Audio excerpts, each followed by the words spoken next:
All right, so we're live up over there. Let me grab this. So yeah, Ninjatron, I'm real close.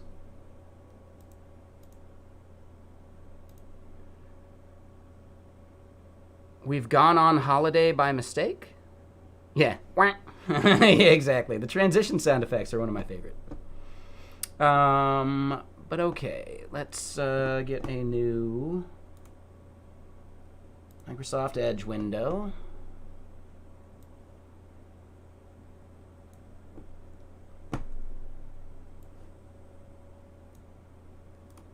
Paste and go to there. Inspect element there. Do the screen flip thing here. Can't wait till we get the browser extension going, so I don't need to get the dev tools going. That would be great. Be a whole lot cooler if we did.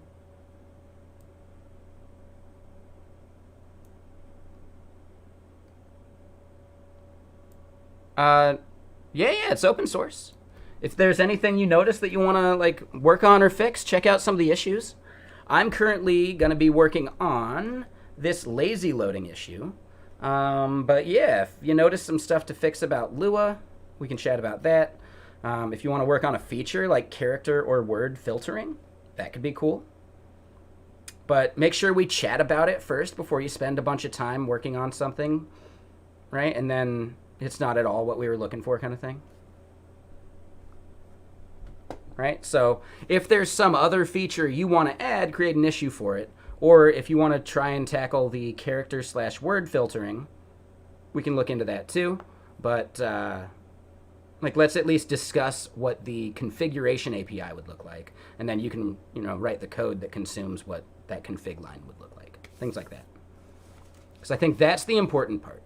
That's like the surface area that our users would care about. How to configure these things. And if that is broken, it doesn't matter what code you've written, because the config needs to be ergonomic. It needs to be like actually useful. So yeah, I don't know. Take a look at it, fiddle with it, and use it, and see what you think. And then yeah, we can chat about it more. But I'm gonna get Stream Together going. And yeah, Ninjatron, no rush, no rush.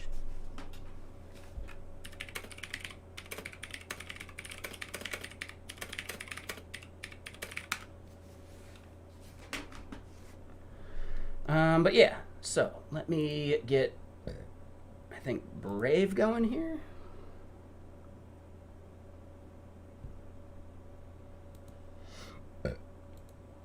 Here we go, that'll work.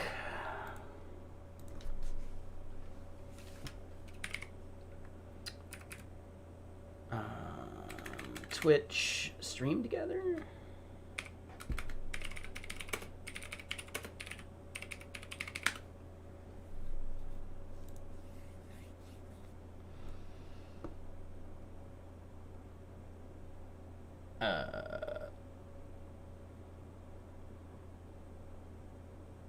Nope, that was the wrong link.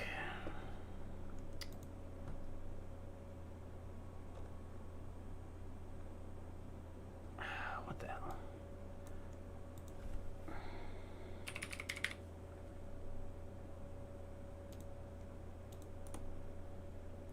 Copy that, get that, paste here.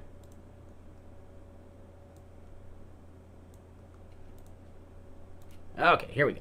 Getting the link going. So, right, I've done this before, so allow that.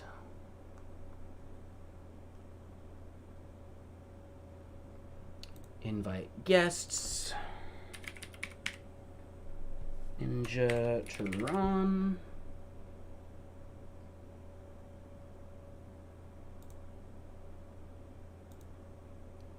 All right, so I just sent you an invite. Let me know if that doesn't work.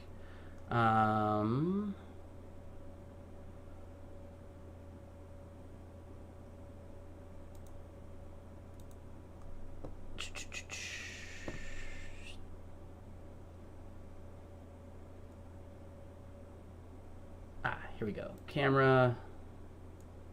Allow OBS virtual cam.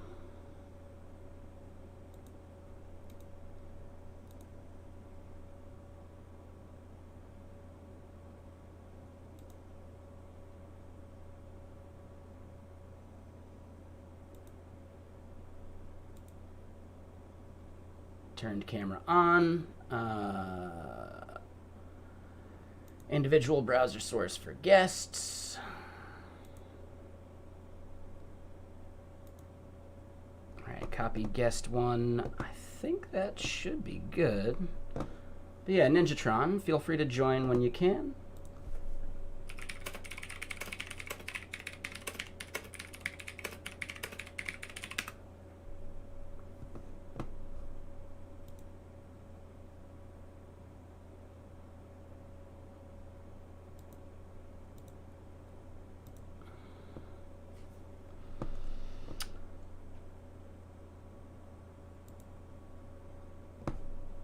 Okay, so then here.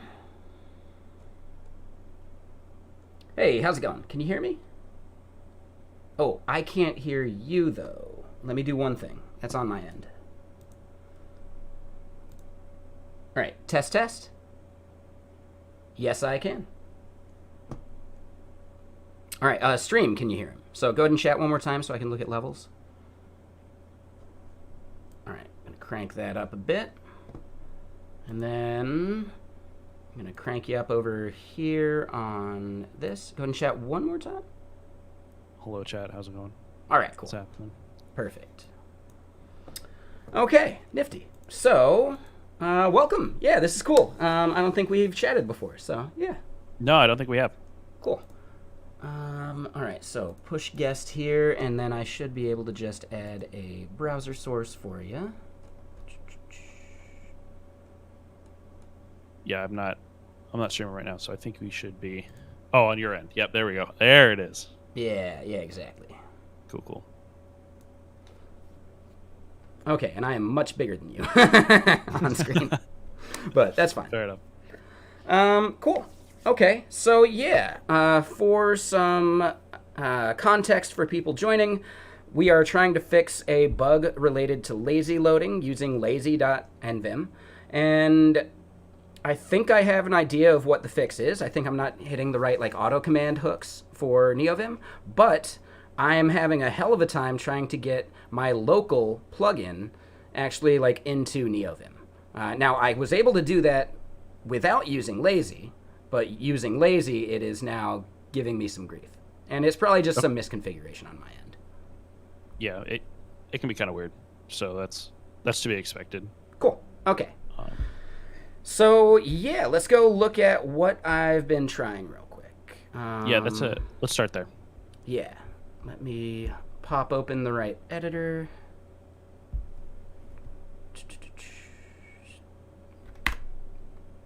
Okay. And let me remember how I was doing this. There we go.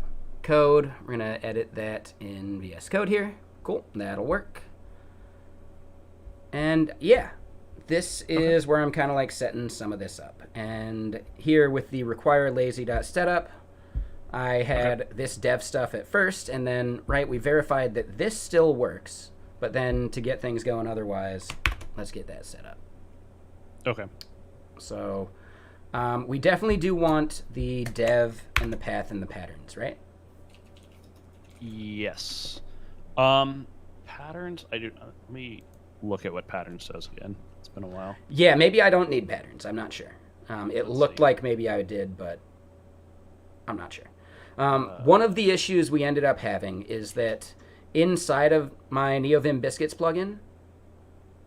Oh, you think there's an echo? Ah, right. Hold on. Let me mute that. All right, can you chat one more time just to make sure we don't have the echo? Can you guys hear me? Still an echo? I think we're good. Are we still echoing? Nope. I think we're good. Cool. Okay. So basically, one of the bugs we ran into is that I have other files I want to import into my top level extensions init.lua, and those were not resolving. and I figured that might be related to the patterns thing. Okay. Yeah. But I don't know. That's okay. So let's see. The string plugins will match the patterns that will be the local versions instead of being fetched from GitHub. Okay. Yeah. So let's just take a look at those like directories. I guess we can kind of see Sure. what that looks like. Yeah, let me find it.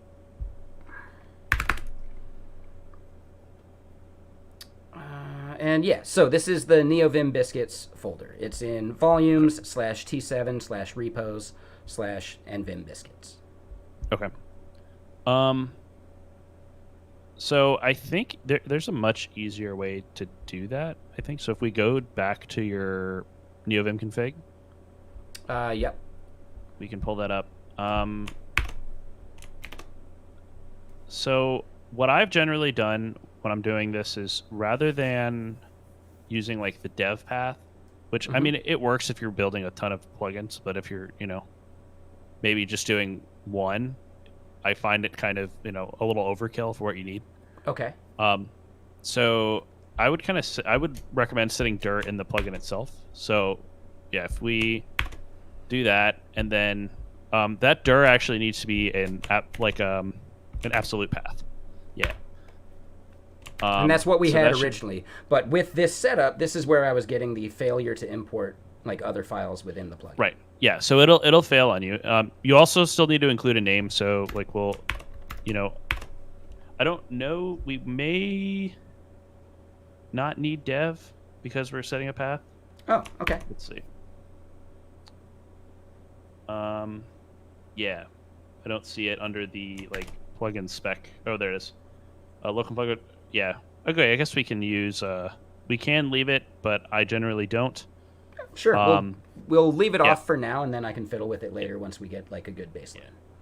Sure. And then also just I would enable the uncomment the code biscuit /nvim biscuits one, just so that that's all in the. I'm not sure. I'm not sure if we actually need it. Oh.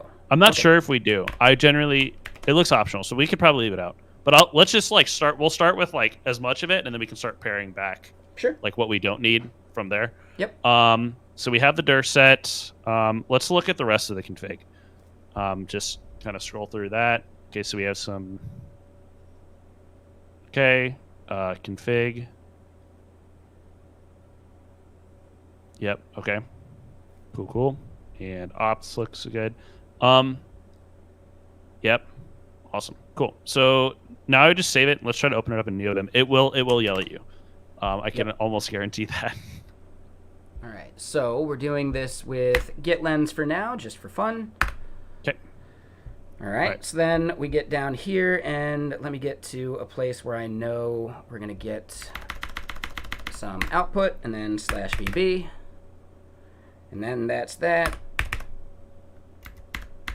So now it doesn't seem to be doing it, but hold on. Nope, I didn't. Oh. Hold on. Yeah. I just messed that up. So hold on. This part here I had commented out just for testing. We'll do that again, and let's make sure and get back to where I was.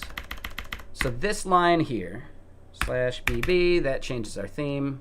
And then /C, nope, escape, /BB. All right. So that looks like it. I think we got the local pathing thing worked then. Yeah. That might have been it. So let me try and understand what we were doing wrong then. Sure. So one big thing. So one thing that can happen is if you try to use it, like maybe you commented it out or something happens where you had it installed via Git and then you move it to local. One thing that I would recommend doing is running like a lazy sync. So do :lazy and then do the sync. That way what it does is the if there's something that's missing, or it'll try to load it in your runtime path. If it's already there, it'll load that first. So like if it's already installed via Git, it'll prefer that. rather than pulling it locally. So what I tend to do is just do a sync every time I switch that. So if I'm switching from it being a Git repo to something that's local, I just do a sync. Even going as far as to commenting it out, removing it, adding it back, and putting the directory in, just so that it removes it from it being there. Because like that's happened to me so many times where you have it where it's supposed to be there, and it's somewhere else in your runtime path. Okay, so I'm hitting S here, and it's not actually doing anything. It's saying cannot make changes. Modifiable is off. Is it did you do Shift S? I did or not. just There we go. Okay, so Shift S was what I needed. Yeah. Okay. Yep. All right. So it looks like that did something. Yeah. So that basically just did an update of your plugins. So if we go down, if you scroll down to the bottom, like where the Neovim Biscuits one is, I think you can go down and hit space on, like if you put your cursor there and hit space. Nope, maybe not. Enter. Yeah. So enter will kind of show you what keys it has. Okay. And it'll show you like where it's pulling from. So if you go down to like plenary, for example, right, it'll show you the same thing.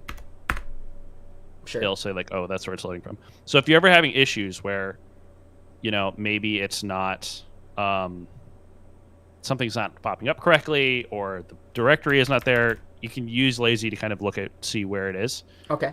That's the first big one. And it does a pretty decent job of like finding that. It's just kind of not necessarily obvious. Right. At first, yeah. So basically, the URL here is relevant, but it's not actually where it got things from, because we can see that it's actually using the local dir, right? Yeah. So I think if you went back to the config and you removed the URL, like the code biscuit / Neovim Biscuits, right, in the config, I think it would just say like it wouldn't load that at all. Oh, okay. So yeah, let's try that real quick. I just want to double check that. No, that's fair.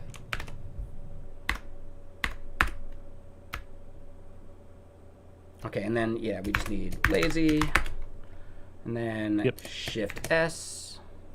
Yep. And then here. Yeah, so you see you made a change and it said there was an update. Gotcha. So every time and now it doesn't have the URL. Okay, perfect. Yeah. Yeah, so the thing is, like, you don't have to change it if you make code changes, but if you update it in Lazy, it can get a little... So it's when you make a on, change to your Lazy config that you would want to do that. Yeah. Okay. Yeah, and so admittedly, if you... There's like two ways to set up Lazy, and the one way is kind of how you have it, where you require Lazy, and then you set it up as like it's Vim plug, right? Where you just put everything in one file and you configure it that way. Yep. There's another way to set up Lazy where you require Lazy in init.lua, and then it will read from your /lua/plugins directory. Mm-hmm. And when you do that, what it'll do is, if there's any changes to any of the specifications for your plugins, it'll auto reload itself for that. So you don't have to do that as often. Okay. The problem is like a lot of people started on using like Packer, which didn't have that functionality, and then migrated to Lazy. And so they kept some of those kind of habits of using it kind of like Packer. Okay. And it can kind of just fall apart sometimes. Yeah, I've been using Plug, but yeah, like, you know. So, okay, that makes sense. Interesting. Yeah. Well, okay, so I think we've got it now. Yeah. If we go down and see that we can load, if I do /VB, and then, nope, /C isn't it yet, /VB. All right, so we toggle that twice, and it does its thing. Cool. But it's not loading with the correct highlight group, and it doesn't move with our cursor, which means I'm pretty sure there's just some auto command we're not hooking into. So, yeah, if you want, we can actually look into that. Or we can take a look at it. Going, you can, like, either way. No, I got nothing going on. This is You're looking at it today. All right, sweet.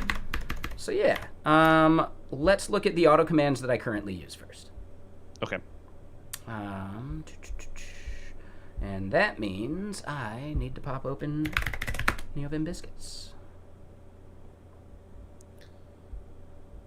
It can get a little crazy when we're working with, when you're playing the game of auto commands but also lazy loading something. So it can get a little out of hand depending on how it works, because lazy does try and make it as lazy as possible. So sometimes auto commands just don't trigger when you need them to. Right, exactly. Yeah, Right. that's what I'm looking at here, I think. Right. Right, so we're doing some auto commands here. Like this is our group, it looks like. And the commands we're getting into, this is where the user can set their own custom commands. This is where we kind of do the cursor line only auto commands. And so these are not firing. My guess technically is that maybe none of these end up working. I don't know. Yeah, Hold on. Yeah, go ahead. So just to make sure I'm understanding this, so you have an auto command that is going to do cursor moved, which is when once it's activated, it'll move the cursor, like while you're moving, it'll move as well, right? Yeah, let me demonstrate real quick. Yeah, so if we were to just do :E, and then we get to here and I do /C, right? Now it moves and updates as I update. So it's really just an issue of the first time we do it, it doesn't work. But if we do like a re-edit, then like the auto commands are hooked. Okay, got it. Yeah. I could potentially see it because, so is this in your init? Oh no, this is in your. So this is our buffer Neovim attach. Biscuits.buffer attach, and I forget where that ends up getting used. Let me double check that. So we end up calling it inside of NVim tree sitter, define modules, Neovim Biscuits, right? When we do an attach with tree sitter, that's when we call buffer attach. Okay. And then if we go back to the init.lua of the plugins, like like my my config. Yeah, let's look back at the config. Cool. Cool. So dependencies, that looks good. Config, we're calling like we're setting up the config, and then we're setting up NVim Biscuits. Yep. Okay. Cool. But it's only triggering on when you do /BB, right? Yes. So technically, once we've reloaded, I can do /C or leader C and like toggle it with like my setup. But that like leader C binding is also not happening when we do the initial like attachment with LazyVim. Okay. Right.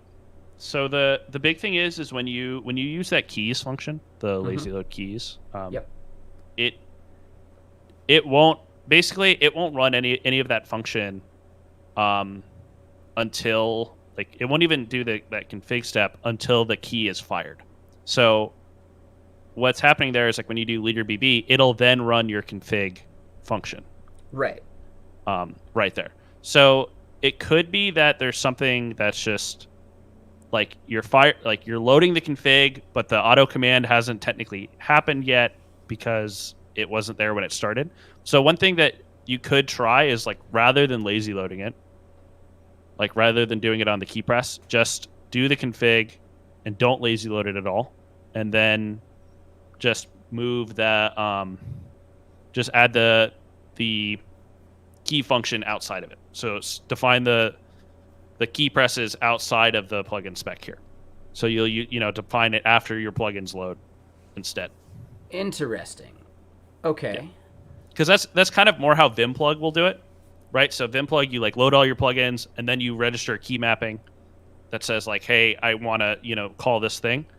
In this case, if there's an auto command that it's relying on to do something, that auto command doesn't get fired until that plugin gets loaded anyways. So if you're waiting, it's waiting until that leader BB to happen, and then it'll run. So sometimes it can just get weird.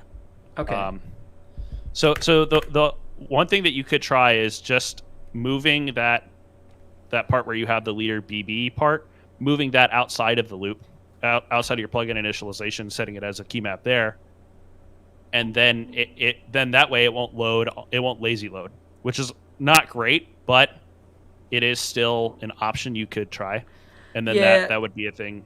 So I mean, the user's doing it this way because they specifically want it to lazy load. So I mean, let's put it this way: this is a user's config, right? Got it. We can't tell them how they're going to configure their own Neovim, right? Okay. So instead, we need to make it work in the various ways they're going to do that. Understood.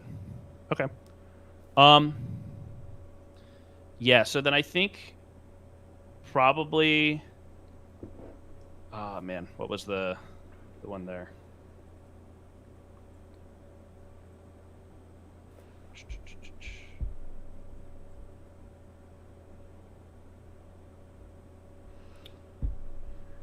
So here in buffer attach, let me just point out that this is where I'm doing like my own custom like key map setting as well. So this part isn't happening. So I feel like buffer attach just isn't happening the right way. Right. And buffer attach gets called though after after it lazy loads. Correct. Well, right. Buffer attach is not being called, I think, on that first leader BB. But if I do like :E and re-edit the file, then it does. Right. Yeah. That would make sense though, because the buffer auto command hasn't fired yet until you reopen the file, right? So theoretically, the auto command has already fired. Like so, you open the file, that buffer attach has already been fired once. Mm-hmm. Now you hit leader BB, it loads again, but then there's no auto command that's saying, "Hey, like you've loaded the buffer again." So then it's waiting until you edit. So when you hit edit, it says, "Great, I edited the file. Now the buffer has been reattached." Then it fires again. Okay. So yeah. Is that related then maybe to like Neovim tree sitter not firing this module's attach function, right? Maybe, potentially. Okay. Yeah, the pipeline of like this one's calling an auto command that's calling this auto command, like that chain just gets really convoluted very quickly. Okay. Yeah, I wonder if it's just the wrong buffer auto command. Sure. If you're able to change that, it might be a different one. So I can't really change what tree sitter is going to be doing because they only have like the attach and detach hooks from what I know. Right. But maybe inside of the lazy, like init Lua, right? Like in my config, instead of just toggle biscuits, what if I run buffer attach? But we're not going to have the buffer that we know to attach to, so that's maybe not it. Right. Yeah, that's kind of my thought is like maybe that's kind of the wrong spot to put it. You can do event though. You can use the event instead. So if you go to nvim tree sitter, or no, on lazy vim or lazy nvim. Oh, there's an event config. Yeah. Okay. Let's try and find that one real quick. It drives me crazy that these are not in like alphabetical order. I know, like, right? You're trying to get through the config, and it's like, which one do I need? Yeah. Yeah, there's one that's event. Lazy loads on event, so it can be specified as, buff enter. So basically, it's just like an auto command. You just say like, what do I want to fire it on? So you could probably say, buff attach, and do that, and then that way it'll. Okay. Yeah. So I wonder if that would just mean that like it's you're requiring it on a buffer attach, but the buffer isn't attached yet. So I'm wondering if you could use that instead. Sure. Yeah, let's try it.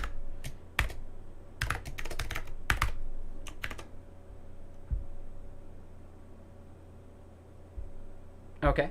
So yeah, let's give it a shot. Oh, they didn't like that one. So event, invalid event buff attach. So they didn't like that one. Okay. So buff enter, maybe? Let's just try it. I guess, hold on, is buff enter the default though? No. Doesn't look like it. Yeah.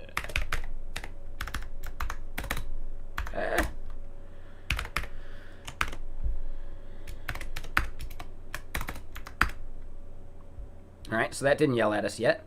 It does look like we're on the right theme now, which is interesting. All right, so we still have to do /BB twice, and we don't get the syntax highlighting, which is a hint that we're not going to be able to move it. Yeah. Okay. But I do notice that it loaded like the correct theme from the start, which was interesting. Yeah. or maybe not the theme. Sorry. What's happening is there's like the TextMate grammar that ships with Neovim for the TypeScript, and then once we load Tree Sitter, that's actually taking over for like semantic highlighting instead. Okay. I'm pretty sure. Yeah. Okay. So Tree Sitter did load when we expected. Yes. Like at the start without having to do something. So that was interesting. Yeah. So I wonder then if it's just whatever the auto command is being called by, because there was a second one, right? Because there's the one that's being called by Neovim Tree Sitter, but then there was another. Yes, Neovim Tree Sitter is going to call the buff attach function when they do their attach hook. But we're also wiring up to some other auto commands, but I don't think these are happening. And I could actually get some logs going if we want to like inspect that better. Yeah, I mean we could take a look. Okay. I'll give it a try, and if I don't work out, then yeah, definitely reach out to Tej and let him know. Yeah, no worries. So yeah, hold on. Let me do what is it? Utils.console log, because I just thought that was fun. And then this is going to be entering buff attach or buffer attach. Okay, so I got that. Let me get a tail of that going. Oh, wrong thing. Oh, and I forget where I have that. I'm seeing if I have a tab for it still. Doesn't look like it. So this is going to be there slash. Oh, hold on.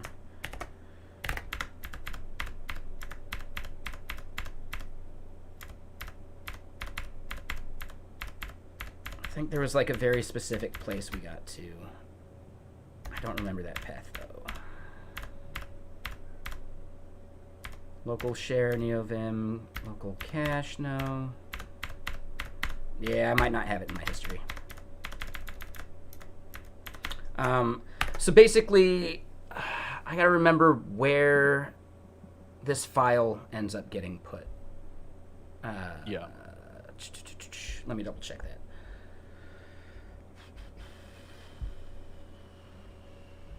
So it's going to go where the Vim standard path cache is, and then it's Neovim Biscuits. So actually, I think we were on the right track. Yeah, I don't know where it is on Mac, but I know it's like dot local share or dot local dot cache or maybe. Share does seem right. I think it might be share cache. No, so it's not there. I didn't see cache in share. Hold on, let me just double check. Could have been missing it. Oh, it's a dot cache, right? Hold on, so I need ls-a. Okay, so it's not there. It might be up in local. It might just be dot cache too, and so like in the local. Oh, in the plugin, like folder? in the root, like if you go to dot cache. Yeah, maybe.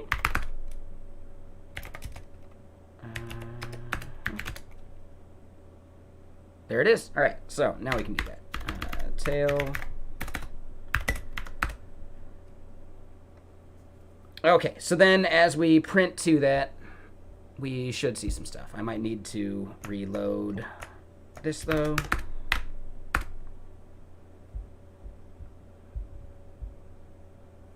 Tail has not done anything yet because we haven't lazy loaded. So then if I go to a place where I know it will kick in.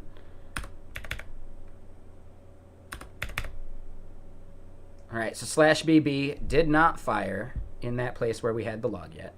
But let's verify. If I do Control E, we do see it fire. So yeah, that hunch of buffer attach not being fired is correct. Okay. Okay. And man, that's a hard one. So buffer attach is getting called by when Tree Sitter attaches. Yes.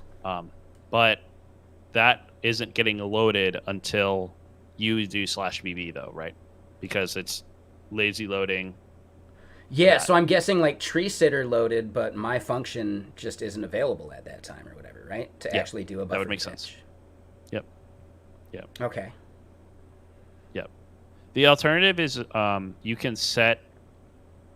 I think there's a way to do it with lazy. There's some way that you can make it so like it's when tree sitter loads, it's like it has a dependency on your plugin, so then that way it, but it just gets like then at that point you're like circularly depending on Yeah, that seems different like things. a recipe for disaster. Yeah. Okay. Yeah. So what if I just recall like tree sitter attach in the leader BB function, right? Would that make sense? Yeah, I mean you could try it. Yeah, I think that would work. Okay. So it'd be something like require nvim tree sitter, right? Yeah. And then like trying to call a function on it. I don't know what function that would be though, right? But you have that dependency right there. Like you have it as a dependency of this. Like right. If you scroll down, it's already listed. So it should be calling that dependency automatically. Okay. So that should, when you do the require, so basically what it's saying is, like, it'll lazy load tree sitter. So if tree sitter hasn't been loaded yet, and you do leader BB, it'll then load tree sitter first and plenary first, and then load this plugin here. So it'll load Neovim Biscuits after that. Because you list that it has dependencies. So the dependencies will get, if they haven't been loaded, they'll be loaded first. But what I'm guessing is happening is that technically, right, Neovim or tree sitter is actually trying to run an auto command for Neovim Biscuits, and it's not there yet because we haven't called it yet.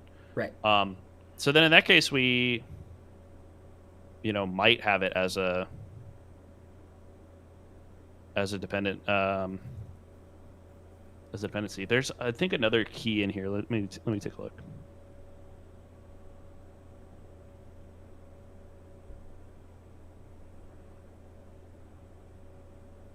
Can you go back to your to Neovim and just do colon. Real quick, hold on. Let me just show off this wallpaper. It's my favorite wallpaper. That's great. It's a great wallpaper. Yep. I love it. Okay, so what did you want me to do in here? Yeah, so just do like colon messages. Oh, messages. Yeah, that was my bad. Ooh, wait, didn't I just type that just right? do a MESSAGS, I think. Did we get it? Is it just message, maybe? Maybe. Nope. So, I mean, that not an editor command thing is misleading because it's just the most recent thing, I think. Right. Hold on.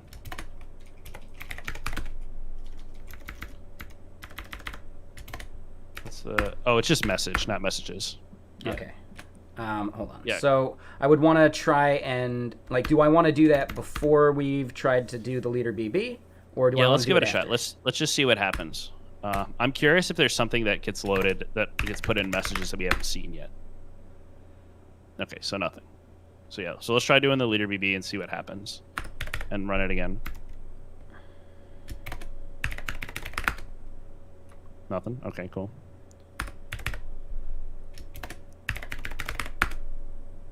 Still nothing. Okay, nothing. Okay, not helpful at all. Understood. That's fine. It's worth a shot.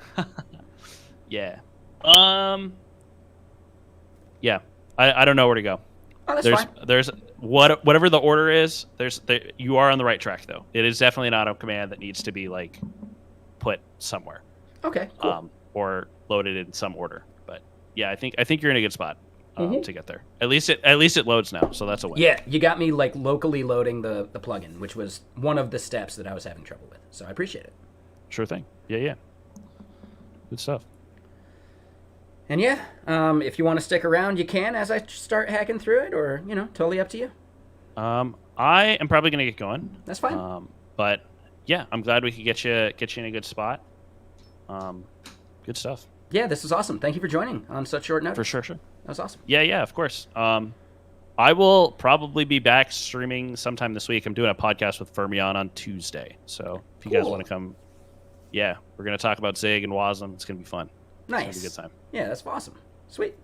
So yeah, have a great rest of your day. Thank you for joining. And I appreciate it. Yeah, you as well. Take it easy. Have a good one, guys. Later. Cheers. Bye. All right. So yeah, that was awesome. I'm really stoked that he joined in and helped us out doing that. I can quit guest star now. And yeah, that was really solid. That was great. So we at least have it working-ish, right? We got the local version of things. We can get our logging going. So that's awesome. Let me get some music going again. And I think we were all right playing some of this more indie stuff over here. Right, like the indie synthwave. So, what are we thinking? Do we want to do some crunchier synthwave or like chiller synthwave? What do y'all think? Yeah. So he helped me get the local plugin going. We still didn't figure out like the order of operations. Yeah, from Bandcamp.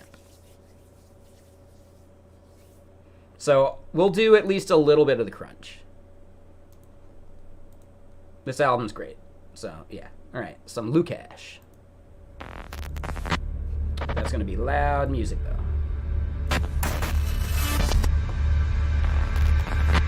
I wish Bandcamp had a volume set. I can do it with Brave.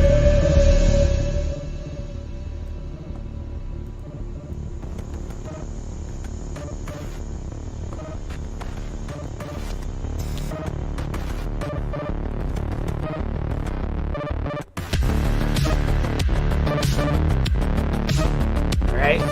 I wasn't wrong about the crunch, was I?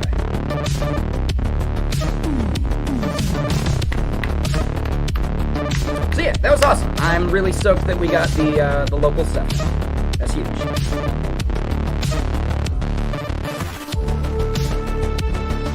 Yeah, this is great. And my bot should be running if you hear a song.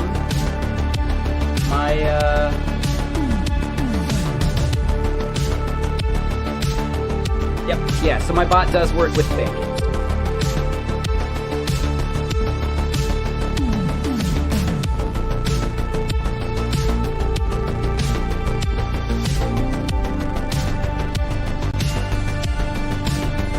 Okay.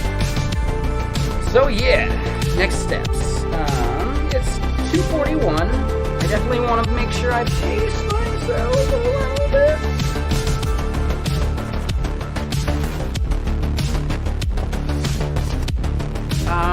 Oh. Why is the bot...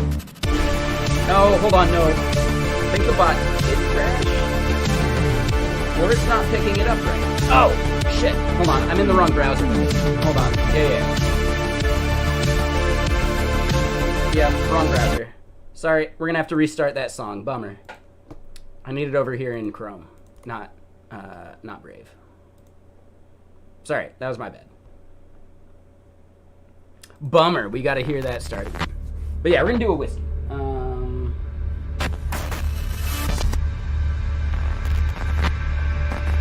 Some bullet? Bullet's fine. Oh, music's super loud now, though. Hold on.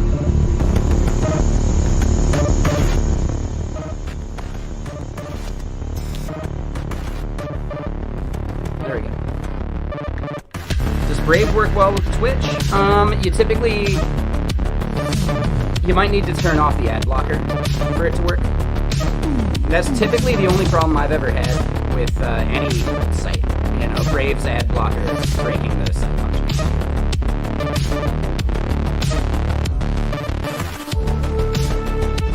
Yeah, so we're gonna do a water in between.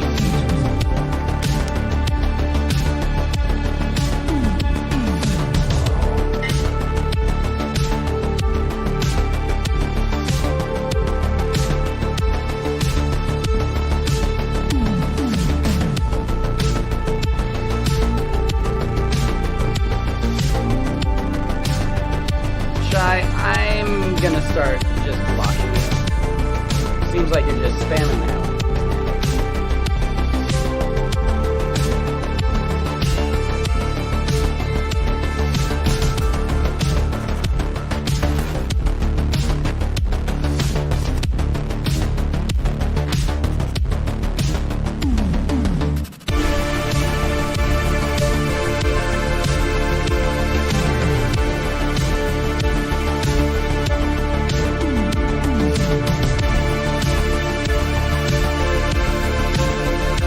No, it's the different one. Yeah. The 51% got me. So no, this is just like an 80 proof, it's bullet, you know. Figure might as well use it up before I crack open the filter.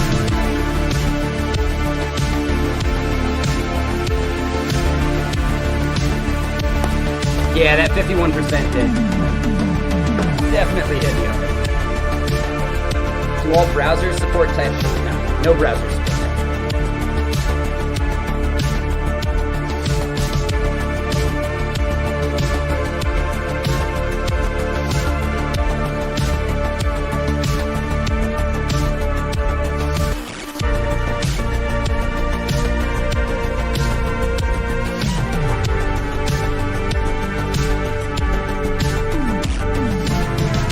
White claws and you were done. Yeah, that's how that works. I've never actually had a white claw. It's just a modern day Xena, isn't it? Yeah, no worries, Bolto. And if you like this song, just do the exclamation point song and it should work.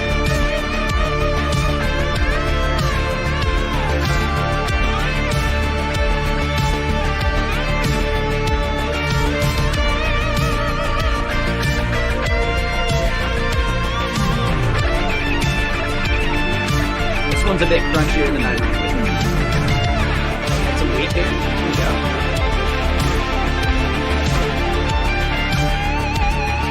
Spotify is the worst. But nah, use whatever you want.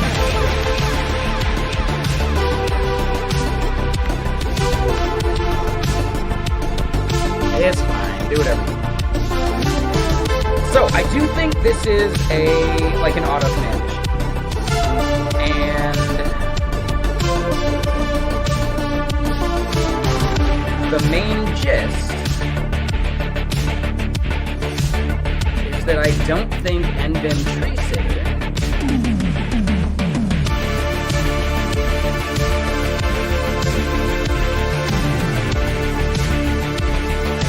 it's hitting our buffer attention.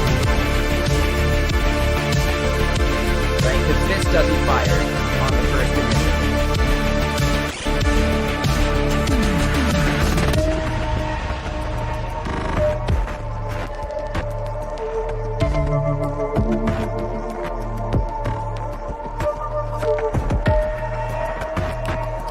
So hold on, there's a way to get the current buffer.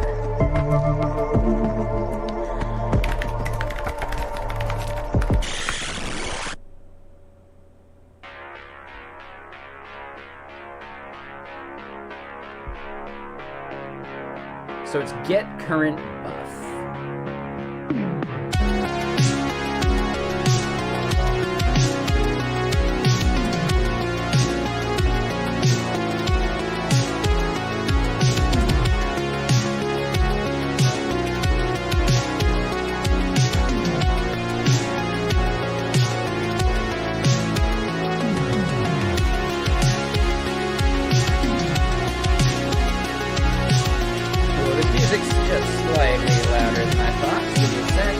Oh, and the music's super loud on YouTube. Hold on. I just realized we had it set. Yeah, my bad.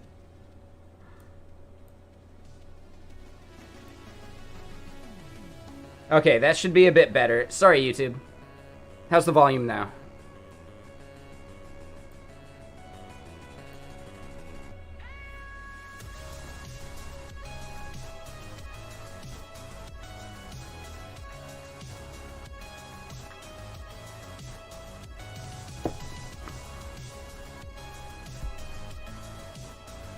Oh, and one quick thing.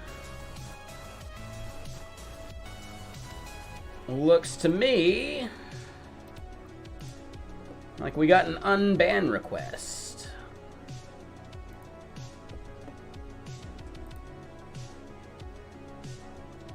Do we think it'll be sincere? It never is. Oh, hold on, we can hear myself twice.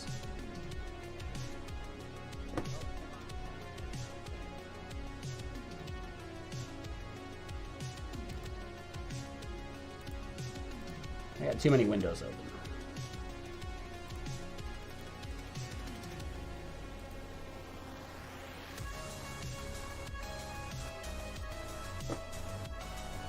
did I do with my volume settings?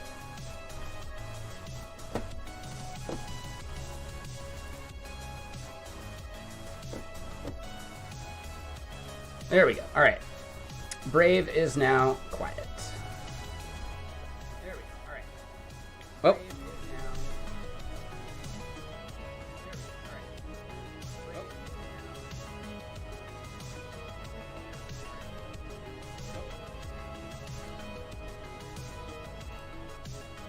Oh, there we go. Okay. I messed that up. All right, we should be good now. All right, so, yeah, never sincere? I don't know, maybe.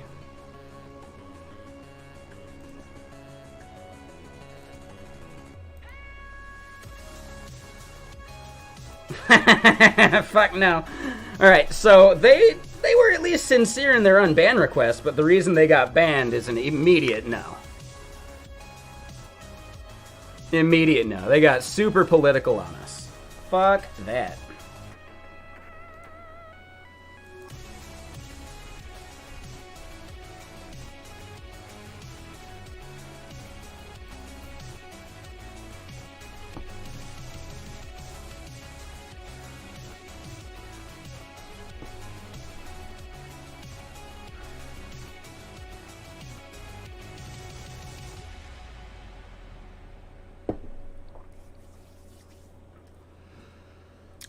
I mean, it's pretty easy to get banned in this channel, so it's not their fault.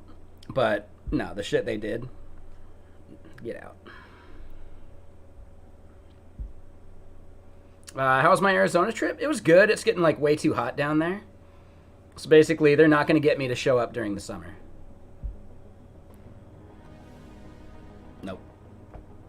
Nope. But fall or winter, sure. They can get me to show up during winter.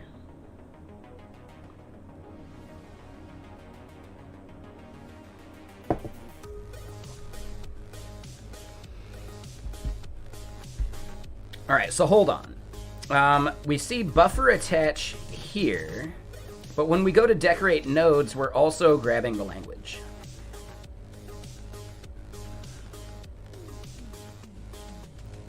Maybe.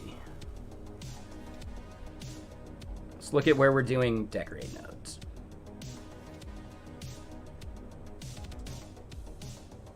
So yeah, buffer attach.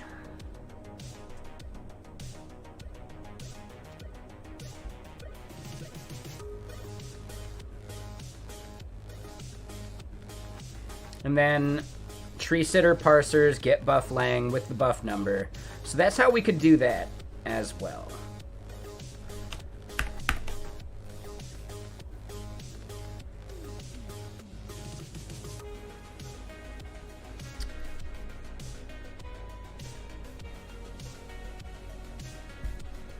So what I'm thinking then is we just want to coerce buff number and lang on our own. Right? And buff number, right? So here's what we'll end up doing.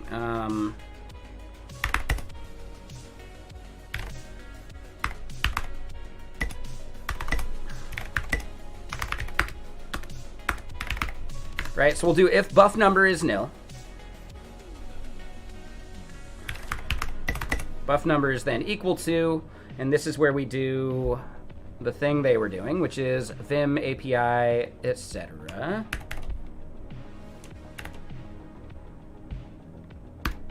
And then if lang is nil,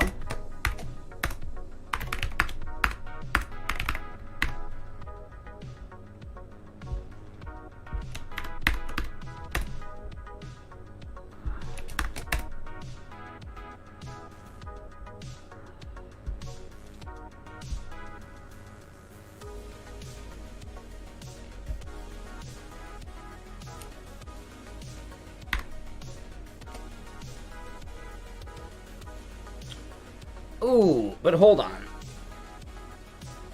No. Yeah, this is exactly what we're looking for. So I don't need to call decorate nodes. All the rest of that stuff kicks in. And then from here, we can just force a buffer attach. And we can do that inside of our config. So if we go to our init.lua here, I don't know if we want to toggle biscuits immediately, but let's do this. All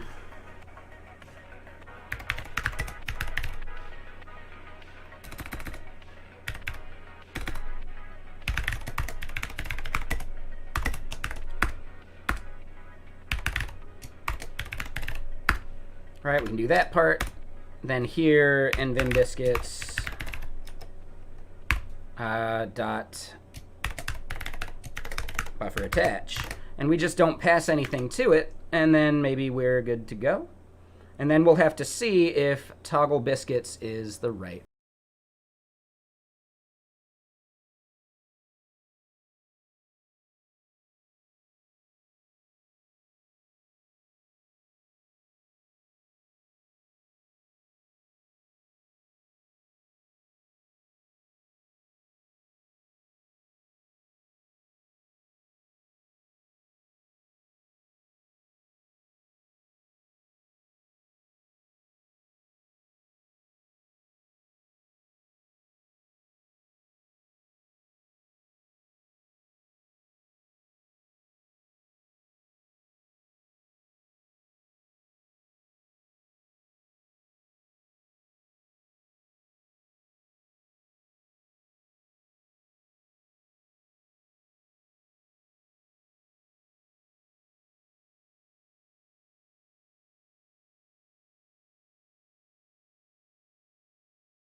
So instead, we have to grab those ourselves inside of buffer attach.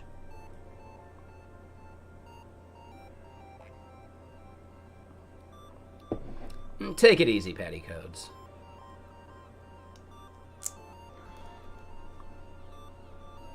Alright, definitely seems a bit trolly. Why not just let people enjoy what they enjoy? But yeah, your lack of a follow is definitely kind of telling. So, Patty Codes, this is your one warning. Be someone fun to talk to, or we don't have to talk to you anymore. Thanks for the support. And hey, what up, Ahmad?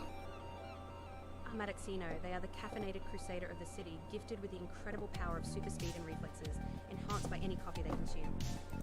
Their origin story begins in the quaint corners of an old coffee shop where, during a mysterious solar eclipse, the rare cosmic energy infused their espresso. Sipping it, they found themselves able to move at lightning speed, leaving a trail of coffee aroma in their wake. With their newfound powers, Amadexino vowed to fight the sleepy forces of lethargy and injustice, serving up a hot brew of justice wherever they go. Their signature move is the espresso blast, a rapid flurry of punches powered by caffeine. A flurry of punches powered by caffeine. That was awesome. How did they know? Yeah, I mean, AI is getting really good, isn't it? AI is getting really good. If you do end up wanting that audio clip, I can download it and send it to you. Just send me a message over on Discord. In fact, yeah, I know you're going to want that one, so I'll download it right now.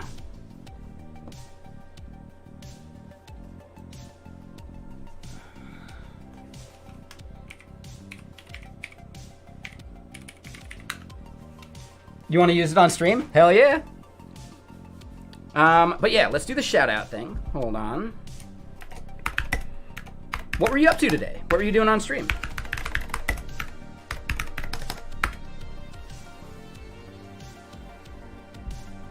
DJing while talking tech and coding? Nice. Okay, what were you DJing?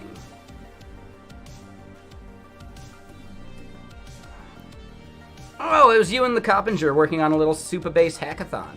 Cool. That's awesome.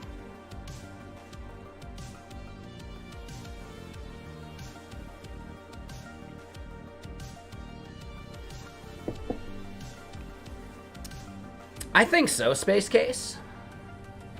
I mean, I definitely have sugar in my, like, whiskey mixers, typically. But I don't eat sweets that much anymore, right? Like candy, or, like, I used to eat candy all the time. Now I just don't do it. Like, even dessert, meh.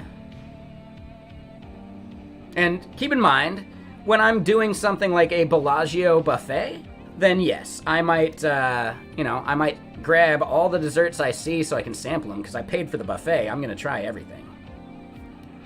But, yeah, for the most part, it's not something I crave. So, yeah, like, less and less about sweets as you get older is a pretty common thing. You're into solid JS? You're using Svelte? Yeah, it makes sense. As you stop eating candy? Yeah, maybe. That's why butterscotches at your grandparents last so long, because they don't eat them as much. They're just there for the grandkids.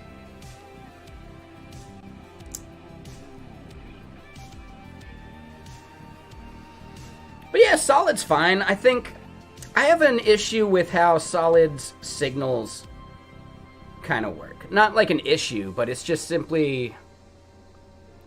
There's some like less intuitive things about the reactivity, in my opinion.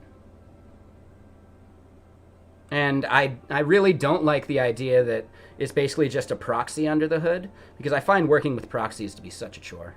I'm not a fan of proxies.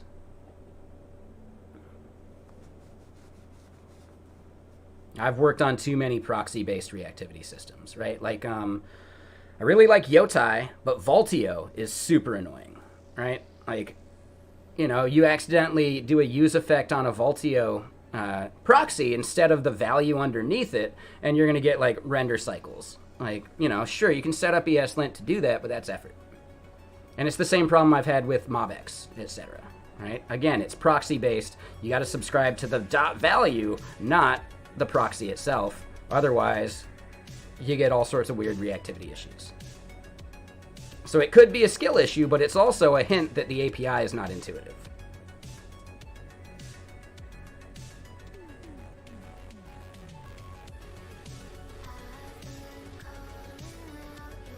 I'm not a fan of this song.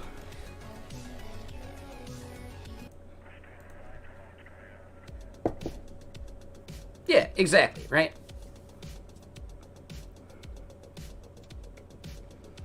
I like the idea of proxies. I like what they're capable of. But in practice, I find them to be cumbersome.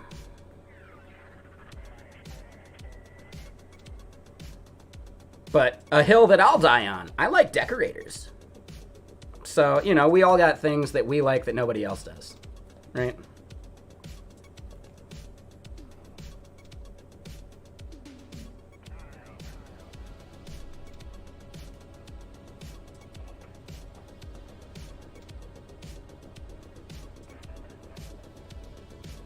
Proxies in this context are an object that proxies to another object kind of thing. So when you say it, like, it's like getters and setters on steroids.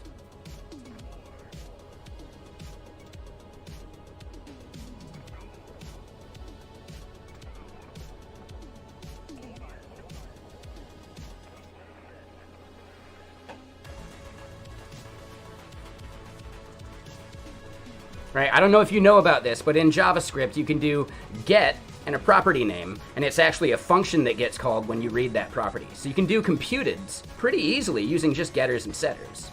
Rather than just setting a property directly, you can make a setter that takes in the thing you're setting it to, but actually calls it as a function that does some magic under the hood. And proxies make heavy use of that type of functionality. But they're their own special beast.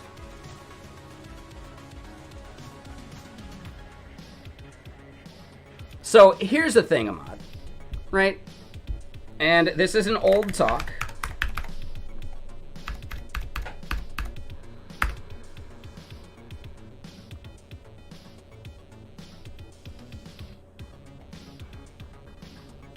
So that's the thing, Sergeant Pepper. .value is a property. But if you make the mistake of doing a use effect on the proxy, that's a new object every thing, right? Like, you don't get like referential stability with the proxy itself. You do with the .value.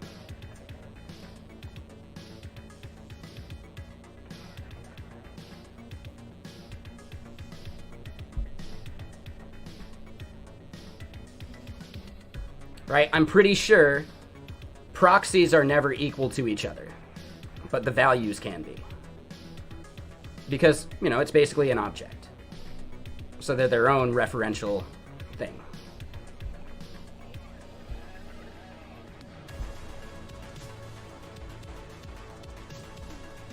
All right, so this is the first talk I ever gave at a meetup. I'm pretty sure. No, it's not the very first. I did one about, back when Express was maybe, like, people thought it was dying. I gave a talk about migrating to, what's the other one? What's the one that, No, it's, like, way older.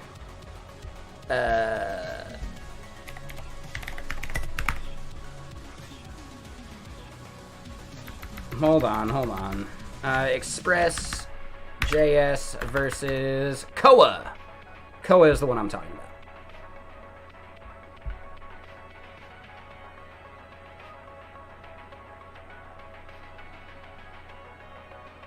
Yeah, I'm still not sure what you mean there, I guess, Sergeant Pepper. But yeah, so basically Koa, really nice, yeah, super cool, but I'm not sure how much it's being touched. But back when Express's future was uncertain, Koa was like the cool new hotness, especially because it was directly written around generators with its version 2, and then version 3 was focused on async await. Whereas Express.js kind of like had to adapt to async await, Koa was built around async await from the ground up. So yeah, that was one of the nice things. So I gave a talk about that a long time ago. That was the actual first talk I gave. Then I gave this talk about decorators. And I gave this talk at Seattle Angular and APIs and IPAs. And, you know, people were fine with it. So diving into decorators, right? Maybe a poor title. Or hold on, wait, do I have it? Okay, yeah. Right, because diving into decorators has been used a bunch. But if it's your first time messing with decorators, this is the type of dive you might be familiar with. Instead, after this talk, it should go a little smoother. So what are they? They're just an expression that evaluates to a function that takes the target name and decorator descriptor as arguments and optionally returns a decorator descriptor to install on the target object. Ugh, that was a bunch, right? Like, it's super confusing. Like, yeah, I get it, those are words, but what do they mean to us? So instead, we're going to look at it a bit more practically. So similarities to other languages, in Python you might have decorators, in Java you might have annotations, and in C# you might have attributes, right? And they're very common. When this talk was given, it was just a stage 2 draft. It's way past that, it's a standard now, it's been merged in, all that stuff. But when I gave this talk 6+ years ago, it wasn't like fully ratified yet. So technically ignore this stuff about availability, who cares? Here's some Angular examples if you've ever used Angular, right? So you can do a view child thing, you can do @component, you can do a host binding, and really these are just like a nice clean way of saying that this thing is going to be attached to window.scroll, right? Or on scroll or whatever, right? Your component stuff does a bunch of magic of taking this template and turning it into basically a function call for you, because most templating is actually a function call under the hood. So if you've used a lot of Angular, you're actually familiar with what I'm talking about, right? So yeah, pretty cool. @inject. It's just a thing that adds some functionality to the thing that it is decorating, right? And that functionality is either directly to the thing or doing something behind the scenes, such as binding to the window scroll event. The types of decorators, there's class declaration, there's class method declaration, class accessor declaration like a getter and setter, there's object literal method declarations, and object literal accessor declarations. But I'd love it if you could just do a function declaration outside of any of these things. I don't like the idea of having to attach it to an object. But doing decorators in that way would have a bunch of weird semantics, where you're not getting the same referential stability because you're decorating it into a new function. So that gets a little like heavy. So a basic example, let's do a class method decorator. This class method decorator is maybe something like, we want to deprecate this function. Yeah, decorators without classes would be dope. Yeah, for sure. Or without an object wrapping it, you know? So let's say we have this widget utilities class, and this make widget function is actually, you know, we want to get rid of it. Hey, why call this factory function when we could just do new widget utilities or something, right? I forget the way we want to like actually change this. So we're going to deprecate make widget, and maybe there's some other method that we want people to call instead, so that when they do call make widget, it's going to print out to your console that, warning, widget utilities.makeWidget is deprecated. Now, you might see, like, yeah, we didn't pass the class name or the method name to this decorator, because technically that decorator is getting that metadata on its own inside of its like function call. So let's actually look at what's happening in that.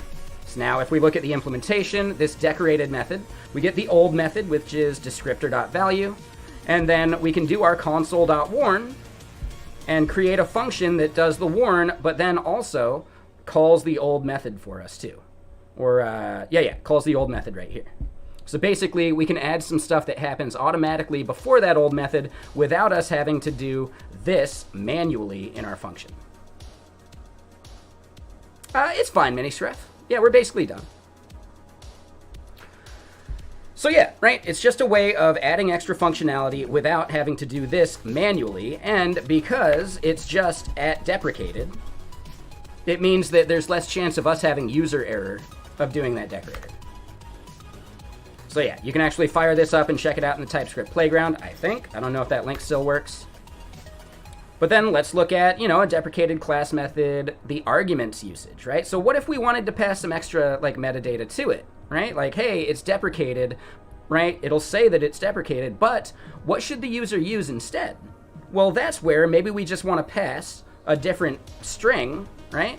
A string that's going to be specific to this deprecated method, and letting them know what other function they should be using instead. So instead, call new widget with your widget name and widget type, rather than widget utilities.makeWidget. Bam, right? Nice and easy. How does that work? Well, yeah, we're just going to take in target name descriptor, right? We're returning a function, but we actually do it inside of another function. So this is what's known as a higher order function, a function that returns another function. So at that point, we have our wrapping function that has the message value that we're passing to it. That gets closed over into this inner function, and then we can just simply add it to our functionality there. Pretty straightforward, right? And again, this is just a bunch of stuff that it's saving us from doing as developers inside of our like API. It does make things a bit easier for us. Now, this is the reason why I think decorators are so much more useful than people give them credit for, because you can actually stack these things. If you wanted to do this without using decorators, you'd be having a function, calling a function, and let's see, we don't have a good description, but basically the grossness would be, number one, you have to like unwrap it and you get this like nested tree instead. So decorators on top of each other prevents that like horizontal scope creep, you know? Instead, we can just do them stacked on each other. Here we go. Right? And we can determine the order of it, nice and easy. We don't have to like unwrap it mentally in our head the way the function calls work. So just remember the order in which you do these, right? We want to measure the time it takes to do this function call. We don't want to measure the time it takes to do our deprecated decorator. So it's very interesting and straightforward to see like how these things are being called, rather than if you're doing them as functions, you have to almost think about it backwards. Right? And this is what it might look like if we were going to do it the other way, right? Make widget as a function is equal to deprecated wrapping time, right? And like, you know, this ends up getting real gross, especially once your function names start getting longer or the arguments you're passing start getting longer, right? You're going to get this just like this tree of function call BS. If you've ever done any Dart, you know what I'm talking about. So yeah, there's libraries that have some decorators. Lodash decorators is nice because if you wanted to debounce a method on your class, you could just call @debounce right above it.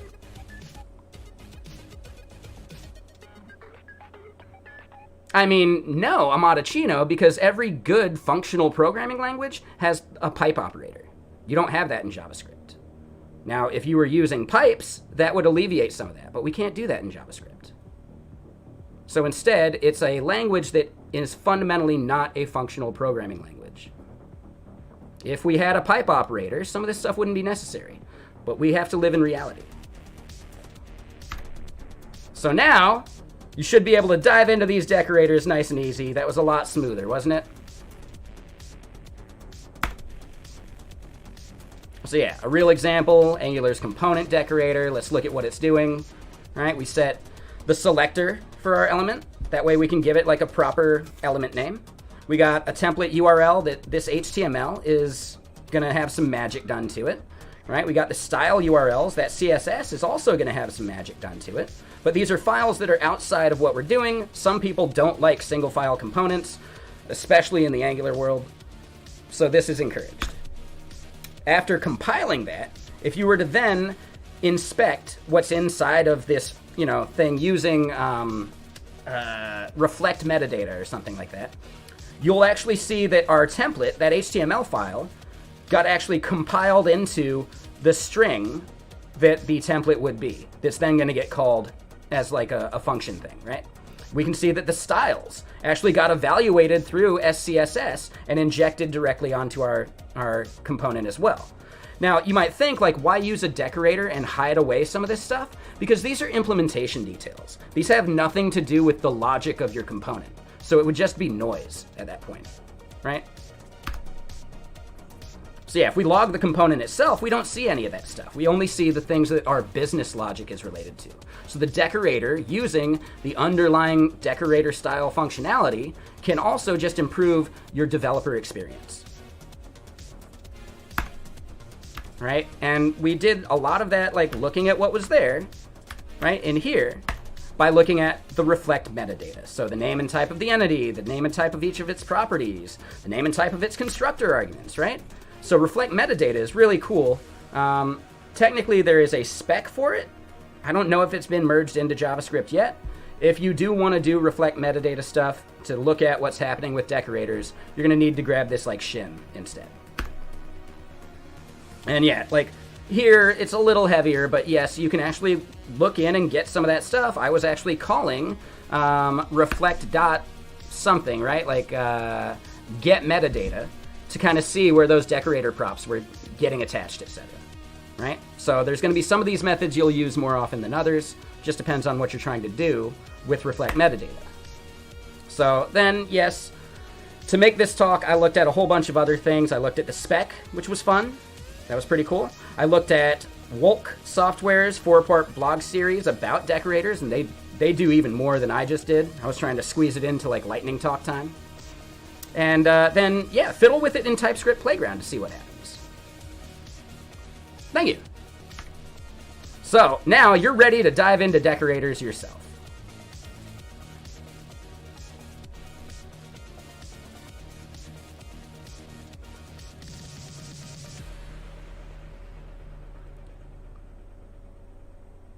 If you've never seen the movie Back to School, you need to see this movie. It's pretty fun.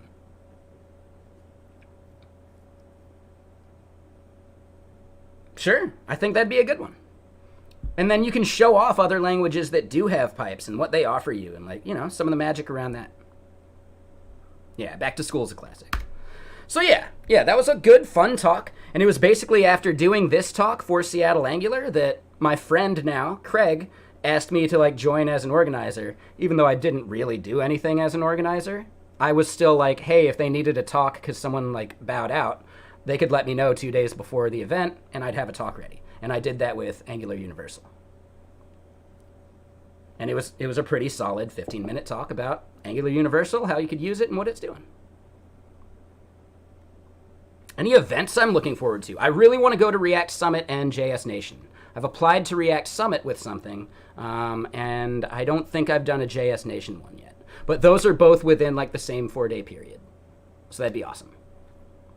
I went to React Summit last year, and yeah, you know, got to hang out with Ken Wheeler, with Ben Holmes, like, you know, Taz Singh, just like a bunch of, like, awesome people. My favorite part is, like, the hangout. I only made it to a couple talks. But I was also a presenter, so, like, yeah, it's about the party. No. So React Summit US is New York. And JS Nation US is New York. Yeah, I don't have a passport, so I won't be making it to Amsterdam. Yeah. React Summit New York is a great one. I highly recommend it. I wanted to do React Miami, but I didn't get a talk accepted for it. And yeah, like, I'm still not at the point where I'm ready to spend my own money to go to a conference like that yet. I think by June I should be all right. But I gotta, like, you know, save up my buffer in case I lose this job.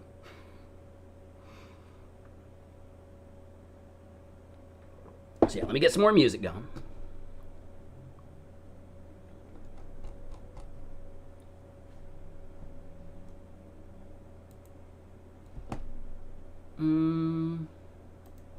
Hold on, I gotta log in.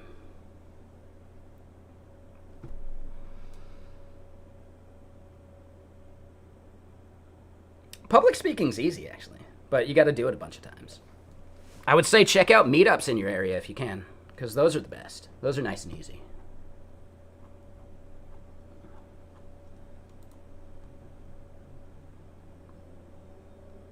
Oh, this is just a single song, but it's a good one.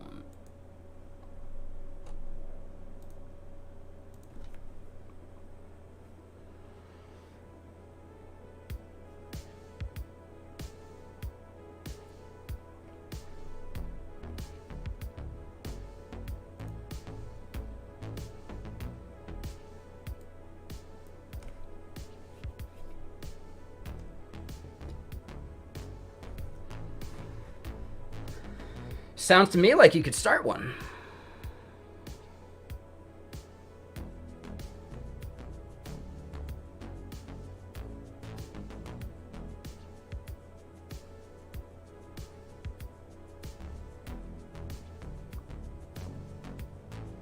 I'm pretty sure. I can't remember. Yeah, you might try reaching out to Chris DeMars. I think he's in Chicago. Maybe he's Detroit. I can't remember which is which. Same thing, right? No, I know they're not the same thing. But yeah, I feel like you could start a meetup. Especially if there's none around. Because there's definitely, like, software devs out there. KidQueb, who used to stream here on Twitch, I think he's out in Chicago. You'd probably get him to show up.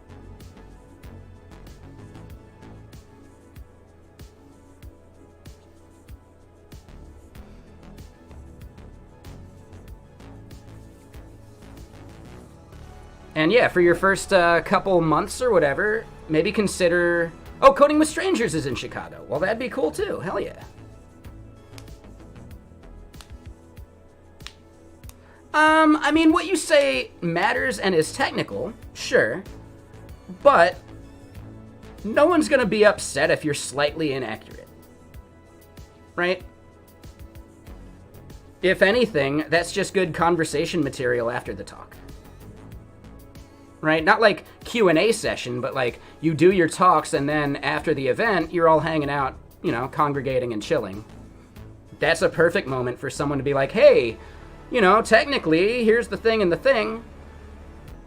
No, they don't. React is a framework. I'm sorry, it's just a fact. It absolutely is.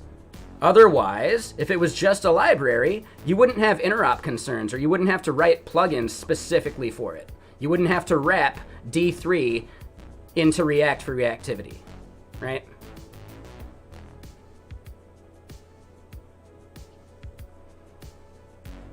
No, so here's the big thing. Here's the big thing, Ahmad. React positioned themselves as not a framework for purely marketing reasons. Because at the time, Angular and Ember were the big dogs. And people were looking for things that didn't bill themselves as frameworks. In all practical usage, React is a framework.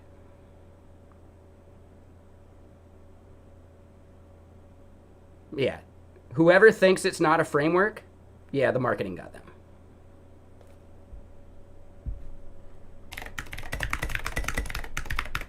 Hold on. React is not a framework. I think it's Jake Archibald. Here we go.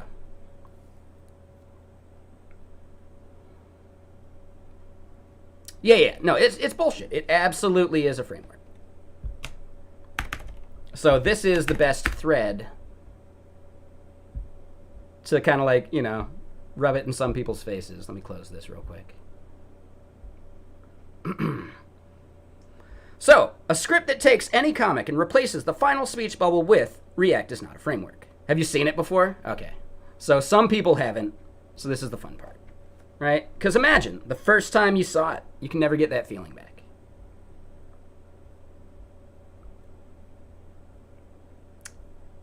Let's see, more replies.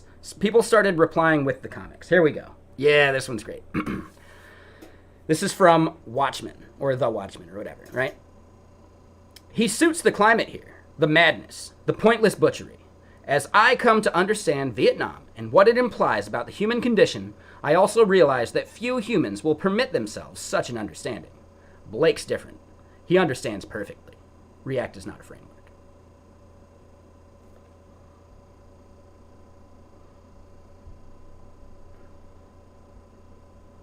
Right? The Batman one, not bad. God, they really piecemeal us here. They want to jam in as many ads as they can. So, who can I blame for my problems? Cat? Who? React is not a framework. Defenestrate the cat. That one might be the best one. This one's actually the opposite, but it still works, right? React is a new framework, and React is not a framework.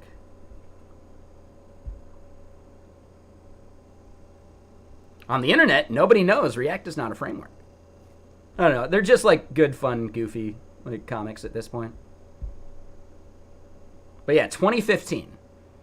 I remember when this was brand new. So yeah, I've been in the game a bit. Right? Are you coming to bed? I can't. This is important. What? React is not a framework. This one's accurate, right? Everything's burning down around them. React is not a framework.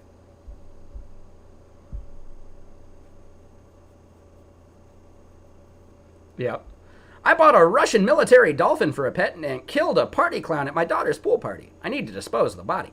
Well, the good news is that I'm an expert at getting rid of dead bodies. What's the bad news? React is not a framework. And I know there's a few others too, but yeah, this thread, just so good. But yeah, I love that song. Let's get another one going.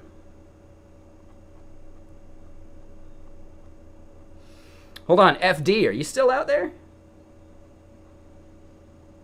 Do you remember what album it was that had the,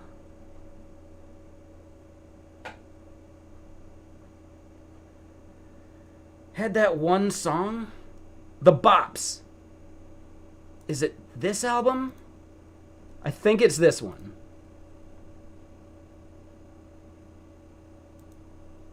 I don't know if it's this song. But yeah. Yeah, some of these songs are like memes from years ago on this stream. I think it's like the next one or two songs. Not this one, but we'll see. Maybe I got the wrong album.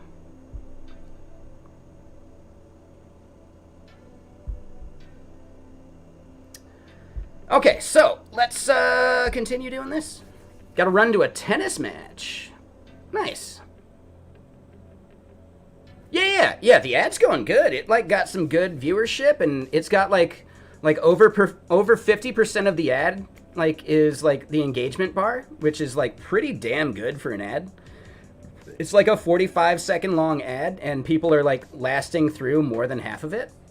That's like really good for an ad. So yeah, I'm pretty happy about that. Yeah, I'm really happy about it.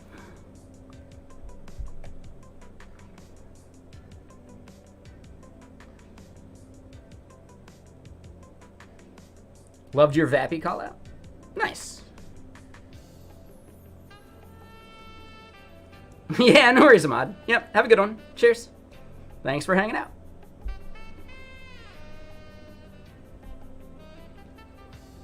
But yeah, so let's create a branch for this. Feature slash, I guess instead now this is a fix. Fix slash lazy loading.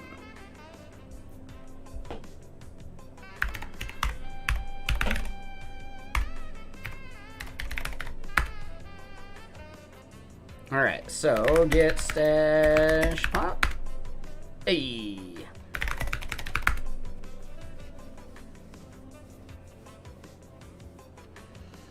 All right, so I think technically we've got that bit of code done, but we need to update the README.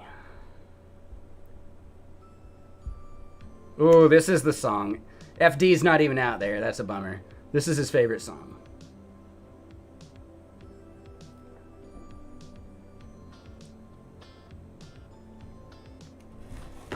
You'll know. This is the bop song.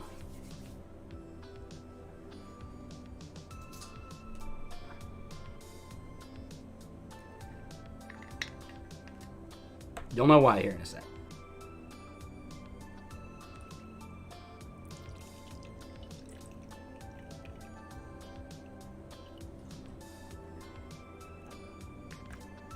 Oh shit, wrong part. Damn it. Yeah, I don't have the timing right. It's been a couple years.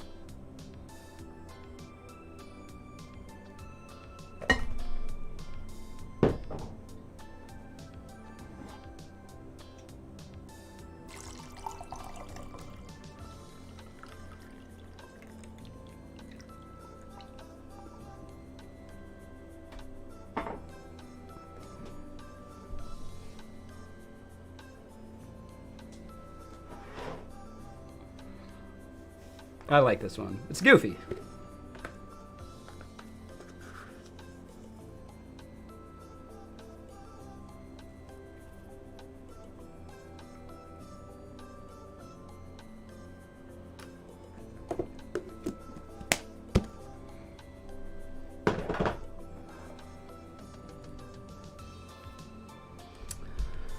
So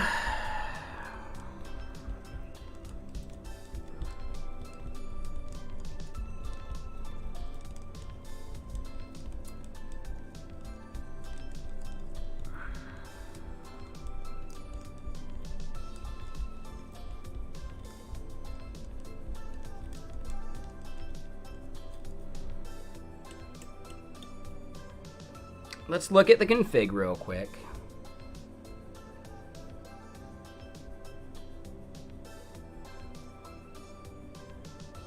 All right, so we got the base config. You can wire up your own events.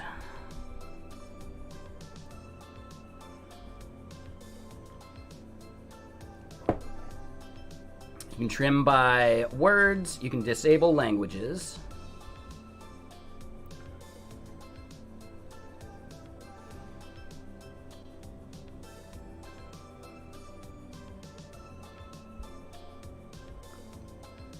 Right? Key binding, here we go, right? So, show on start.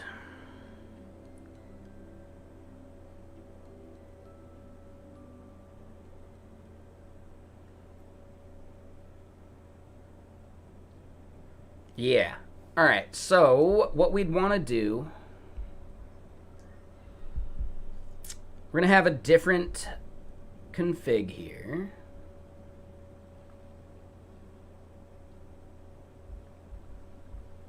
I'm just going to go right after max file size. Configuration, lazy.nvim support.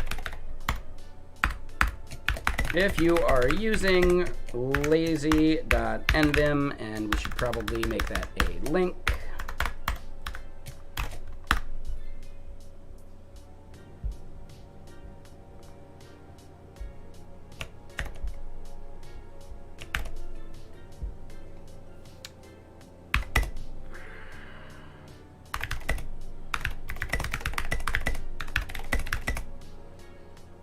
You will have to wire up Neovim Biscuits in a specific way.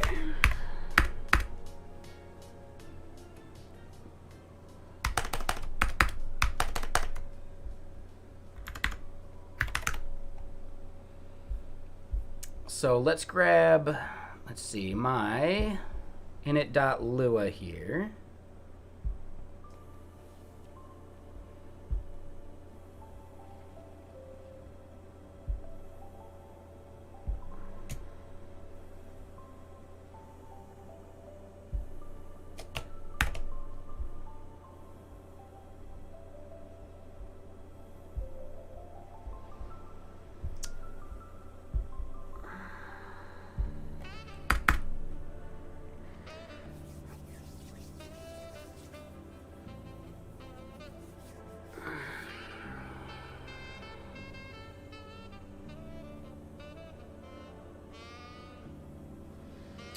Since you are using lazy.nvim,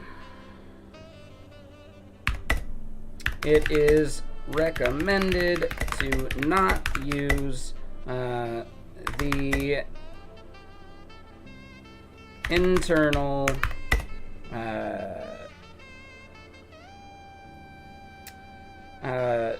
Neovim Biscuits visibility toggle.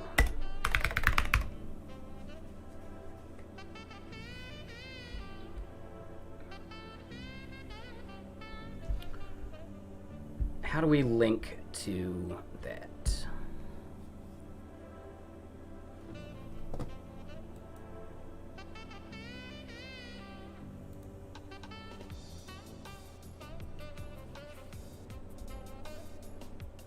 This song.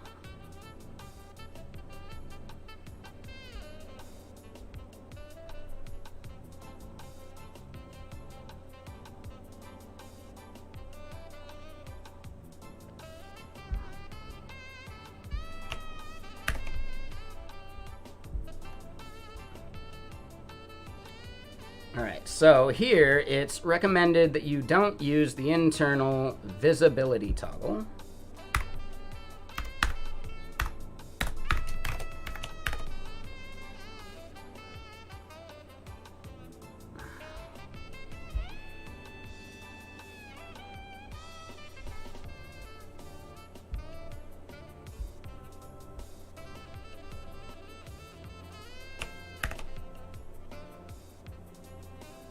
Oh, and hold on. Let me make sure that this is working the way I expect still.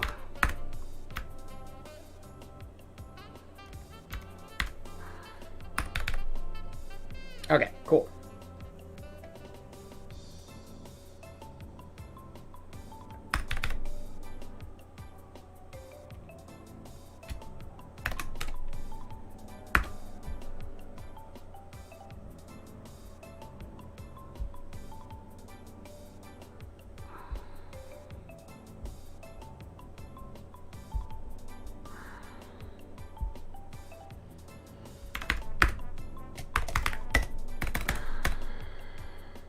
When setting your keys value,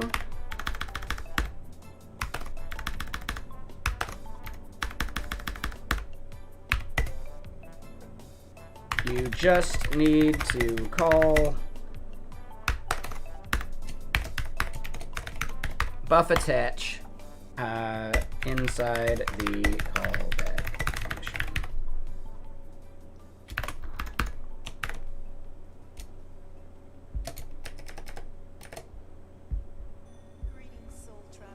Oh, yeah. And now we're all part of a cult. That song got us. Damn. It's a shame. Ooh, we haven't listened to Arcus in a long time. Yeah.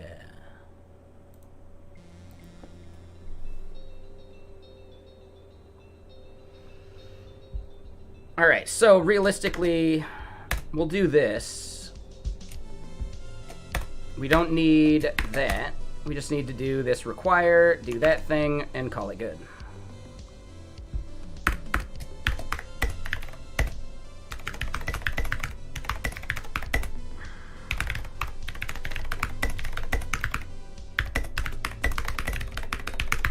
But also use the internal visibility toggle. Then you will need to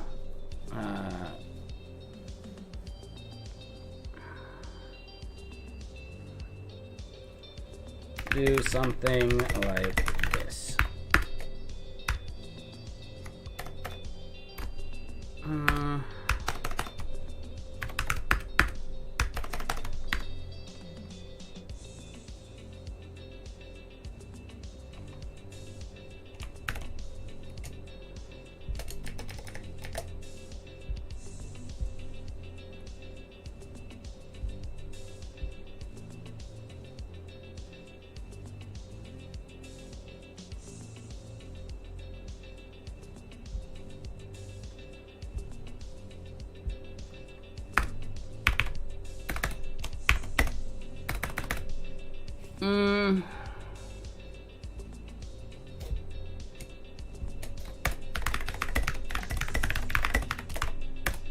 There are a couple ways of setting things up.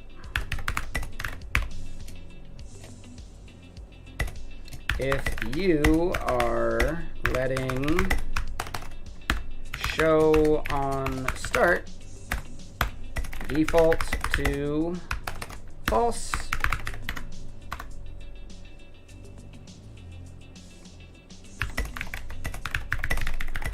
you will need to manually toggle the biscuits in the callback function.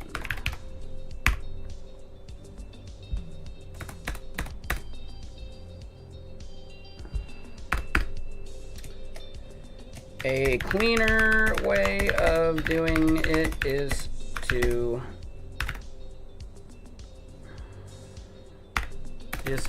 set show on start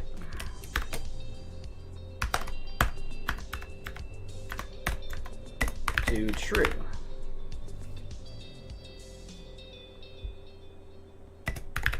For Neovim Biscuits. Then you do not need to call toggle biscuits in your lazy.nvim.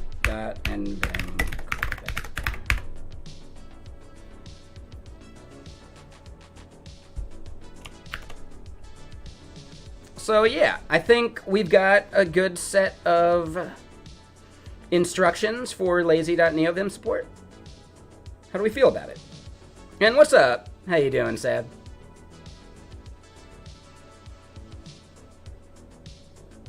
I think this feels like the first time I've seen you over on the YouTube. So yeah, thank you.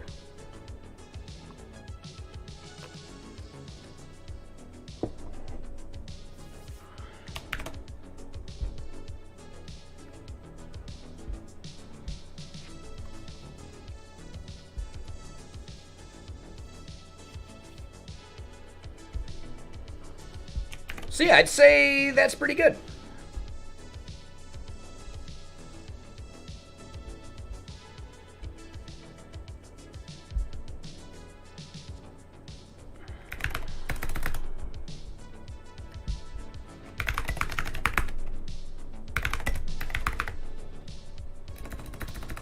Oh, that's the wrong folder.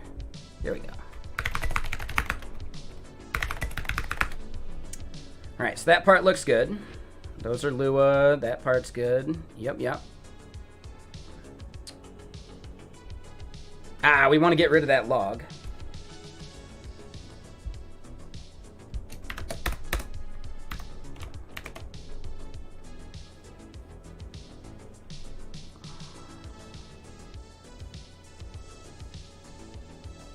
Yeah, I think we're good.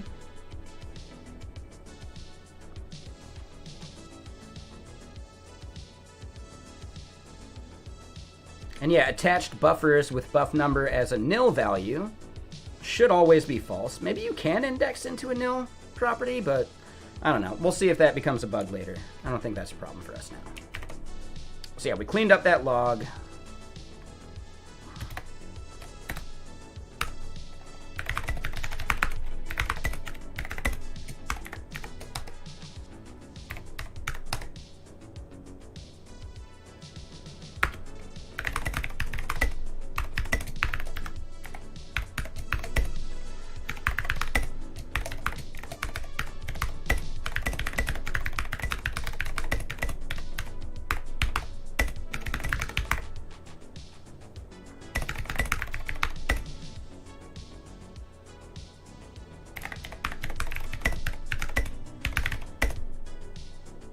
Via Vim, and allow detection via Vim and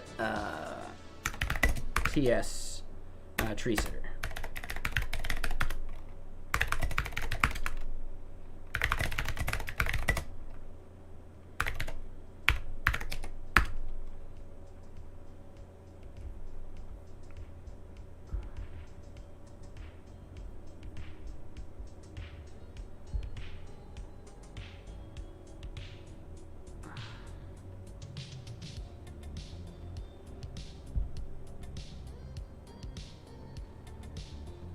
Ooh, but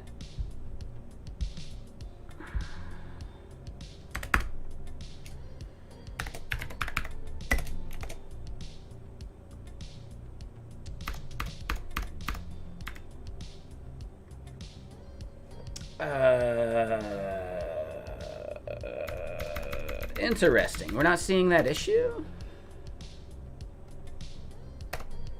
Whatever. We'll manually resolve it.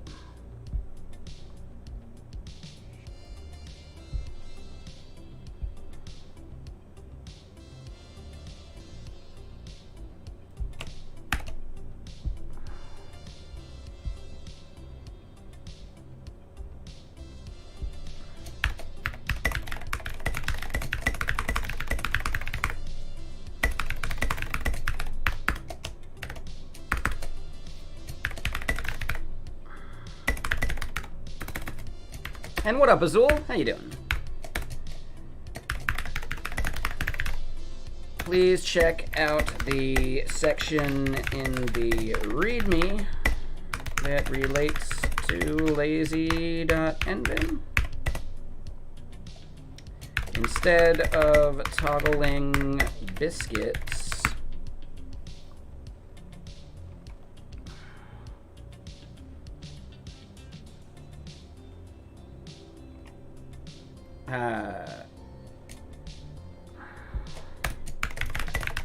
since you are toggling the biscuits yourself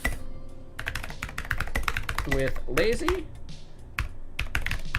you probably don't need to wire up the config for our internal visibility toggle. And what does that mean? It means basically for our config, you should probably just turn off the toggle keybind.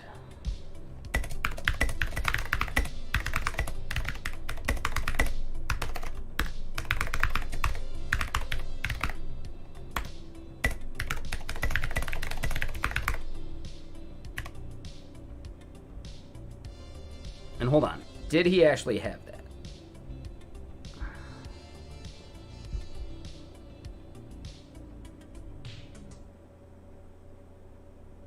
Ah, so he didn't have that. Yeah, never mind.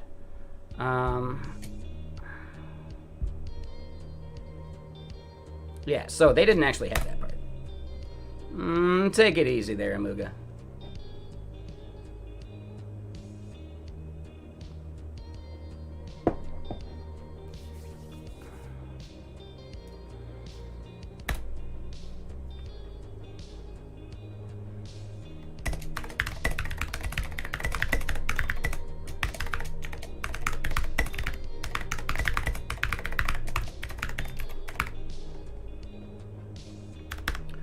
Lazy.neovim, well, keep in mind, there's two, like, lazy things for Neovim. There's lazy.neovim, which is specifically about toggling plugins on and off on your own, right? So if you want to keep your, like, initial, like, load quicker, then it's a package installer and, like, lazy loader for your plugins. Then there's Lazy Vim, I think. And Lazy Vim is a distro that has a bunch of like plugins that it ships with, lazy.neovim being one of them.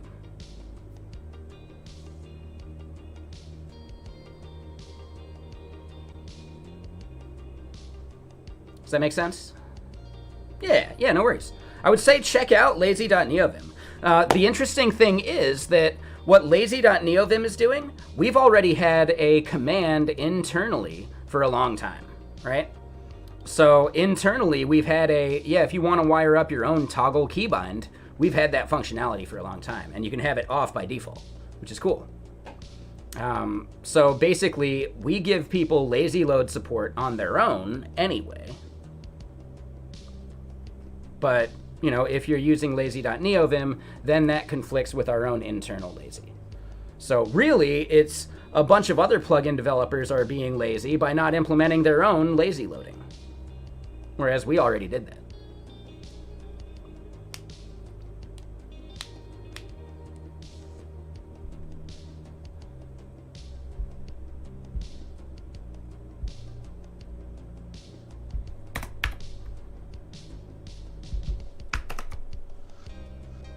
Oh.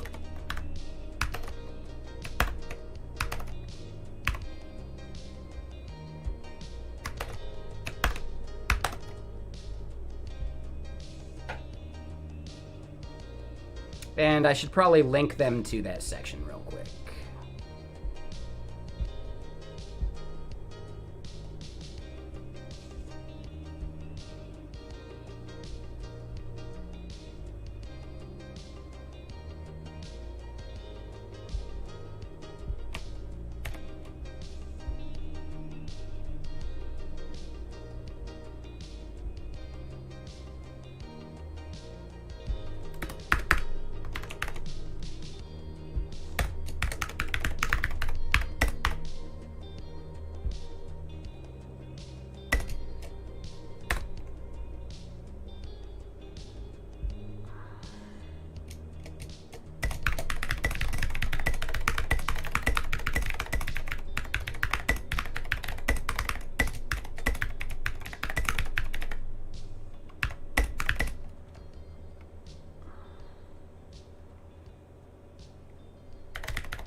feel free to close it yourself.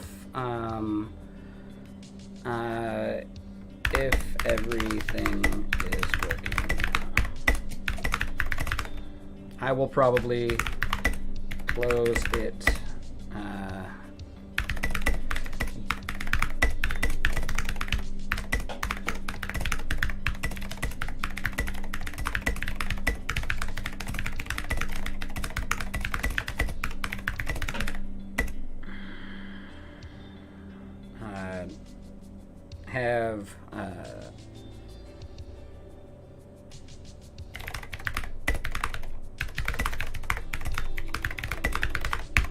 There we go.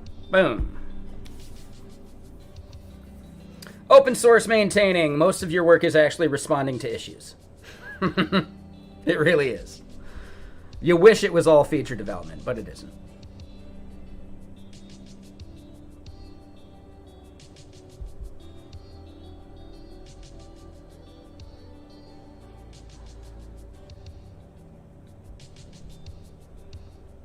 So yeah, awesome.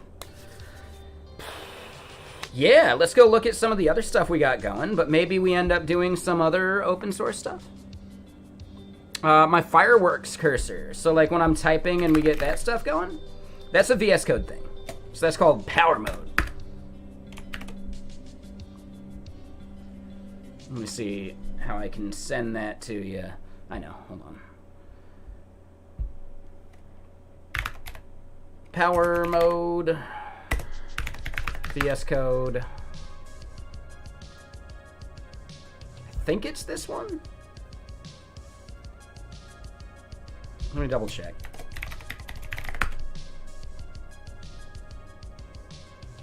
Yeah, Hoover CJ. Yep.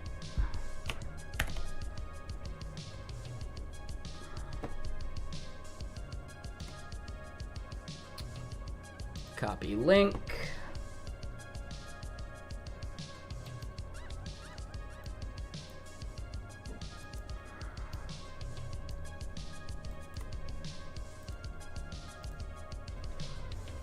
Yep, no worries, Seb.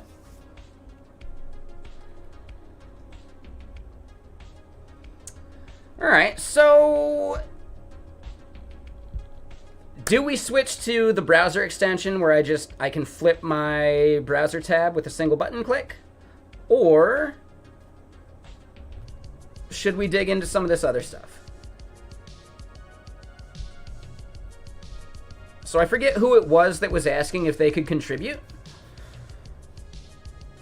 Are you still out there? I think it starts with an R. Let me see if I can scroll up far enough.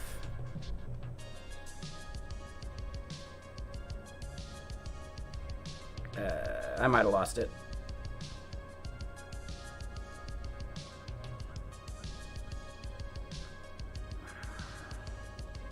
Buskets. No, it's biscuits, but that might not even be the command.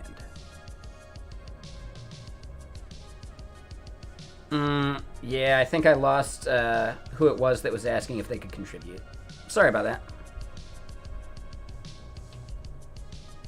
You want to see the teleprompter fix? Yeah, I think it'll actually be pretty easy.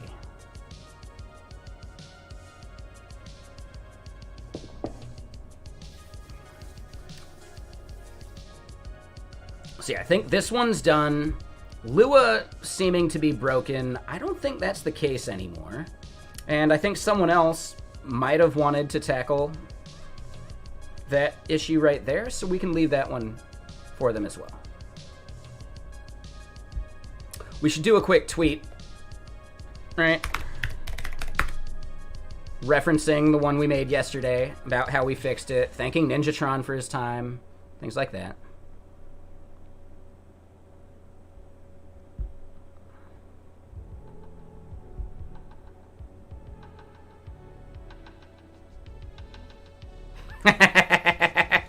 Well, shit, I was gonna make those jokes.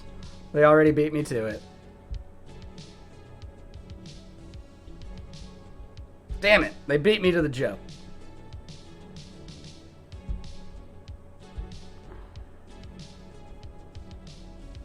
All right, but hold on, let's do a post. Let me reference the one we made yesterday. And then, yeah, we'll switch to that browser extension, because I think that's a fun one. I also think I have some stuff that I can do for VS Code here soon.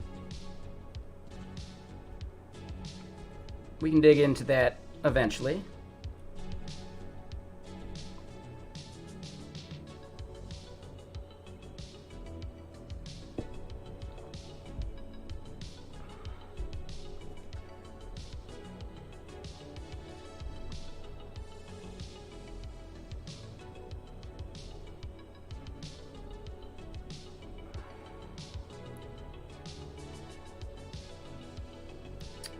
Yeah, so it's this one. We're going to quote tweet that one.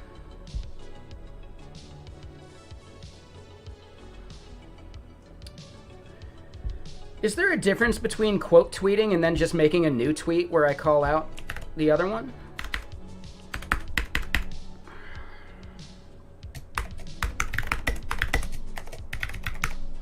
Thanks to @NinjaTron.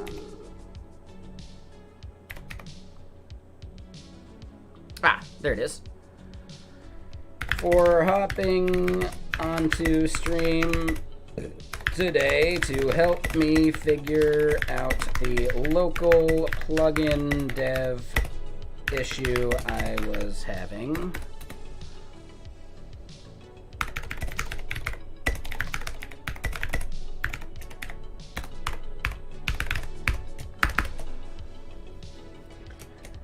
I also ended up fixing the bug we were aiming for.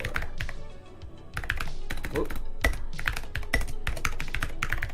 Basically, tree sitters, or Neovim tree sitter,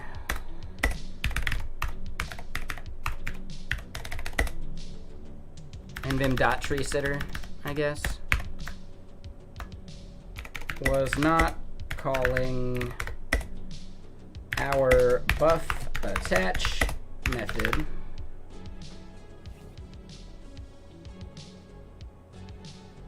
and maybe I just do this in a follow-up tweet.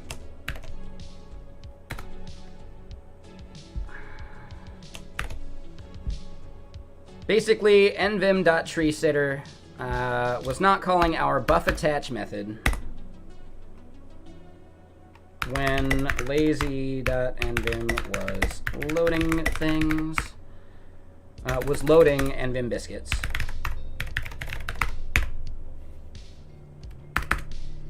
So I added some code to allow the buff attach to be called without a buff number and lang. This allows users to simply call buff attach in their lazy.nvim keys property.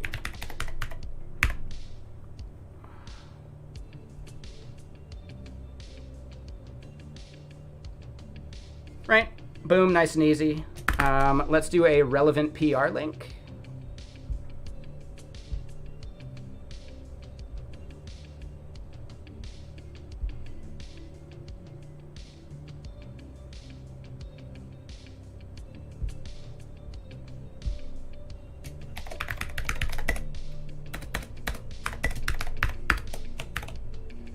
Right, relevant PR.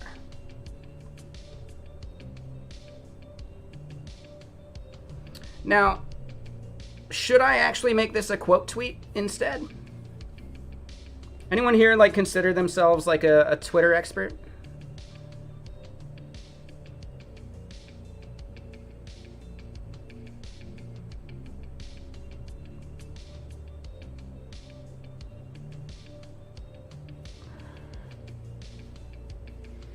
It's fine.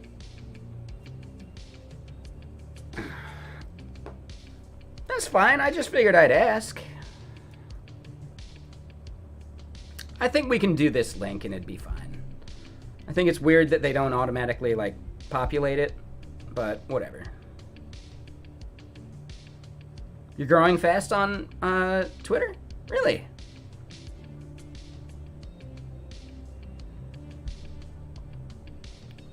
Did you just 10x your followers from 1 to 10? I'm kidding, by the way. Just a bad joke. But yeah, that's awesome, man. Okay, yeah, I don't know if I followed you. Feel free to link your account. One sec.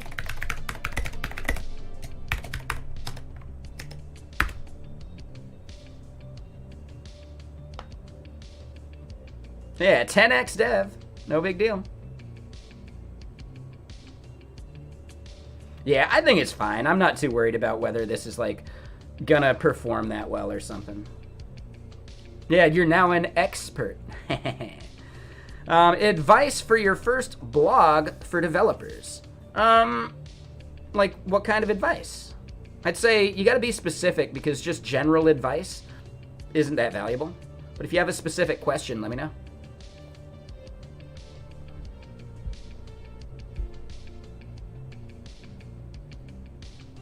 All right, let's see if it actually posted correctly.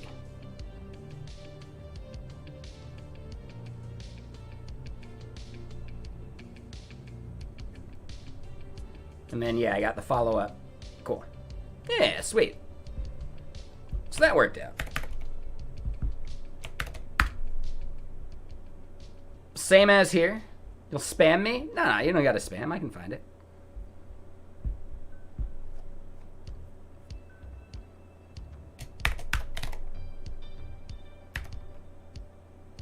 There it is. So yeah, I don't think I follow you yet. Sorry.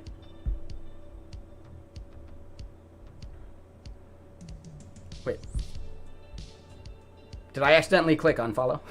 Oops. I think we're good.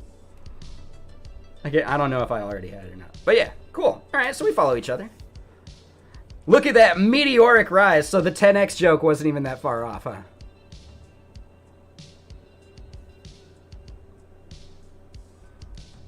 What do you contribute to as far as open source goes? I know, it's fine. I'm just having fun. Like, yeah, that's cool. You know the funniest thing? I didn't I had a Twitter account, but I never tweeted. And I ended up getting to like 2,000 followers just from streaming. People I had the link below and people just clicked it and followed. So yeah, streaming is actually like a good growth mechanism. Mm-hmm. Yeah, I got to 2,000 followers having basically never tweeted.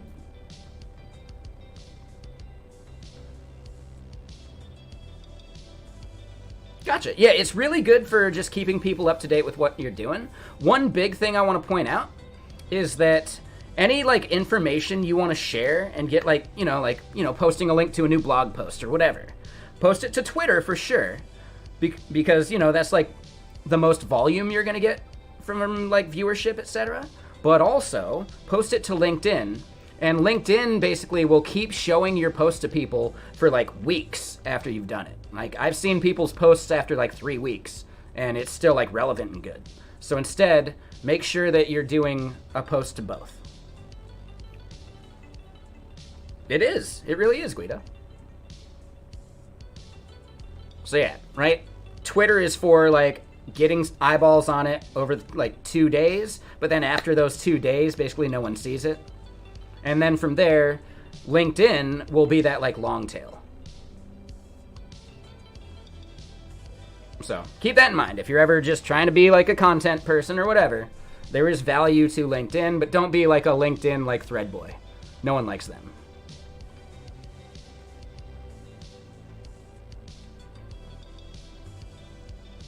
Thank you for the apology. Yeah, we try and keep it a little more accessible. I do swear from time to time, but I'm trying to be better about it. And yeah, let's check out some of this stuff. All right, let's start from the beginning. And hey, thanks, Nick.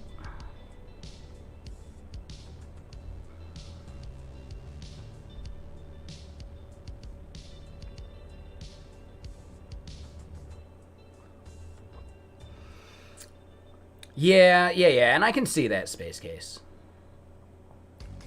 There you go. Yeah, that's a good point.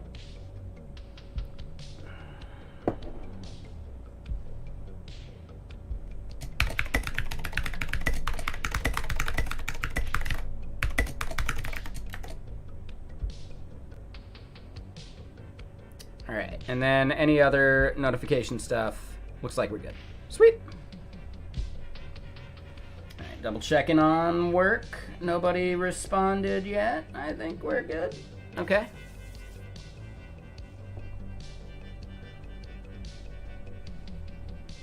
And I guess it's Saturday. No one's actually gonna respond. Maybe the CTO would, because I do see him do stuff on weekends.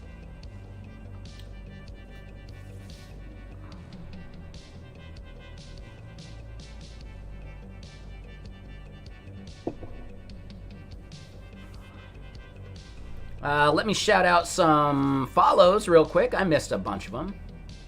Indy GDD, Stuttgart champ. That was hours ago. I'm sorry, Stuttgart. Dashima, unemployed QA. You could have just said QA. I'm kidding. Sorry. Bad joke.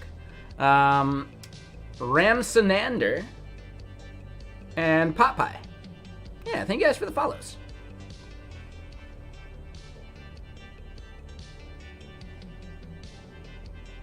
Happy holidays. Yeah, I like the holiday too. A little bit there, yeah. I'm a dad joke connoisseur.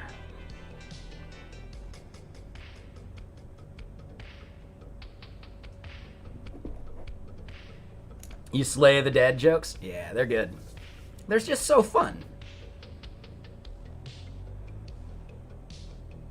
Here's a fun one, depending on the vibe you have with your kids, right? You get your hand on their head, right? Start squeezing. What is this? I don't know. It's a brain sucker. What's it doing? I don't know. Starving. That's one my dad used to use a lot. It was a good one. What do you call security guards at Samsung? Oh, I don't know.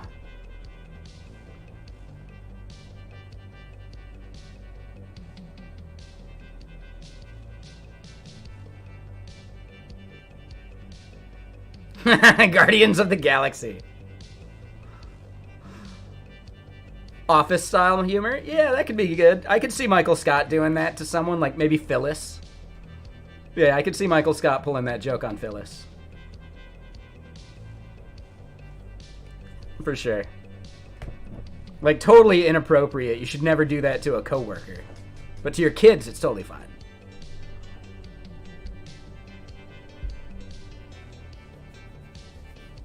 And hey, BMO, thank you for the follow. So yeah, we're gonna pivot to a different bit of open source work. I wanna really fiddle with and understand Plasmo. I kinda wanna make a YouTube video about Plasmo as well. I think that'd be fun. So, Pet Food Guy, and this is from YouTube for anyone here on Twitch that doesn't know. They say, I'm glad I've never had to use LinkedIn for networking, job hunting. Feel for those that have to put in the grind. Great for exposure, though. A LinkedIn profile is like a second resume, and it's really useful for that.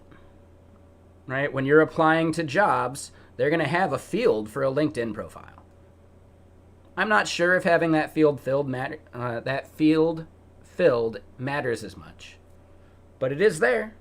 And it is a thing where, yes, I've applied to jobs and I've seen people click over to it. I think in many cases, they'll do that more than they'll read your resume. So, something to think about. I have definitely applied to jobs and seen people from those jobs look at my LinkedIn profile. Let me get more music going.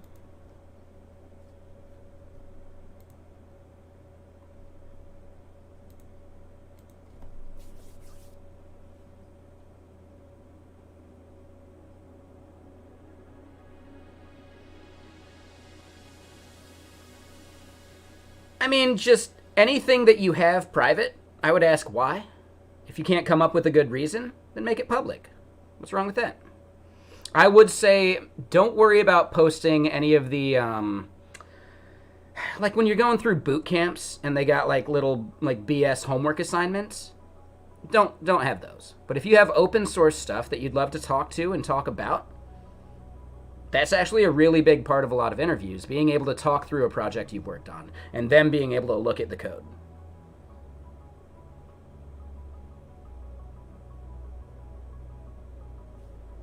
Yeah, so the big thing about LinkedIn is you never actually want to apply to a job through LinkedIn.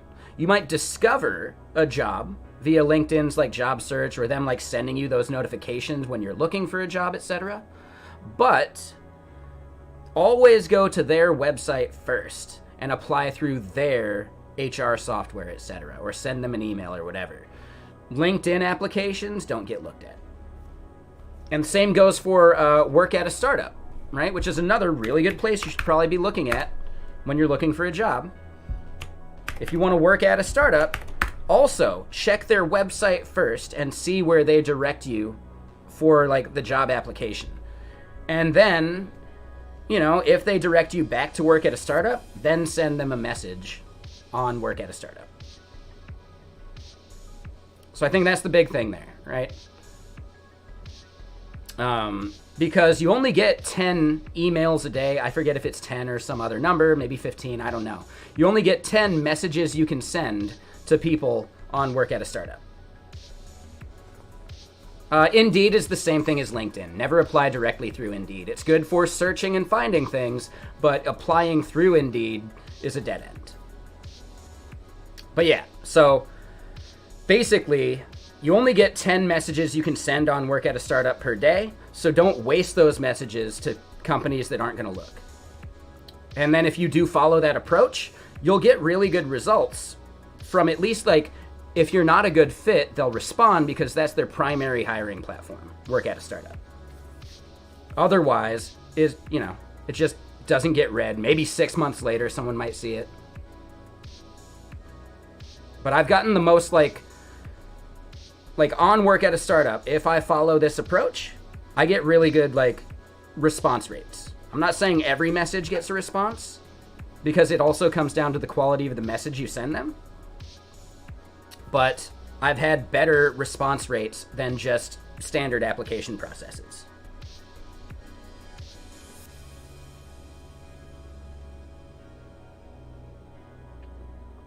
Yeah, exactly, Azul. Yep. And I should probably make a YouTube video about this. So hold on.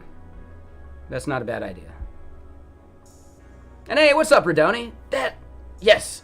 I was trying to remember who it was that asked about contributing to Neovim Biscuits. So yeah, if you want to apply to Neovim, or not apply, if you want to like contribute to Neovim Biscuits, let me know if one of those issues looks right, or if you want to figure something else out, like, just let me know. Yeah, I'm going to throw it into my my list over here.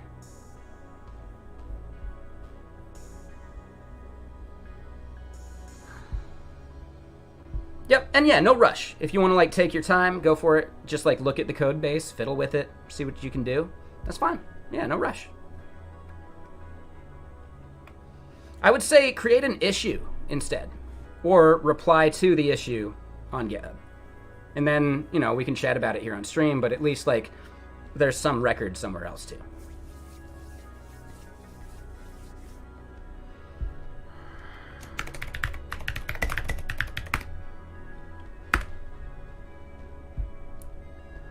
Applying to jobs.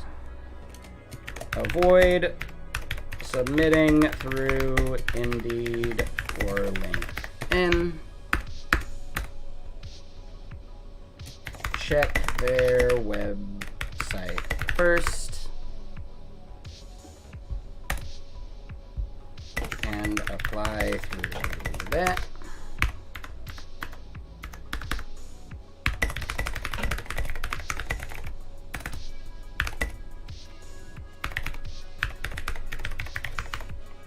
But they are great for discoverability. Check their website first and apply through that. Similar for work at a startup. This also prevents you from hitting the 10 message per day quota too quickly. Right, so it's probably going to be a short.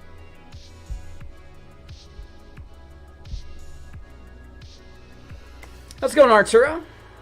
yeah, what's going on? We're gonna switch over to a different bit of open source content. It's gonna be basically me figuring out Plasmo, which is pretty cool.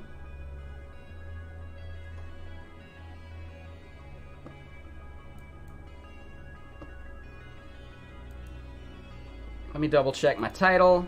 Open source dev.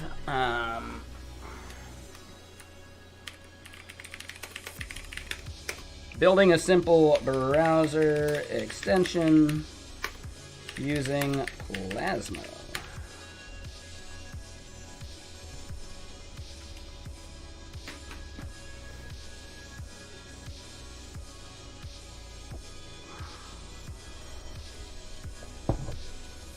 And yeah, BMO, thank you for that follow as well. I might have forgotten to call that out. Yeah, appreciate you.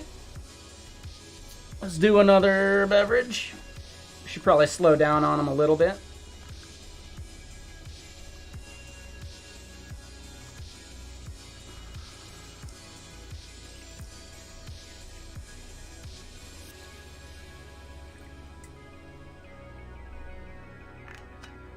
Alright, so hold on. Let me read this comment there, Buttermilk. Your GitHub is old and all over the place. Should you just make a new one and start fresh? No, I don't think so.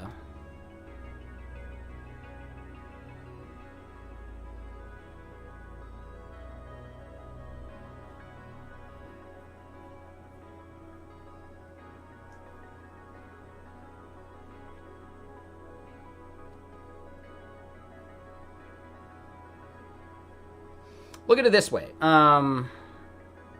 Would you be stoked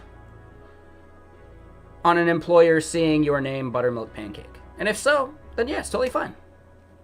If not, then maybe creating a different brand would be worthwhile just to make it more professional seeming. Totally up to you. I don't have a preference there personally, but you know, obviously, like, you've seen that my Twitch handle is CM Griffing, just like it is here, just like it is there. So if you want to actually do branding like that,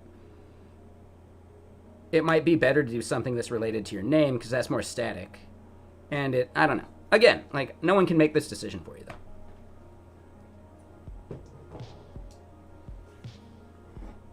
So do whatever you want to do. It's not that big a deal. But if you are trying to make it seem more professional, then maybe a new account that has, you know, a better, more professional name could be worth it. I'm not saying you should, but it's really what you want to do with it.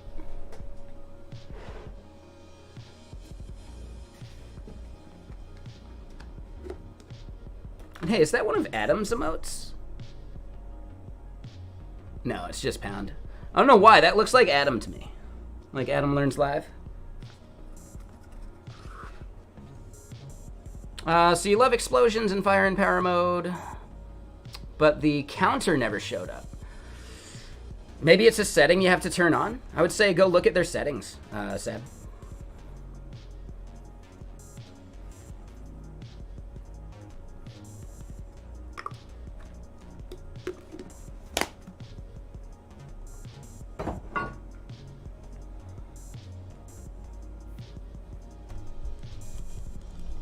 And yeah, I should switch to some water after this one. You did? It's on, but you're not seeing it? Oh, that's a bummer. Yeah, I'm not sure.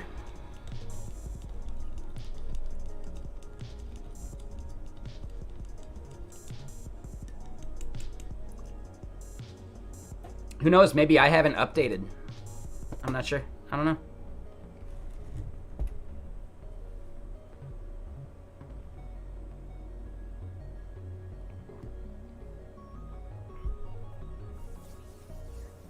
I like how you manually typed out those stars, or I hope you did. Yeah, okay, I was gonna say, like, I don't remember Twitch doing that.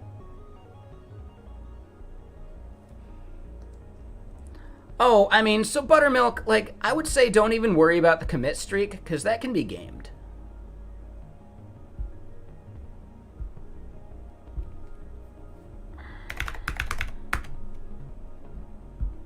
Right? You can actually abuse your Git commit history. You can modify dates and do all sorts of stuff. It's crazy.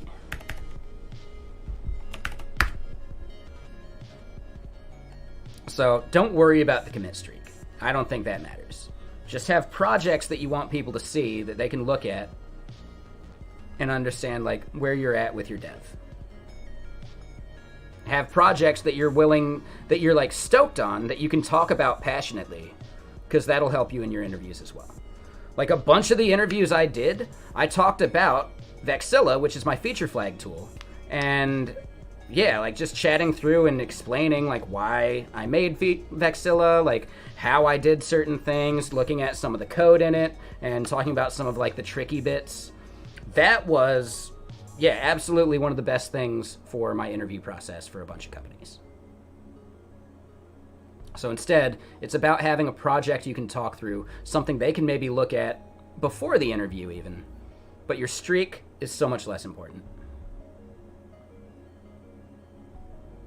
No. So Yellow Cat, I'm at Get Kraken right now. So I'm good. I just started at Get Kraken like a month or two ago.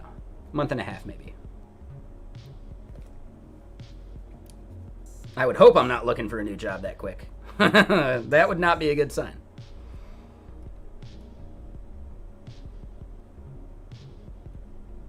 Yeah, no worries.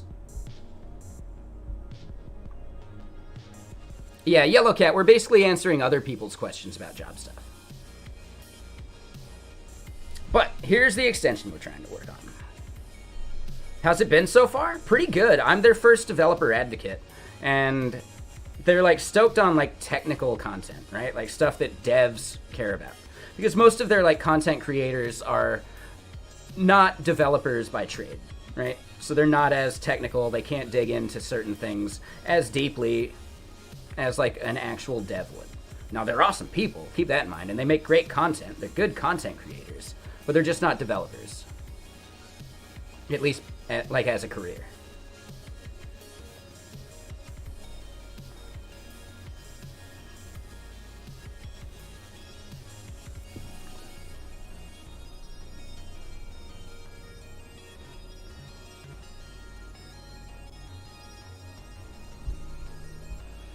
And yeah, I got a video that should be good pretty soon. But yeah, I need to do some more editing and filming tomorrow. We'll see how much I can get. I think tomorrow we can definitely stream. Right, I don't typically stream on Sundays these days, but because I was in the office all week, I really want to stream. I'm gonna have to figure out like what project we work on tomorrow. I actually have some like work stuff I can stream. It's like not heavy dev, but it's like dev where I can work on it by adding like a banner that calls out. Yeah, on this channel. Like adding a banner that calls out the workshop we're gonna be doing at the end of the month. That's all we gotta do, but the dev team is working, you know, hard and fast on actually getting the release out of like the next version of GitLens. So it's not their priority to add that banner. Right? So instead, I can add that banner, and then their responsibility of like code reviewing it is easy enough. So I can save them some of that effort, which I think is actually kind of cool. I'm stoked. GitLens is fully open source. 100% open source.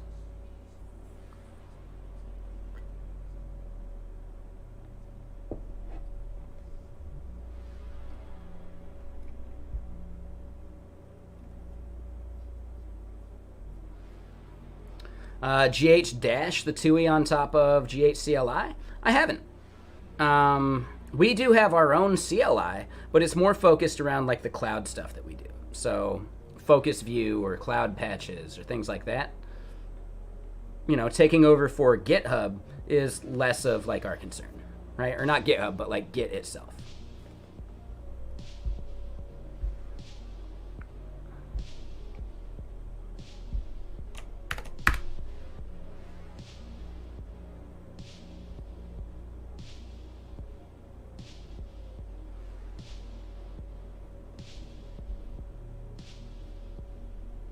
No screenshots or nothing?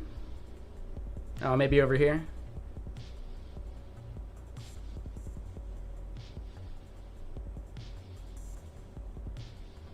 Oh, I must have forgotten to press the video.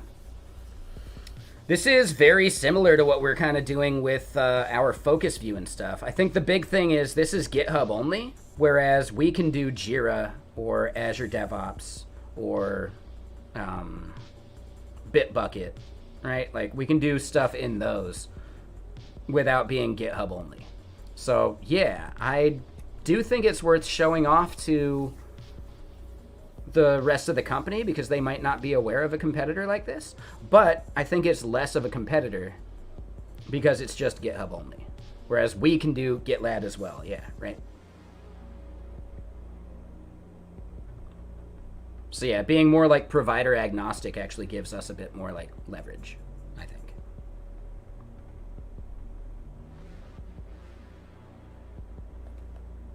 But it is interesting. Like, it's cool to see what they're doing.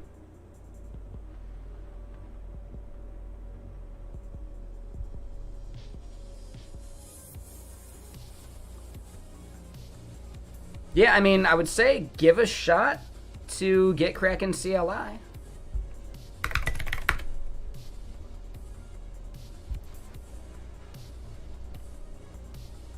Yeah, I know it's open source, so it could pivot or something too, but it's still GitHub specific.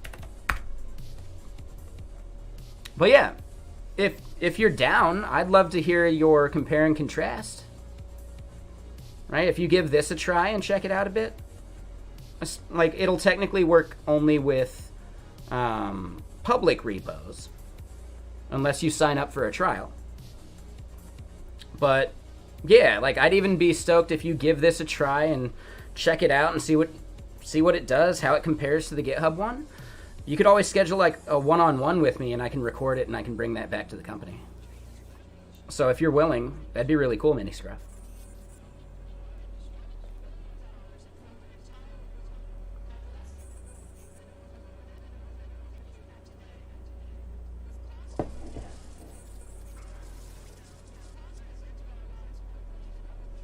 Totally up to you. Like, you know, no worries if not. Yeah, like, for sure. And even if you only get a little bit into it, understanding why you didn't give it any more, like, effort would also be valuable. So, up to you.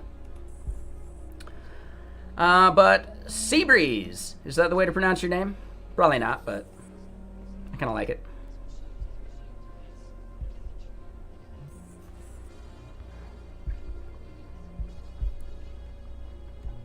All right, so let's get to the extension we're working on. We can get the Neovim Biscuits thing out of the way for now.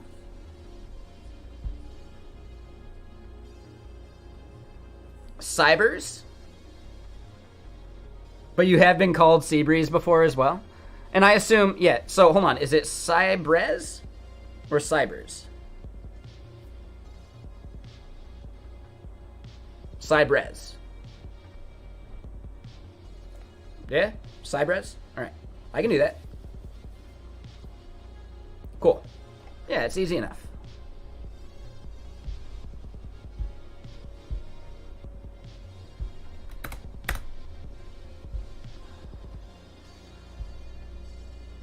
I'm doing well. We're going to work on making a browser action.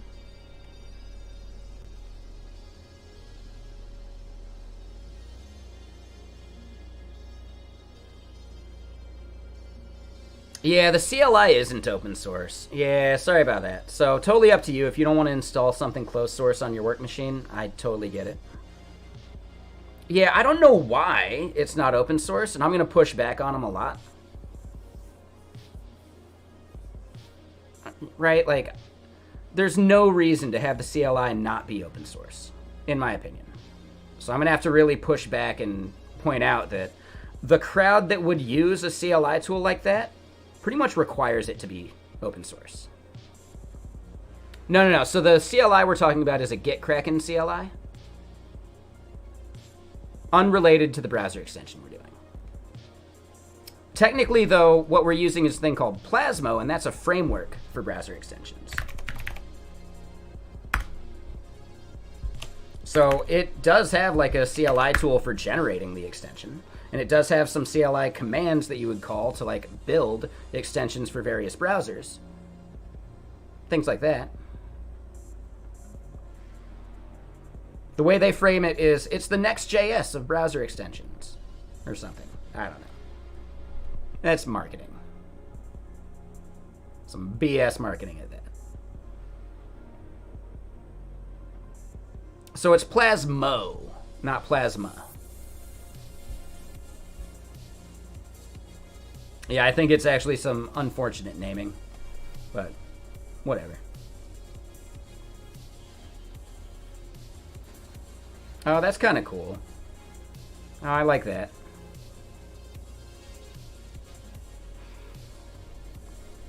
Yeah, so live reloading, HMR. Oh, it shows behind your Explorer. Oh, that's a bummer, sad.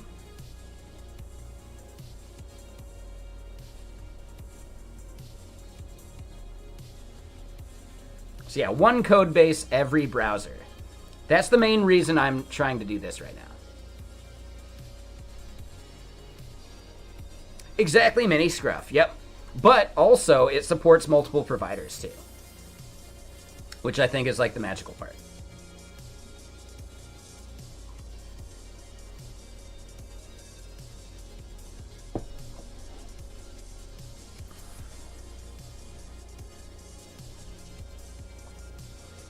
Ooh, and yeah, guy at Live Blocks. Yep. So yeah, Plasmo, they have like a cloud offering. I don't think you need it.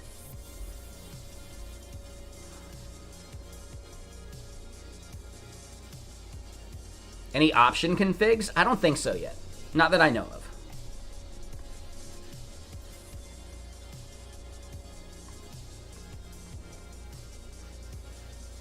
Yeah, I'm not sure what you would need to configure necessarily.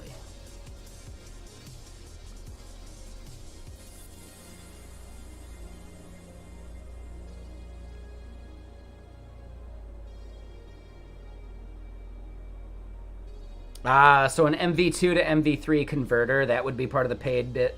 Got it.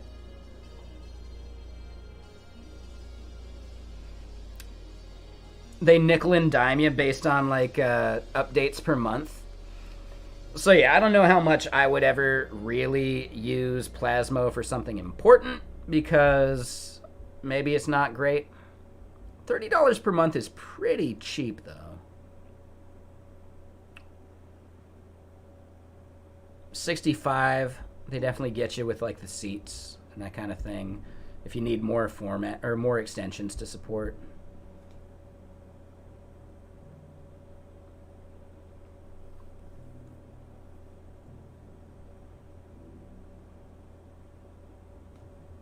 Well, that's what I'm getting at, Twofuls, right? For a lot of the people that a GitKraken CLI tool is targeting, as just a user persona, they prefer open source tools at that point, right? Absolutely, Miniscruff. Yes, that's like the key power. You can have your Jira tickets as like your issues, and then your GitHub PRs, and they're like all right there in focus view. That's like the #1 selling point. Because there are teams that do that.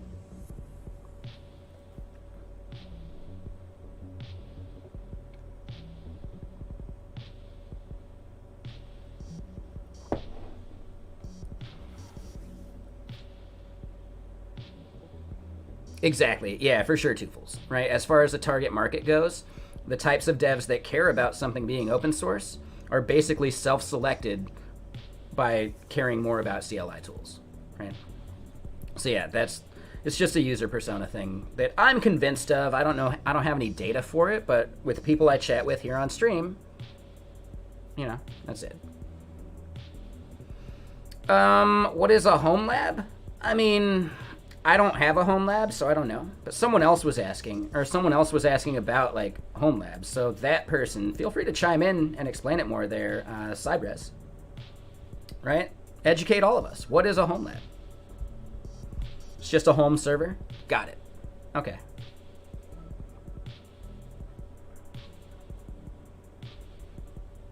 So yeah, the plugin that we're working on.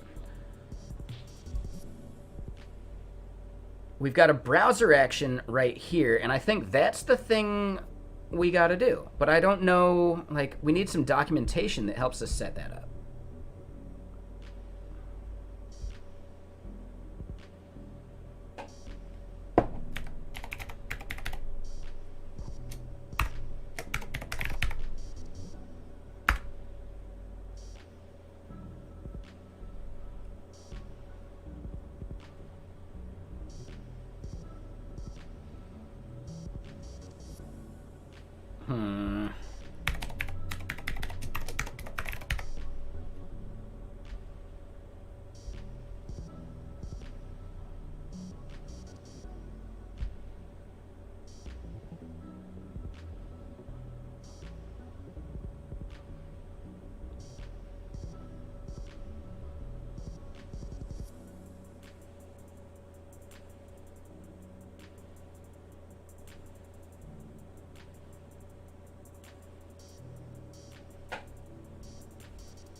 So I guess here's the big thing about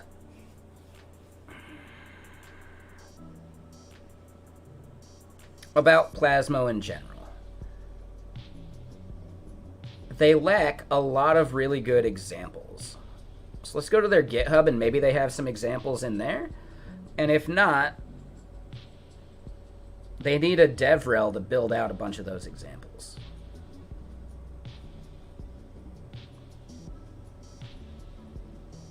And hold up. So a different streamer named Karuxes has their own 48 terabyte home lab. Damn. You'd say it's usually more than just one server. So you also can play around with routing and distributed stuff. Is GitLens coming to Neovim? They have no plans to do GitLens for Neovim explicitly. There are plans for JetBrains, and I had to double check that I was allowed to say that, and I am. So yeah, JetBrains is on our horizon as far as like an official thing. What I'm thinking is I would love to maybe next month or the month after make some content where we try and take the GitKraken CLI and bring that into Neovim at least. Because you can get a lot of like the GitLens functionality of like inline blame and like gutter annotations. You can do all that real easy. Like there are extensions to do that already, or plugins or whatever. However, the GitKraken CLI tool might be pretty good inside of Neovim, right? And yeah, like there's already a lot of good extensions or plugins or whatever for Neovim that do enough of what GitLens is doing. So we wouldn't get as much like traction due to like an early mover advantage kind of thing. It might make sense to do it for Zed instead. But I think a big thing for Neovim is, yeah, get our CLI tool into Neovim, even if it's just a wrapper around the output. That could still really be worth it. Yeah, I work for a company called GitKraken.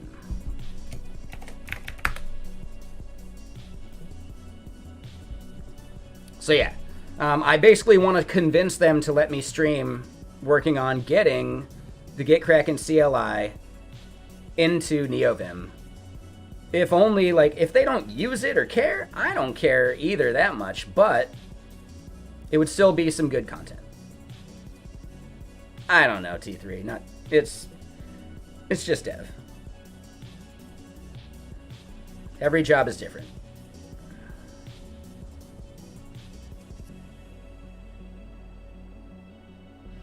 Twofolds. One big thing is like a lot of content creators, right? And you're saying like as an average person, but content creators like to have like an archive of all their stuff.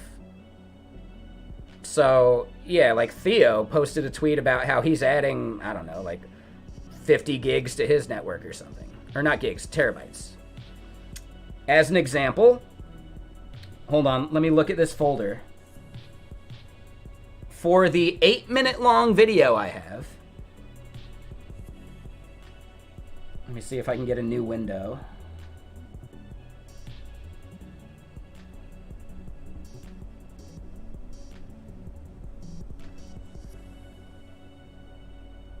For the 8-minute long video, I have multiple takes, right? But they're all at 6K. So for an 8-minute video's worth of content with multiple takes for various things, I'm at 312 gigabytes of like raw, like Blackmagic raw format video at 6K. And at 6K, it's actually really important to keep it at 6K because I can do that punch-in kind of thing where I zoom in and it's still like 4K and I'm not sacrificing any quality. So yeah, 6K video so you can do the punch-in stuff is incredibly useful for content creators. Oh, sorry, Anonymous. Yeah, I know, it's a lot of tabs. It's a boring combo, though, so sorry.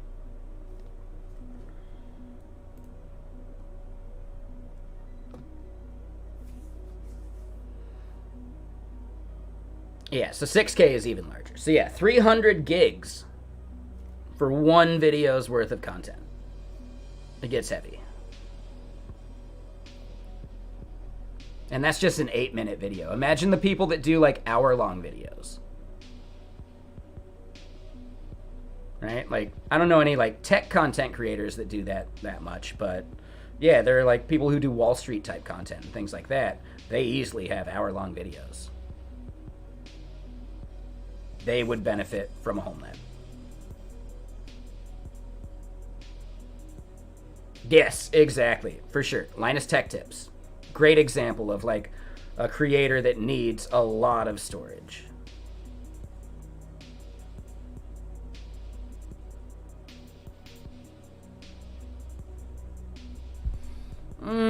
They have their examples in a different repo. Got it. All right, so now if we search this, I bet we can find something.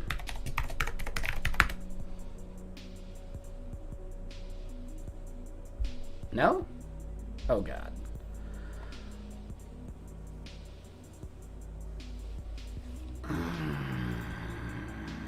Where's your God now? Hey, thanks, Seb. Yeah, it's worth a shot. Let me know what you think.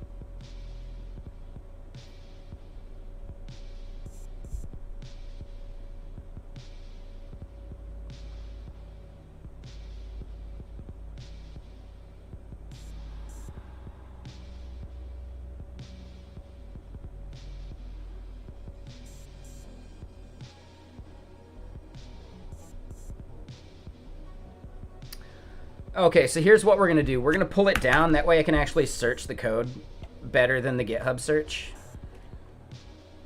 I think that'll be worth it.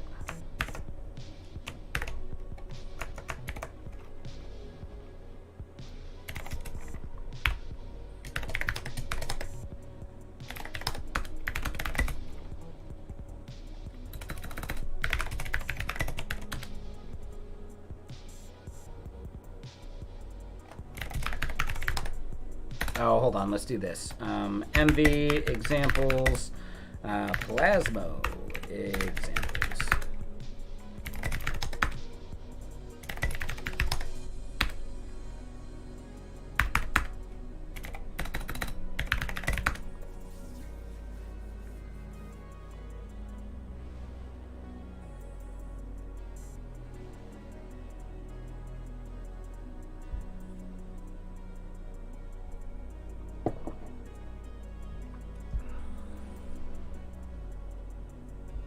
Alright, so we're going to do a search. Let me drag this out so y'all can see it. Browser action. Really?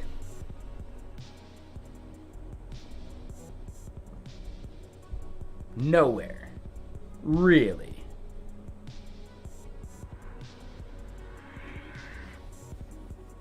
Their DevRel is blowing it.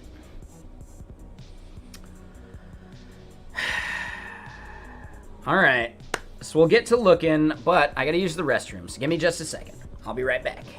And I need to pour some more water too, so it's a good time to get up, and I'll be right back. See you in a sec.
I'm back.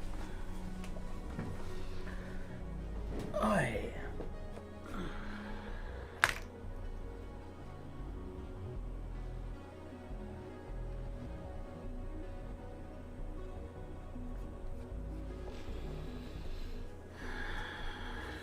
Alrighty. Making sure I'm in frame.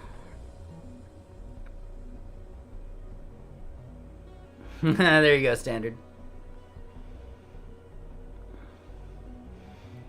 Damn, you have a local Debian mirror that's around a terabyte? That is huge, dude. That is way bigger than I thought it would be.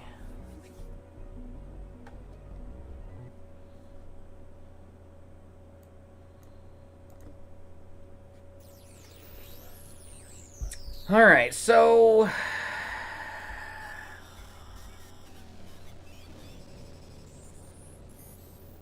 with a content script, let's look at it.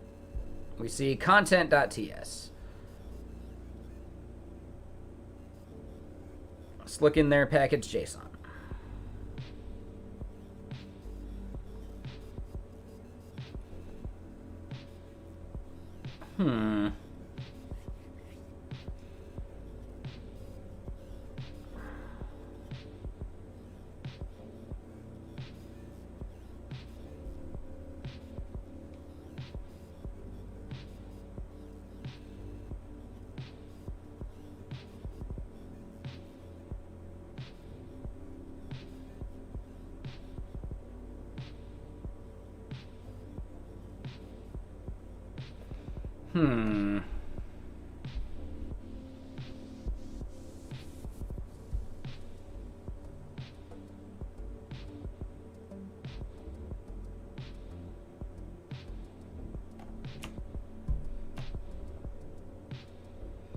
Alright, so we see browser action here.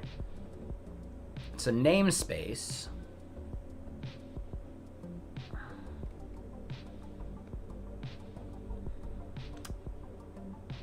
Oh, it's a d.ts file.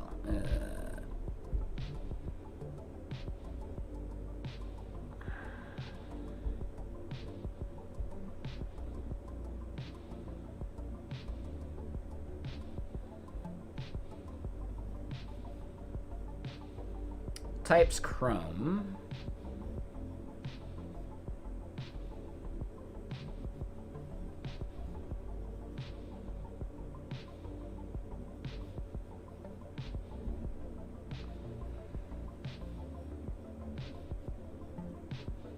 And it is just a types file. Oh, so yeah, that's all it'll ever be. So...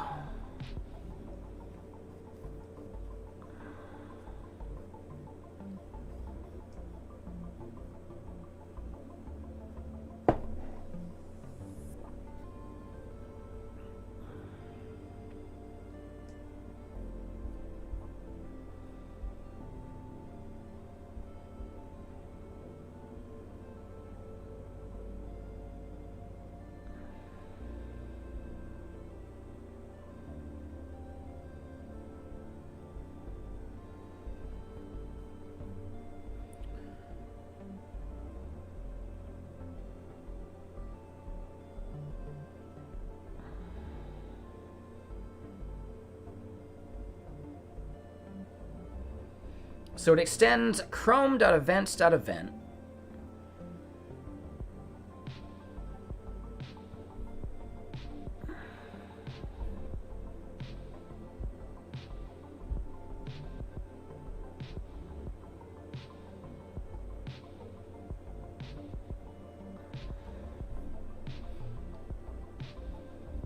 Let me look this up then. Do they have any browser actions there? They do. Browser action dot on clicked. Oh, interesting.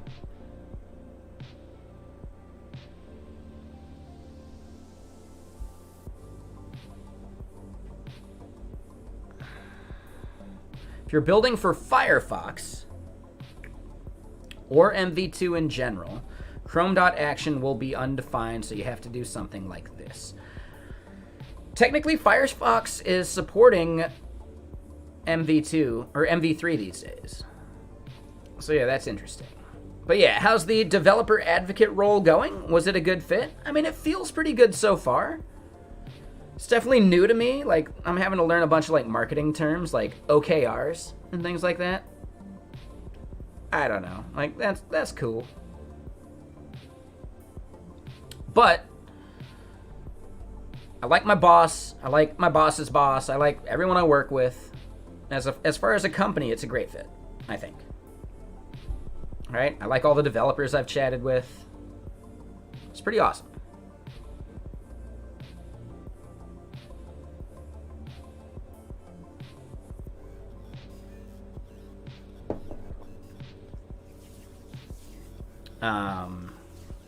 But yeah, I need to get more content like out there, like quick. So yeah, I gotta like ramp up the frequency with which I make content.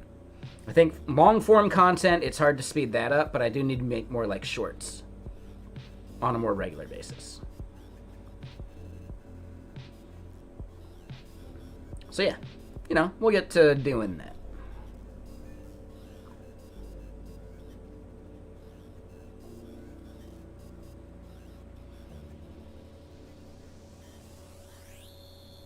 Okay, so this is something we would end up needing to do, and it's similar to what we were doing. I don't think I need to export. Are they exporting at the bottom? They're not. Yeah, I think that's fine. So, let's think about what we're doing. I feel like, yeah, we could just close that. Here in Flip UI, all we want to really do is, we don't care about the tab.id.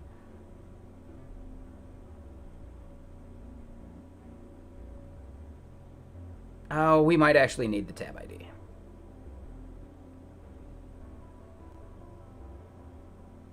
Oh, there you go. Yeah. Yeah, and even then, like, for an experienced dev, I've heard that using the commit graph is a good way of finding the commits that you might want to bisect along and things like that. So discoverability is really nice with the, you know,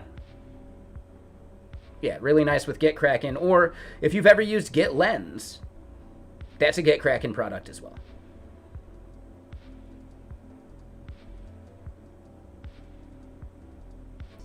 And there you go, Sad. Yeah, that'd be great.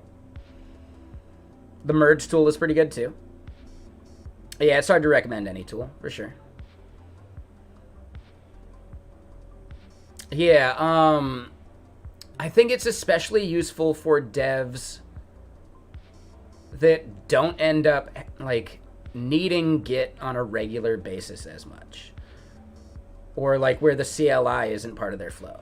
So for data, like, you know, like data scientists or, you know, AI type people who spend a lot of their time inside of like Jupyter notebooks or whatever, then yeah, they're not typically command line savvy nearly as much. So instead, yeah, they could use GitKraken. You know, business intelligence type people, like all sorts of stuff where like the command line isn't a part of their daily workflow.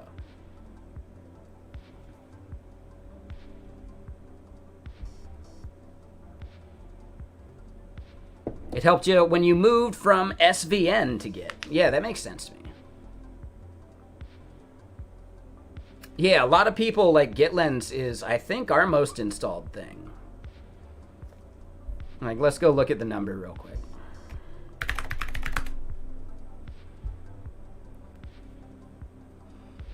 $31 million installs.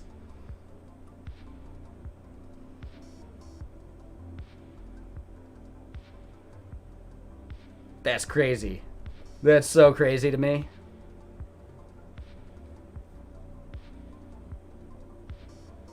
Yeah, that's so crazy. And then hold on. Open VSX GitLens.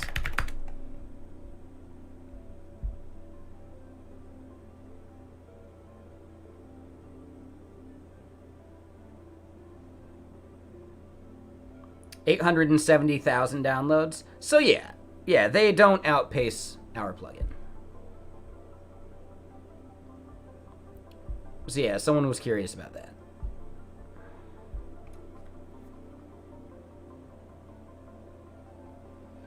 You started a newish job. The boss is good and the devs are good. The work can be complicated, but unfortunately you have to go to the office 2 days a week. And commuting is killing you, though. 380 miles a week?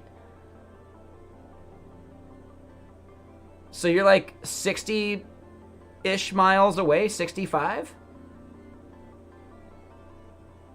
No, I did that math wrong. Way wrong. Sorry, you're like 90 miles away? Gross.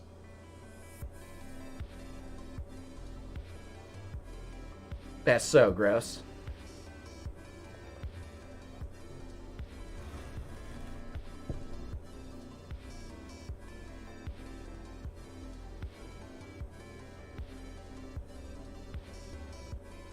So wait, 380, so it's like 190? And then you like stay in town for a night? Yikes, dude.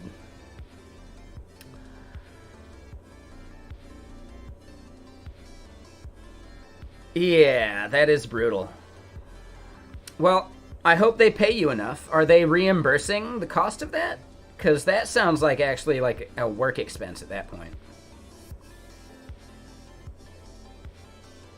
Yeah, going remote's the way to go. For sure. Yeah, that's crazy, Kung Fury. Yeah, gnarly, man. Alright, let me do another beverage.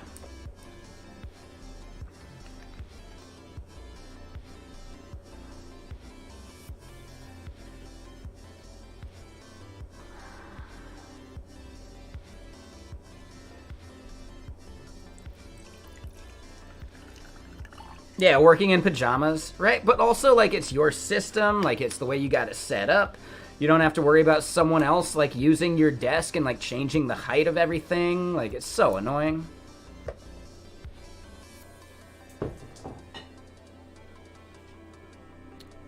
What are we making? Right now we're working on a browser extension. It's going to do something very simple where when you click the button up here, it flips the UI. Extremely simple, but I actually need it for what I'm doing, and I want to explore a bit of Plasmo and how it's a framework for generating browser extensions, because I have some other browser extensions I've made, but I used a boilerplate back in the day, and it doesn't support a whole bunch of the other browsers. So instead, if I want to use something that I know is going to keep getting worked on, then yeah, Plasmo might be the move. So it's mainly a way to discover Plasmo, but also I need a thing that flips the UI horizontally because I have a teleprompter here in front of me, and I have to like go into DevTools and just set some styling with DevTools, which is annoying. And it's more of a hassle than just simply pressing a button, you know?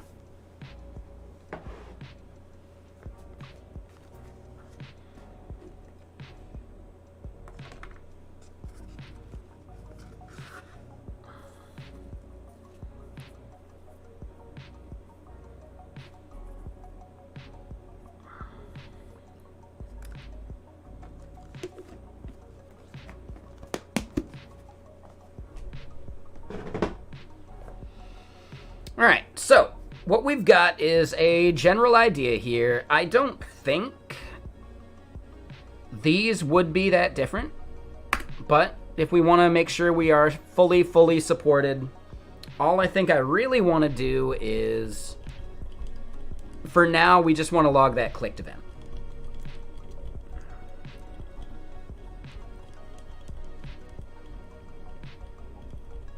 We're going to get rid of that tabs.send message. I forget what the way of doing it with the extension stuff is to inject a custom script into the page, but that's basically what I need to do.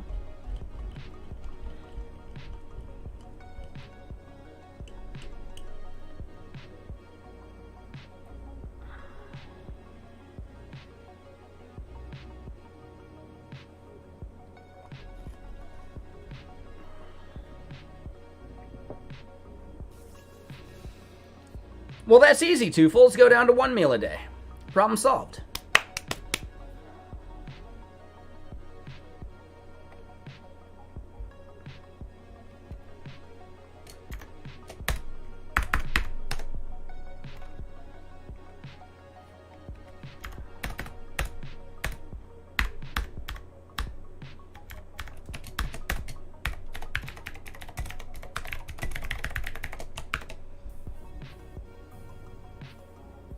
All right, so we've got that built. I don't think we end up needing that.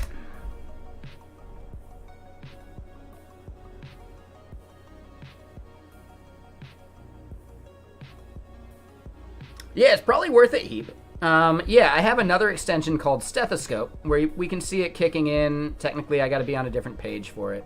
If we go to their examples page here, Stethoscope is live, and oh, no score found because they don't have a README? I think I just need to refresh. One sec. Yeah. So here we go. With Stethoscope, we can look at, well, yeah, the amount of stars. Does that give them some points? Sure. Right? The README file existing is hugely important. The most recent commit is hugely important. And yeah, so README file doesn't exist. I think it does, and we just have a bug with that being detected. So that's on me. I need to fix that. The most recent commit. That's actually one of the most important things to me, and I would say 3 months ago isn't bad. So we might want to look at how that logic works, but you can also configure which ones you care about. So if amount of stars doesn't matter to you... Oh, did I break it? I think I broke it. Hold on, let's try this one. Ooh. Alright, so it's totally broken. Let me double check this. Hey, there we go. So yeah, we can like turn off the ones that we don't care about, amount of contributors maybe, or amount of commits, sponsor section, releases. If we only care about one thing, then hey, yeah, an open issues score of 0 because they don't have issues means they get 100%, right? Nailed it. Can I check your repo? I could, but you could also just install Stethoscope yourself.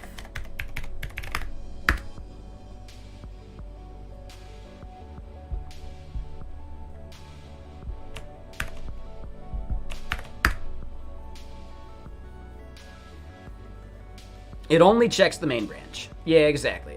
So it's not perfect, right? Just like a stethoscope is not going to give you the same detail that an EKG will. It's still a good, like, pulse check, right? So I would not say treat stethoscope as, like, the absolute truth of what libraries are good or not, but it does give you, like, a quick check, right? Like, is the heart even beating? That kind of thing. So yeah, it can only look at the branch that you're on, right? Because it's a browser extension, it only has access to what's on the page.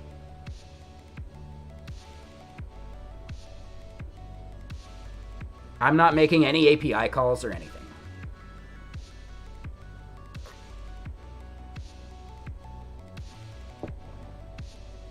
So if GitHub changes their UI and changes the selectors for some of these things, then they break my extension. Yeah, a lack of a license is an immediate fail. And that's a thing for me specifically, but also I think it's just important.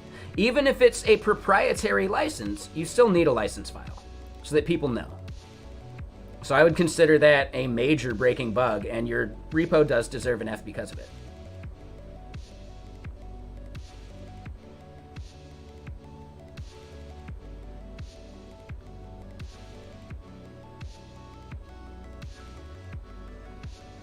Basically, I go through these kinds of checks on my own anyway, and it only gets a 10 for itself.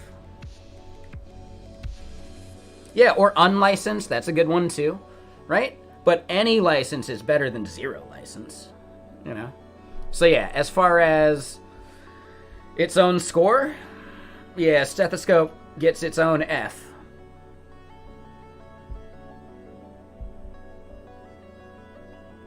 But it's also failing some things where we have bugs, so we need to fix those bugs. But before we fix those bugs, I probably want to port it over to Like, we've done the migration from Manifest version 2 to Manifest version 3. We did that. I think I still need to, like, publish the new versions. But after that, we've got some bugs to fix, and I probably want to migrate to Plasmo to support more browsers anyway.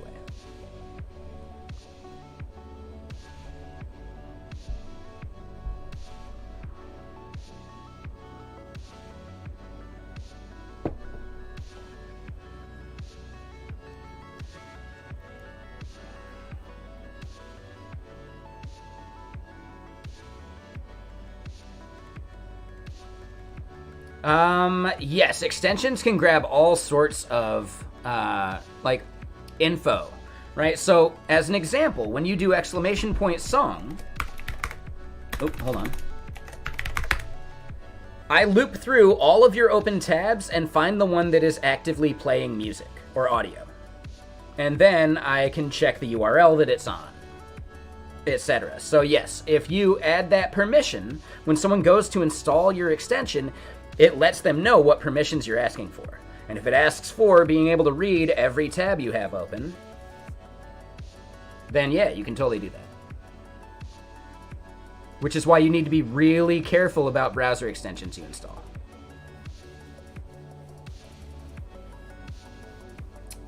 What GIF?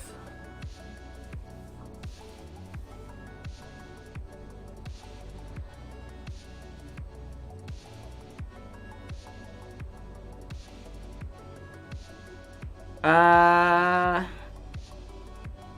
don't know where it is. Hold on. I'm gonna have to think about that. Because it's definitely not on the company website. Like, basically, at a company I used to work for, they set up a room where you were to take, like, 4 photos of yourself, and they would, like, when you moused over your picture, it would be black and white, and then you mouse over, and it would do the color version of, like, all this. So, yeah, like, that's what I ended up doing with it. But their website, they don't have me on it anymore, obviously, because I don't work there anymore. I could probably get it from Stream Parrot.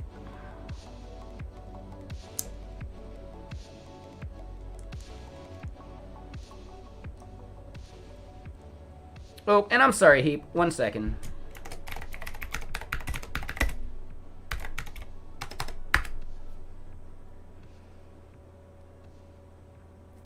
Let me read your question. You wanted to create a button that moves the tabs and address bar between top and bottom?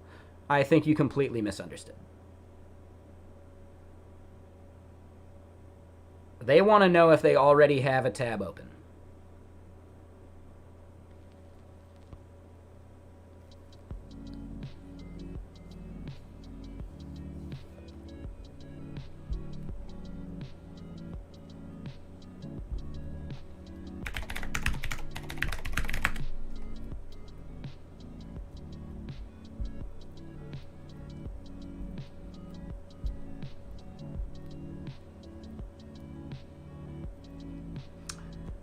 So wait, Heap, are you asking about what I'm doing? I want to inject some CSS that flips what's inside of the tab, right? So your DOM. I want to flip that horizontally. I think you're talking about vertically. No, I'm not doing that either.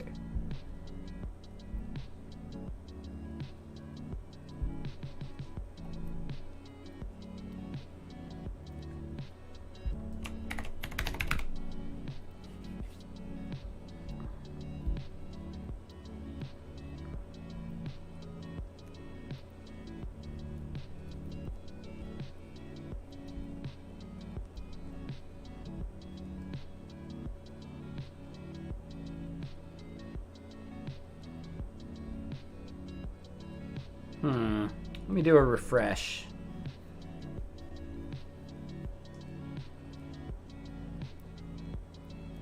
And yeah, I've got a lot of GIFs on here. Firefox does not handle this many GIFs in a page that well.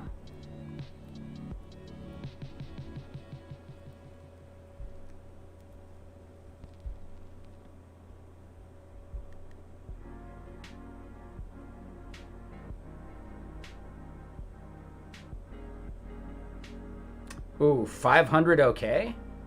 That's not good.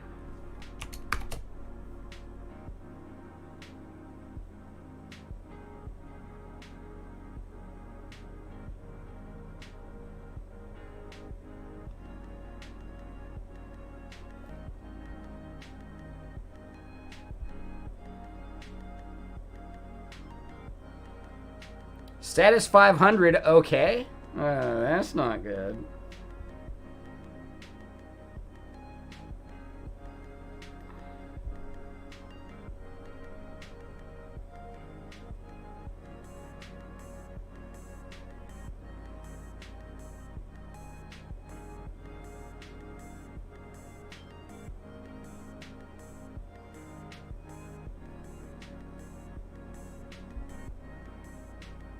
Tis but a scratch. Yeah, exactly.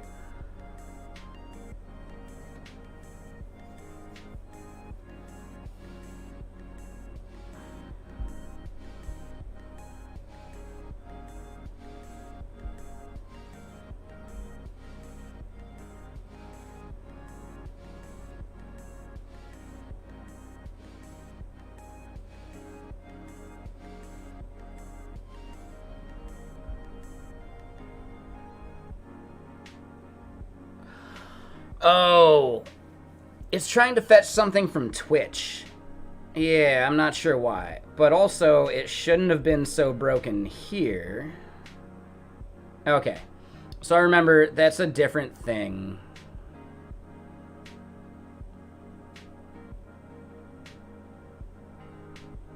Yeah, we'll let it keep loading.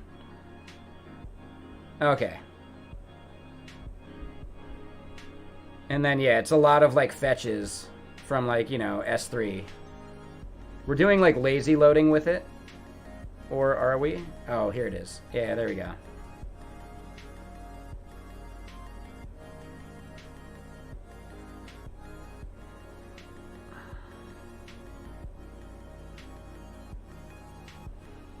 Yeah, I didn't do enough testing with this many emotes on it. So, yeah, that's on me.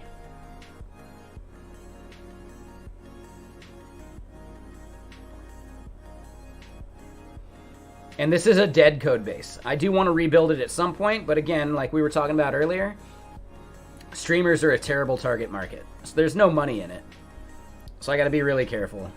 You know, like, I got to invest in the things that I think could pay me to work on things that don't make me money. You can see right here, 241 of 256. So I'm getting close to my own cap.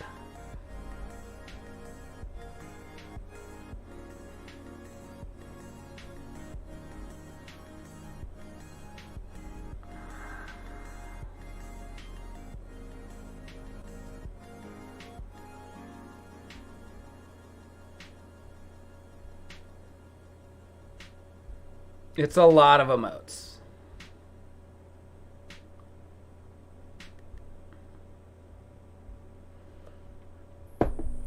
This is one of my favorite ones. We here are an agile scrum shop. We here are a bullshit shop. All right, so here it is. I think I can grab this image for you.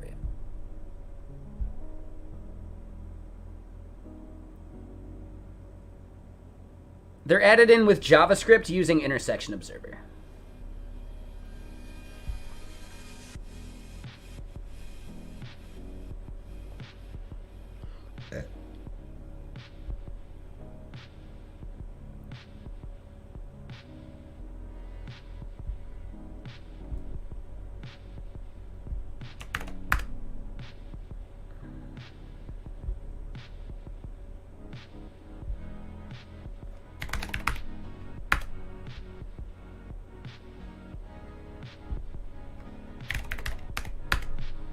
Oh, that's not what I wanted.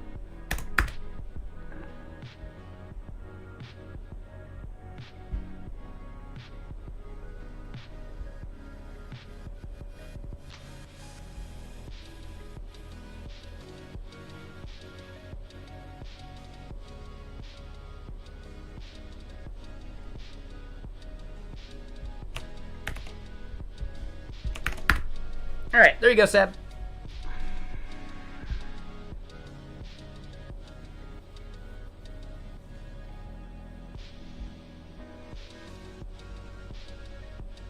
All right, so one thing I want to do, we want to go to Manage Extensions, and it looks like it's got some errors. Why? It shouldn't be calling anything.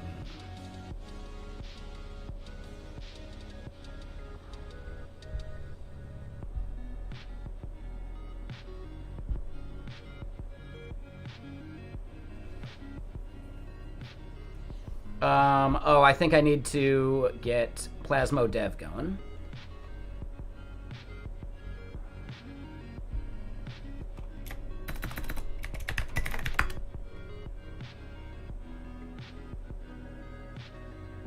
Yeah, no worries, Seb. Alright, so I think that's what they were complaining about.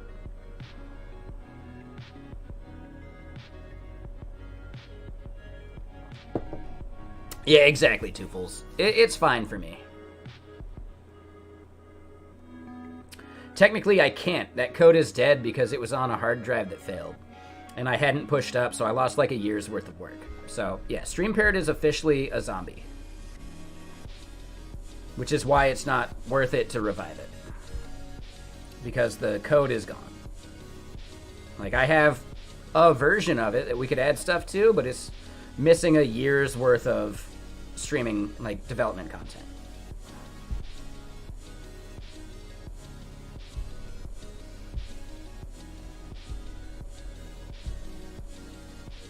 Hey, alright, looks like we're working. So now...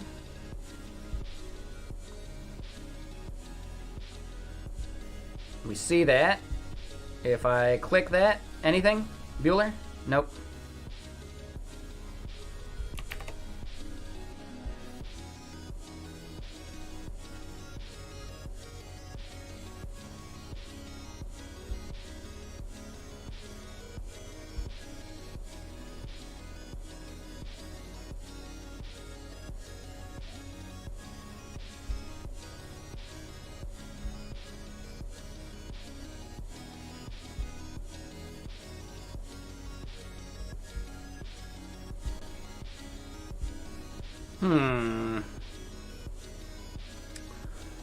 So we're not getting the browser action to fire.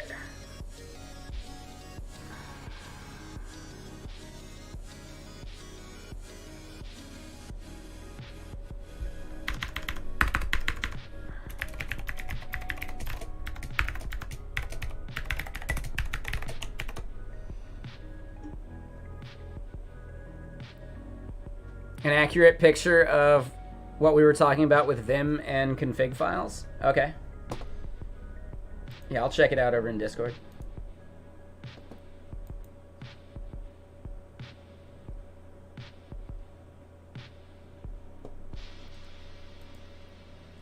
Yeah, like over in memes or something? Oh, yeah, there it is. So, yeah, time spent being productive, time spent editing config files, time spent learning VI. Yes, exactly.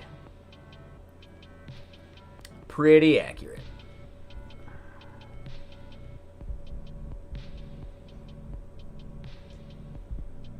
All right, so here's something. I believe I need to refresh and then maybe turn it off and on again.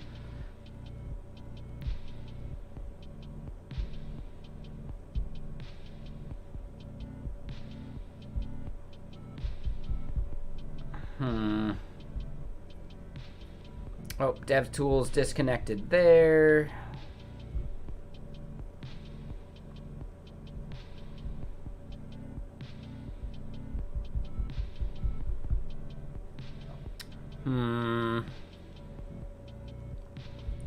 We're trying to get a browser extension set up where when I click this button, which we haven't changed from the default, that will currently give us a log value. And then once the log value is done, we just want to inject some CSS that flips the body. Or technically it might be inject some CSS.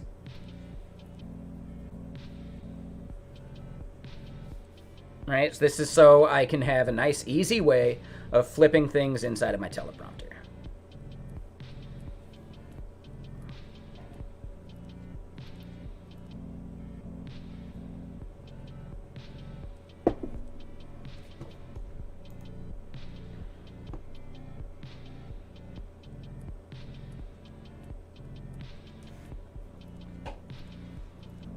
Modding games as well. Yeah, 10% is actually playing the darn game.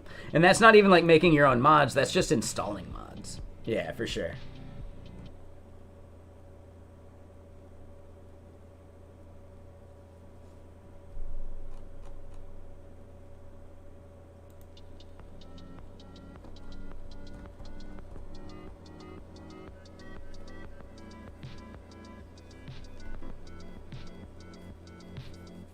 Yep. And hey, what up, Roxcar?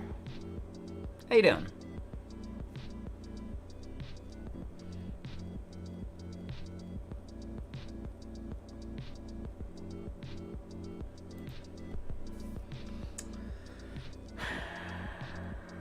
So we got to figure out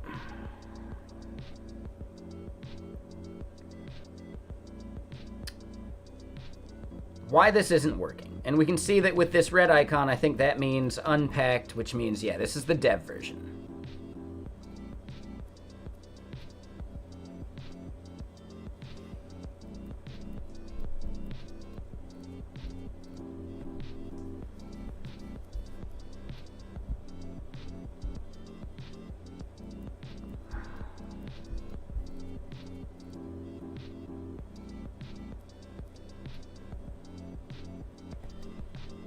Package JSON changed. All right, let's try this again then.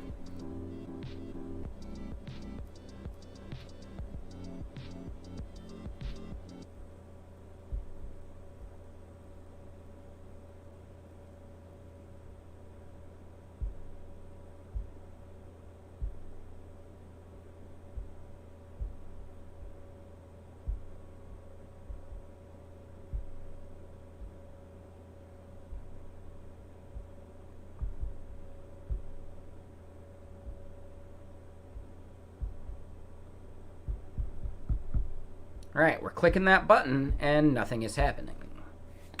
Well then.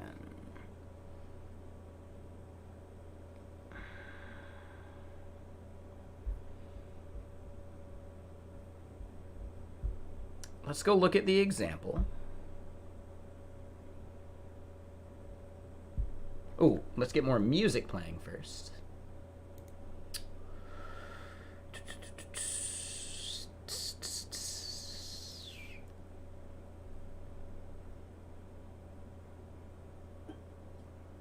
Oh yeah, this one has like the Airwolf theme. Yeah, this is a good one. You've never seen a browser extension developed? Yeah, it's pretty chill. I just think I'm misunderstanding how they do some of this. So yeah, hold on. Browser action, and I think it's lowercase. Technically, it's not as complicated if you're just doing it the vanilla way, but we're not trying to do it fully vanilla right now.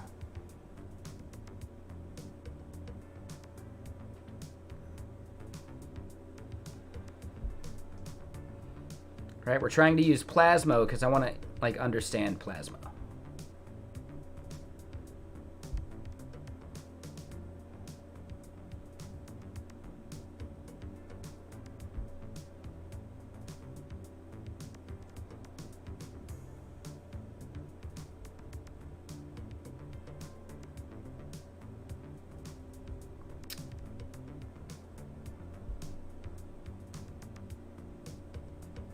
All right, so if we look at background.ts, that's where they're doing this part. So maybe I need to rename main to background?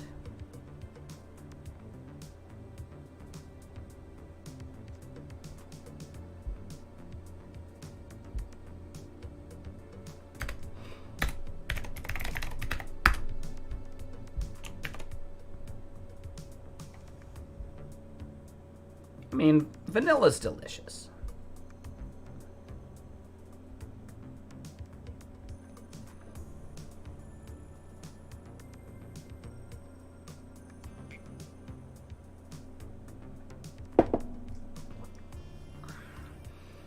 Oh, that reminds me. Yeah, on this trip to Arizona just recently, I'm sitting there hanging out, and there's some guys, I think they're from Canada or something. They're starting their own, like, fragrance company. And they're like, ooh, yeah, see how you like the smell of this one, right? And blah, blah, blah. They're, like, showing it to other people. They go to show it to me, and they're like, oh, blah, blah, blah, blah. You probably don't. And I was like, whatever, I'll sniff it. Oh, sandalwood. And they're like, yeah. Yeah, dude. My dad's a hippie. I know the smell of incense. Typically, my dad's a patchouli guy, but he'll do sandalwood when he's, like, you know, strapped. When he hasn't picked up any new patchouli in a while. So yeah, it's like you guys are doing a fragrance company, but you're doing just generic sandalwood? Good luck. I don't know, man. All right. It's just sandalwood. Like, you didn't even put any effort into it. You just got a little thing that you shook. It does smell nice. I get that. But it's like, dude, how many other sandalwood, like, fragrance brands out there are there? A shitload. You know? Like, that's the one you're bragging about? I don't know, man. I don't know. I almost wonder if it's one of those things where they ended up making their own, like, essence of sandalwood, like, alcohol, right? Like, tincture, or whatever you want to call it. And yeah, like, I wonder if it was one of those things where they were, like, trying to pick up women at the bar.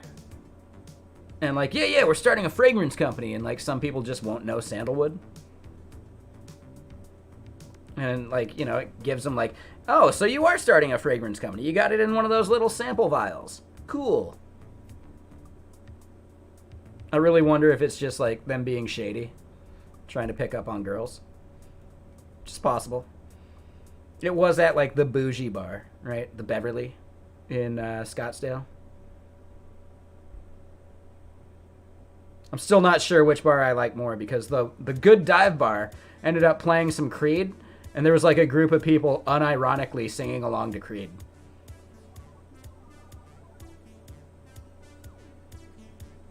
So I might have been in the wrong place. Maybe I'm just too old. I'm too close to like when Creed came out. Right? For like kids, now it's like classic rock.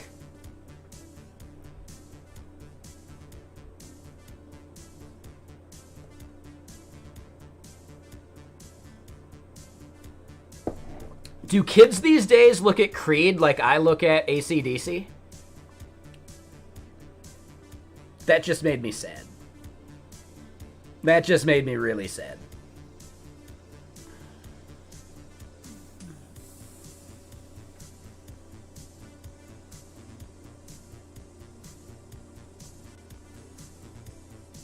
I hope not.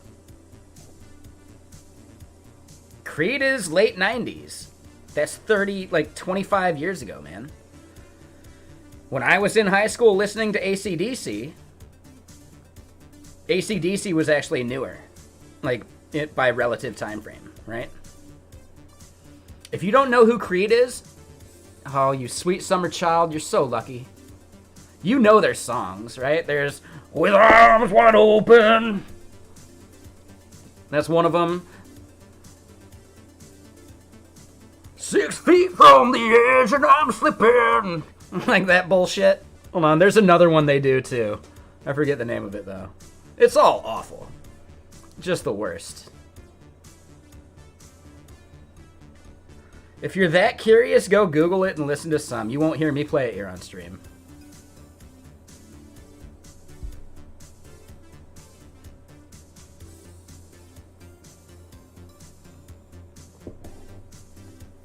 With arms wide open. There you go, exactly, Slactor. Everything is vowels. Presidents and Stone Temple Pilots, they're great. Yeah, for sure. But Presidents and STP are a good, 5 to 8 years before Creed. Creed was 1998, 1999. Presidents had stopped touring by then. Stone Temple Pilots had broken up already. So, yeah, there's a gap between good grunge and good, Seattle music and Creed. Never heard it? Oh, you're so lucky. Oh, you sweet summer child.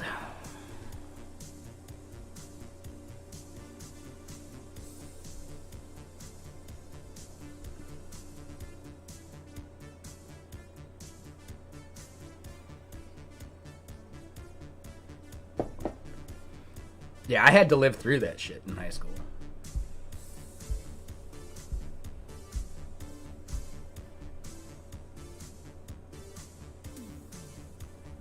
But anyway, let's keep doing code stuff.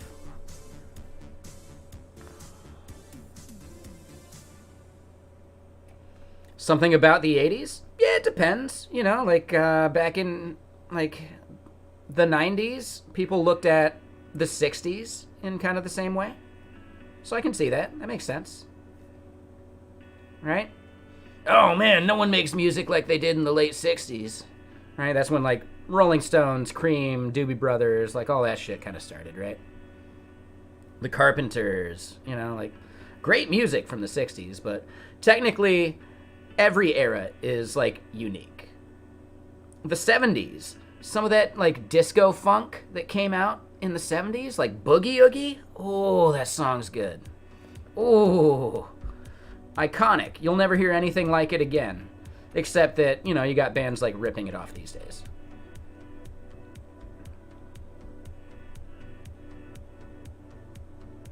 And ripping off, I mean, being inspired by.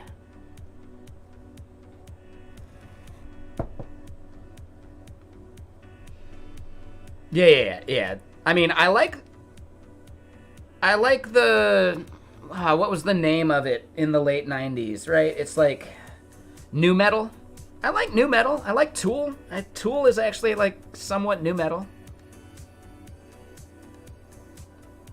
You know, I was a big Tool fan in high school.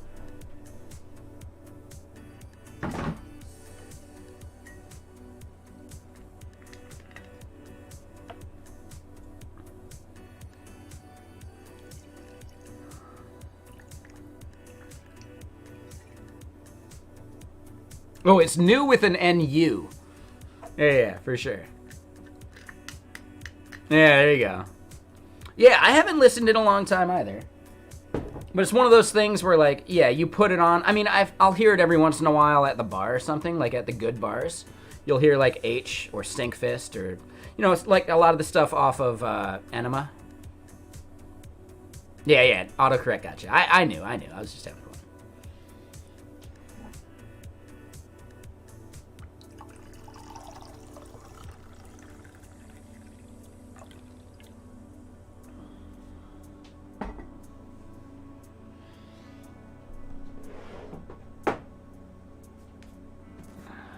Yeah, Perfect Circle's good. Like, you know, I like that era. But, you know. Oh, Korn was like the prototypical nu metal. Yeah, I was a Korn kid until I discovered Tool. And then I realized what good nu metal sounded like.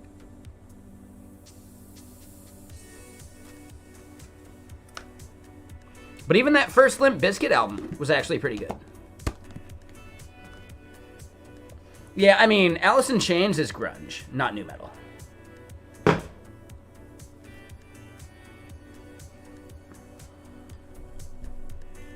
Pantera? Yeah, Pantera's good. Yeah, that song Walk. I think that's my favorite Pantera song.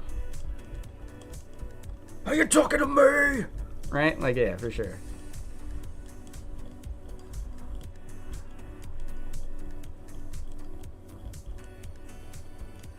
Yeah, I like all sorts of stuff.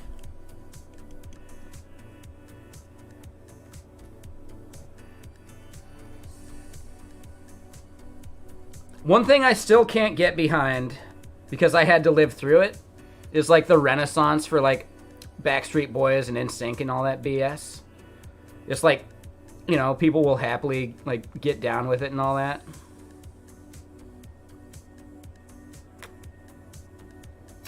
And I basically have PTSD from that era.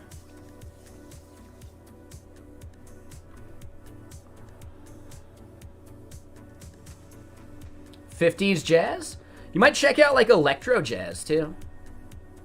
Or electro swing. I've had someone like really into that I used to know.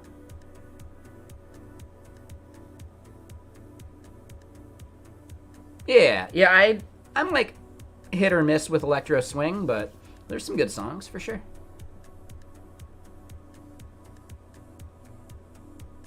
Oh, and Four Wheel, you're talking about like the boy band BS? Yeah. It's so funny to me that that's like K-pop and J-pop. Like, they just took the Backstreet Boys thing and then went way too deep into it. So yeah, I'm not a fan of K-pop and J-pop because it's just modern Backstreet Boys, you know? But no, we'll have 10 members in the band because they're all like slightly different, and you know, we want to like get that target like demographic, or like, you know, because people have preferences, right? I mean, if you like it, you like it. I just don't. There's a big difference.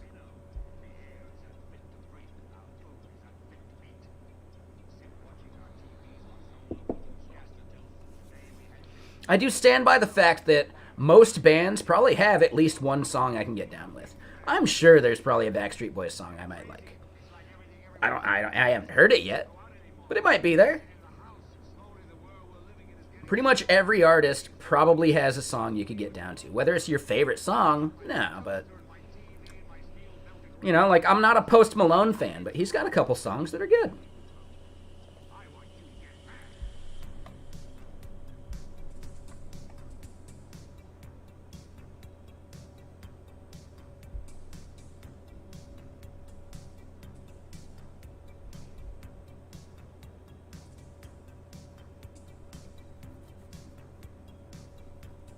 We would subclassify it more. Yeah, I mean, genres do get like really nitpicky. I do think like electronic music is really interesting with how they classify music. Basically, in a bunch of cases, electronic music gets classified by the tempo, right? So house is like 120 or 130 beats per minute. Jungle is like 110. Like, it's less about the instruments or the vibe of the song, and it's just purely about the tempo. I find that really interesting because it's actually more clear-cut at that point. And I might have the numbers totally wrong, but yes, a lot of like electronica subgenres are actually based purely on the tempo.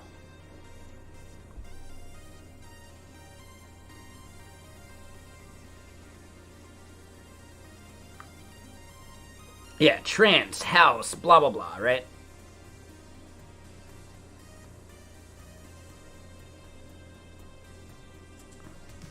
I mean, that makes sense, Sab, but realistically, there is so much more variety these days because the gatekeepers of making music are so much lower, right? Like the needing like record studio time. Nah, you don't need that. You can buy a recording interface and a guitar and make your own music like the Tame Impala dude, right? So the barrier to entry into the music scene is actually so much lower than it used to be, that you actually have so much more variety out there if you're willing to look for it. So I would bet there are modern bands that you would enjoy that you just haven't heard because there's so much more of it to sift through.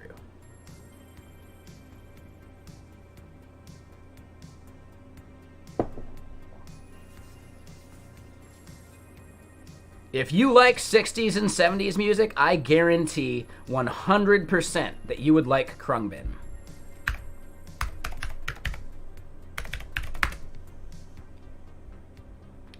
Like 1,000%.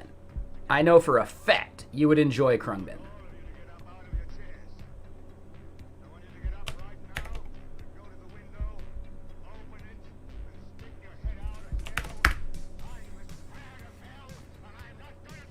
Right? And they're a modern band.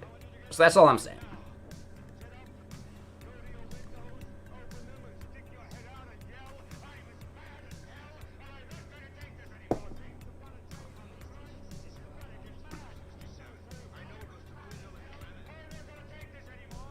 All right, so let's try and wire up a command as well. Maybe that would be an easy way of doing this.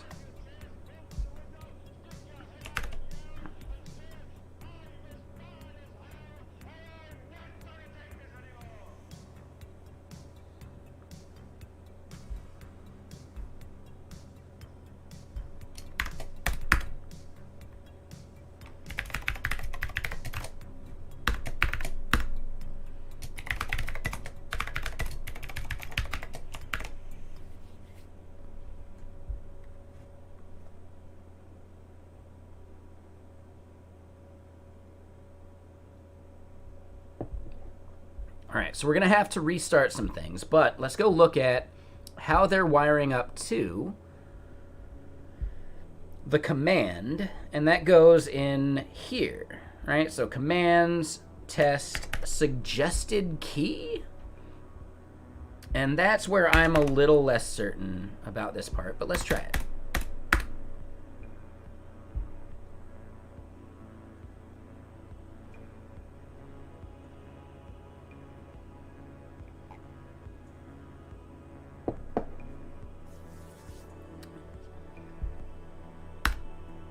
So default is Alt W. Sure. Right? Probably need to restart, which we can do.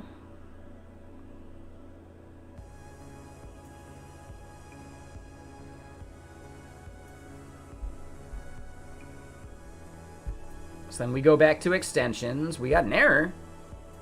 How dare you? Yeah, no worries, Seb, right? That's what I'm saying, though. There are modern bands that I really do think you would enjoy. Service worker registration failed. That one's, I think, fine. But this one, oh no.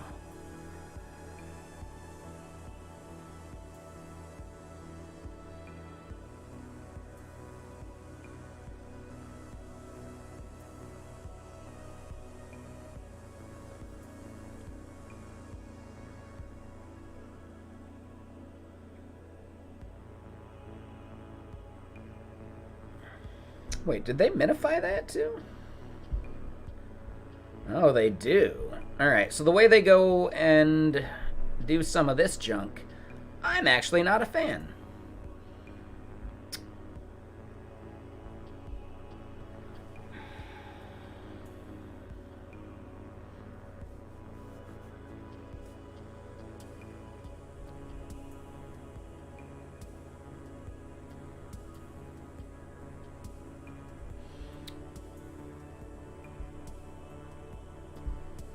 And dude, we copied and pasted this from their example code.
So we've got an inactive service worker because it crashed.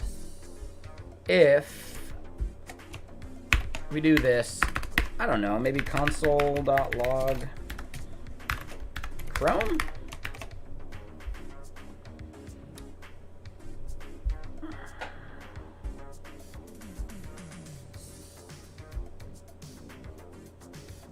Aha! Okay.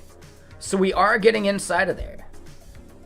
Right? We do Chrome. We see Chrome.action on clicked. Hold up. I'm wondering. Hey! All right. So I don't need the command thing. I think what ended up getting me is the order of operations of how these things end up working. So basically when, and this is the most annoying part, you need to like do a refresh and then turn it off and on, whereas instead I was doing off and on and then refresh, which is just ridiculous. But it's doable, right? So we don't need the command. As long as we can wire up this click event, handler, right? So we've got, and hold on, let's switch spaces to 2. Why did that indent different? Whatever. So Chrome extension inject styling, inject style into tab.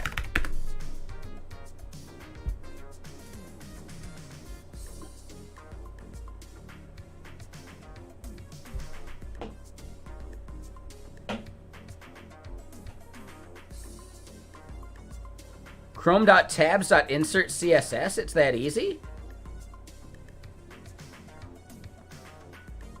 Oh, all right, well, let's go look at it. Shit.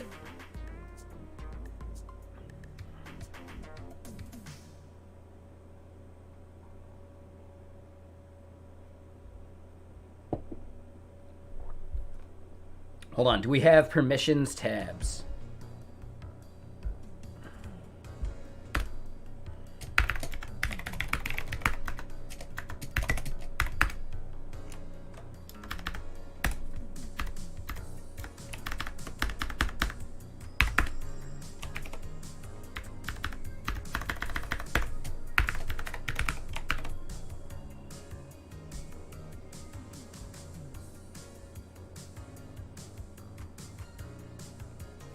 I think we want active tab as well.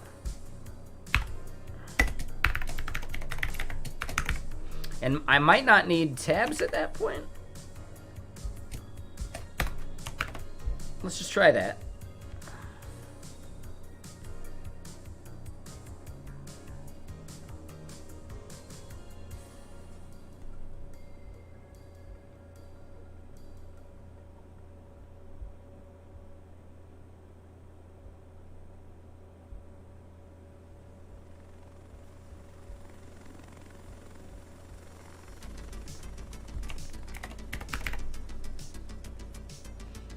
Tabs.insert CSS. Yeah, here we go. Ah, shit. Okay, so we can't do insert CSS. It's now scripting.insert CSS. Oh.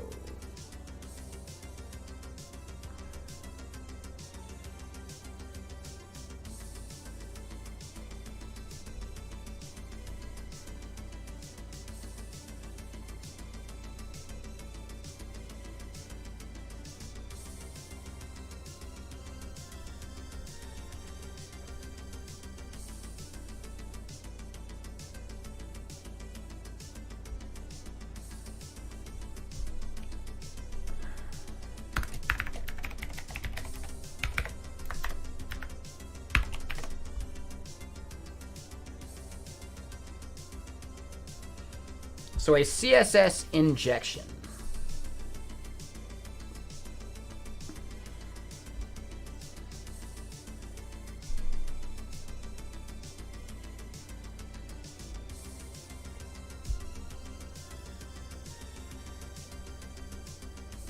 Aha, so then injection target is an object with a tab ID.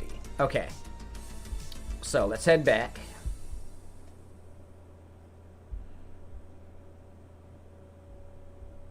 So this ends up being just a string of CSS that we pass.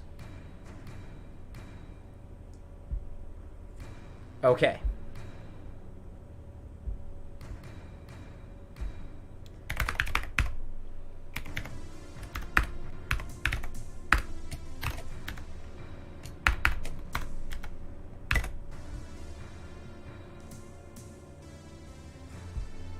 Oh, and hold on, it's an object with a CSS string.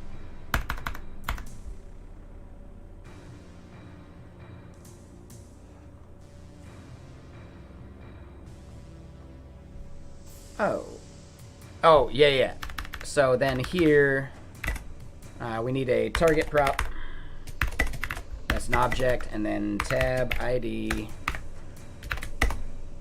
and that's tab.id. So then this ends up just being body transform translate. No, not translate. Wait, hold on. Let me look at my dev tools over here. Transform scale x. -1.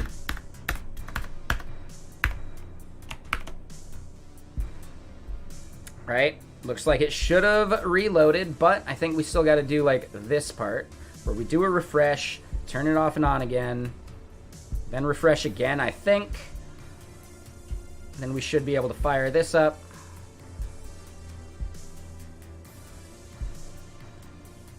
Cannot access a Chrome ://URL. Sure, I get that. That works. We're done. Ship it. And that's all I wanted. That's it. I'm going to install this extension over into Edge and some other places, and yeah, we're done. It's that simple. That's all I wanted. Now, keep in mind, it'll only do it once, so you can't undo it. But if we just refresh, then we're good to go. So, yeah. Boom. All right, so now we need to think about publishing, and we need to look at the Plasmo docs for that part. But I gotta go pee. I broke the seal. So give me just a second. And yeah, if we can get this shipped out today, I'll be stoked. I'll be really stoked.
Okay.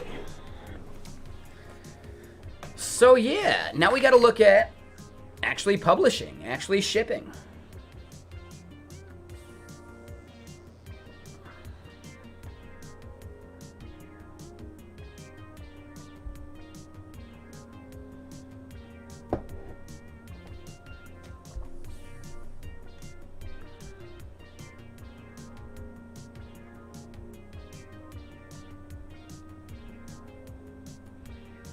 Yes, now we just got to do a build. We probably don't need that.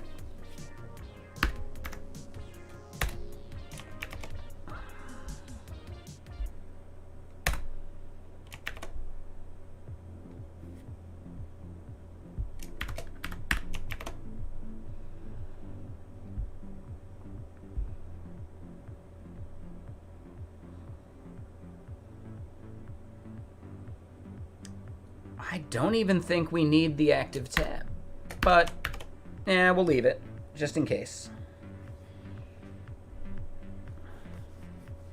I don't think we need the command though.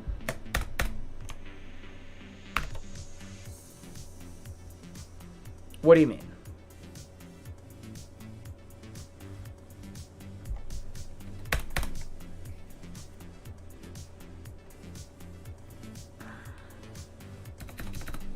All right, and we got to think of the proper name. Is Flip UI the actual name we want? I'm not sure.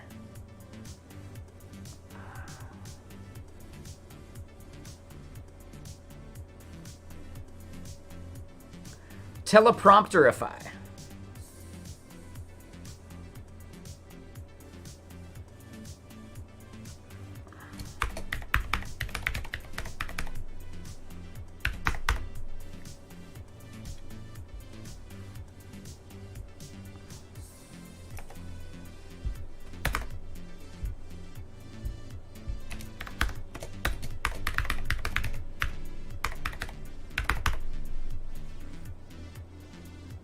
Do we think that's a good name? I think it's a good name.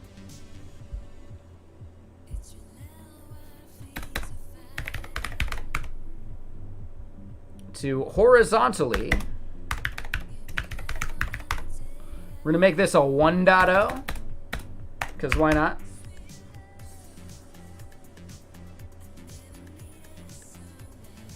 Yeah, they start doing the singing thing here. So let's get some other music playing real quick.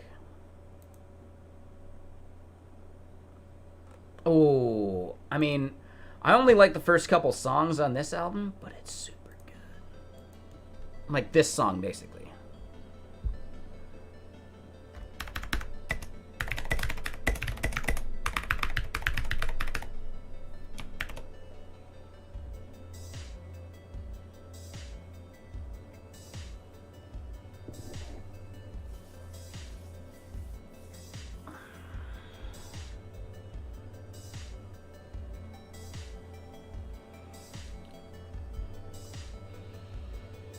I don't need the react part. Let's see what we can gut and still build. Yeah, we don't need react. We do need types chrome. We probably do need prettier.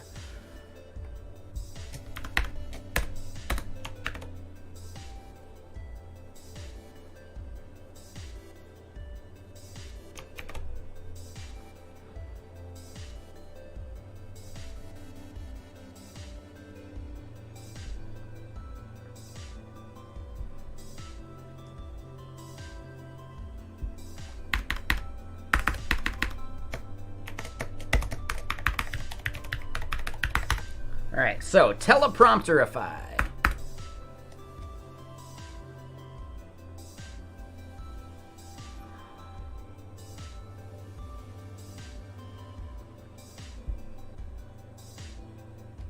All right, we'll grab our simple description.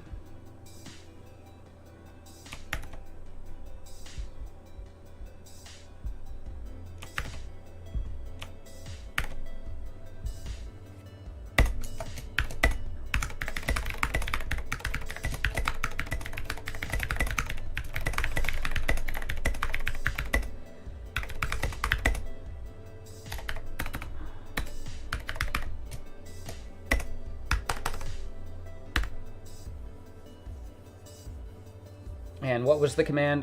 Document.body.style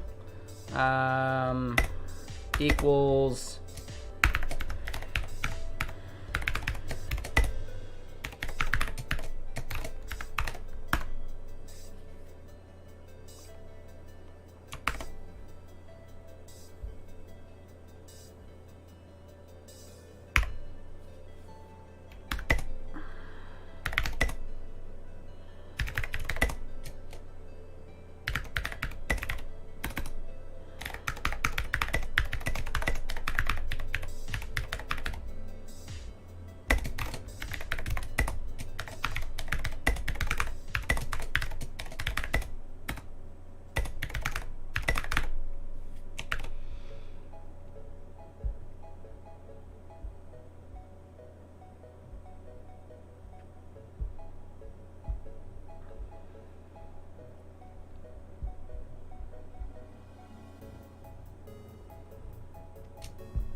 all right, so we need to add a license, because that's important. We're going to do MIT license, because, yeah, why not? And here's a big thing. Someone who was talking earlier about... Oh, did I do... Yeah, I mistyped it. Cool. Good catch. Thank you. Hold on. What are you linking to, though? You need to rewatch this stream? Oh, are you linking out to the YouTube VOD or whatever? Yeah, no worries, Azul. Like, honestly, I would say the docs are more important than the Twitch stream. But if you want to rewatch it, I'm not going to stop you. I really appreciate it, actually. But yeah, instead, I would just say check out Plasmo. And then remember that you're probably going to do most of your like research and Googling for specific like Chrome extension APIs. You're probably going to do that through this like API reference instead. So most of your time building a browser extension is going to be in figuring out how to wire up to the parts of the browser that you want using their API, and then it's building what you want, right? So yeah, I'd appreciate the rewatch, but honestly, Plasmo for packaging and scaffolding out an extension, really useful. And then the Chrome docs are going to be the most important place to like actually dig into this, to figure out like what you want to use, what you want to mess with. If you want to do tab stuff, well, yeah, you're going to need the tabs like setting, right? So things like that. This is going to be your most commonly browsed documentation, though. Plasmo is useful for understanding how you wire up and maybe looking at some of their examples. So I would say check out their examples repo as well. But at the end of the day, the biggest thing you're going to be looking at are Chrome like browser APIs that other browsers actually like mimic. So all you got to do is write the Chrome version and you're mostly compatible with every other browser. Even Firefox obeys the Chrome like APIs.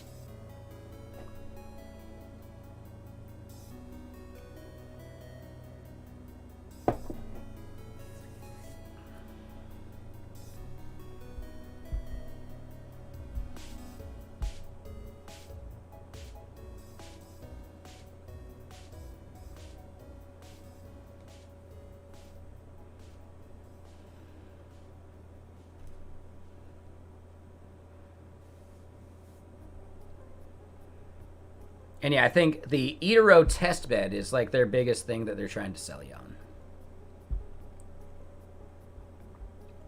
Yeah, like their cloud offering, basically. I don't think you actually need to use their cloud offering. But it could be nice for testing and passing off to QA and everything before you do a release. So at that point, still might be worth it.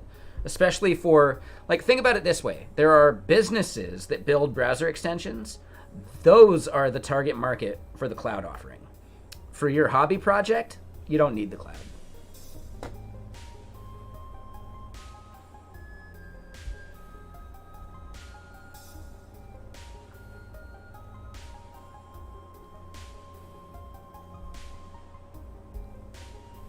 And man, yeah, I really want to make a YouTube video about Plasmo at this point. I think that'd be cool.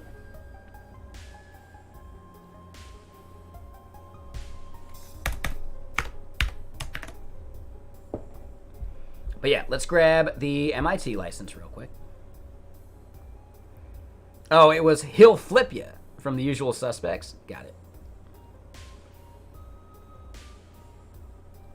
That's Benicio del Toro saying it, right? Like, he'll flip you, right? And you can barely understand him. Yeah, we did the Neovim thing already. We got it working. It's fixed. We shipped it. It's shipped.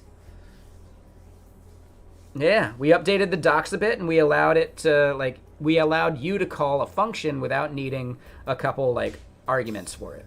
So that was, like, the major code change there.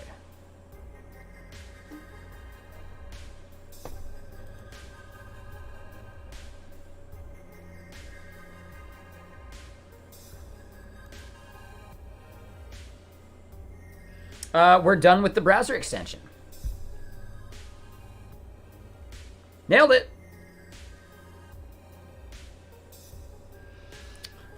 So here's the thing, Azul. You have implicit copyright.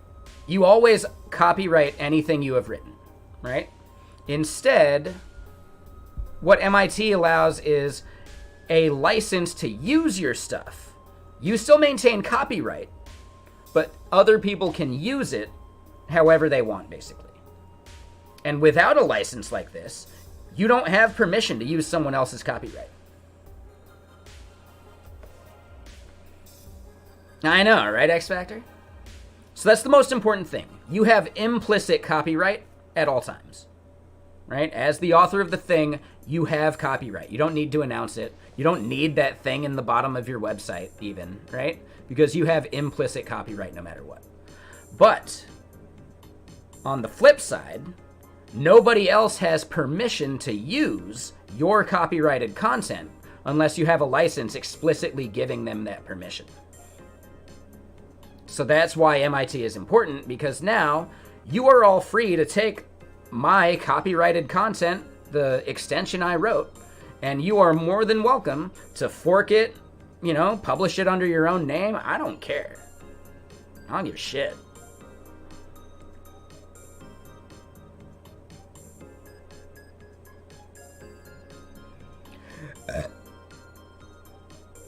I think that's the power of open source, though, right? Like, you need to have a license that is giving people permission to use it, right?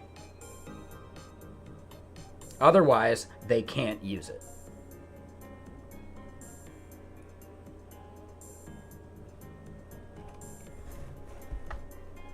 Yeah, licensing is a tricky subject. That would probably make a really good YouTube video as well. I got too many YouTube videos I need to make that I'm slacking on. I got stuff I gotta make for work, too. Oh, and hey, Ecom, thank you for that follow. I saw your messages. I'm sorry, I don't respond to messages on Twitch very quickly, like PMs. If you want to chat, just chat here in stream. I know, I need to make more content, for sure.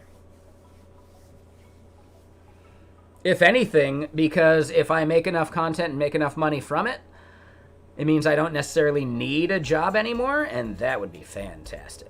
Oh, you mean I could just stream every day and just make stuff?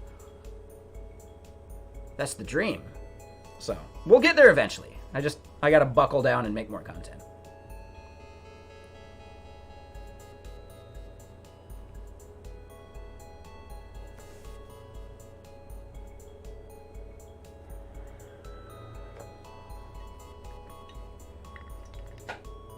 I've got a video coming out for Get Kraken that I think will be really nice.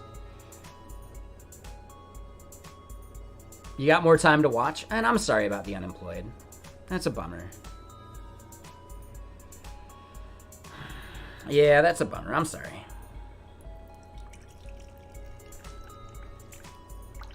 Even Aaron Francis couldn't escape getting laid off, you know? If he's not safe, nobody's safe.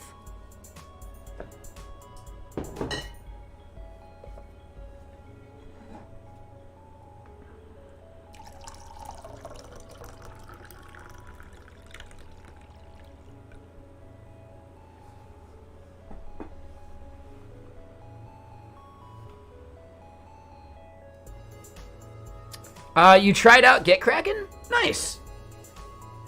Yeah, so this Get Kraken video is explicitly about how libgit2 and nodegit actually work.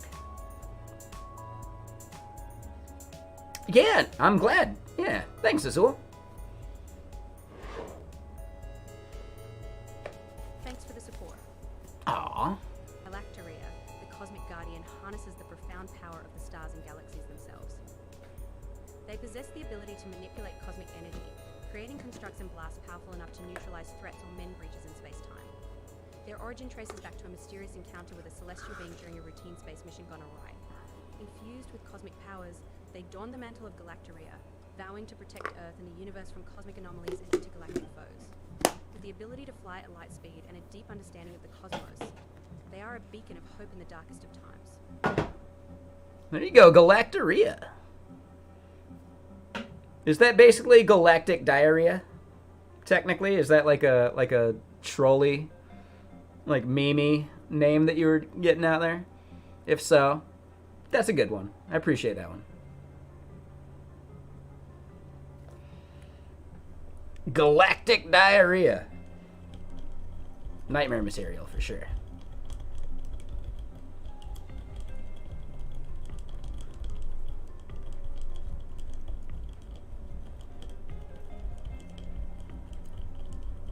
right, one second. So let's copy this.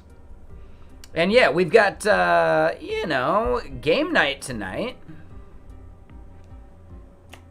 Probably some more Helldivers.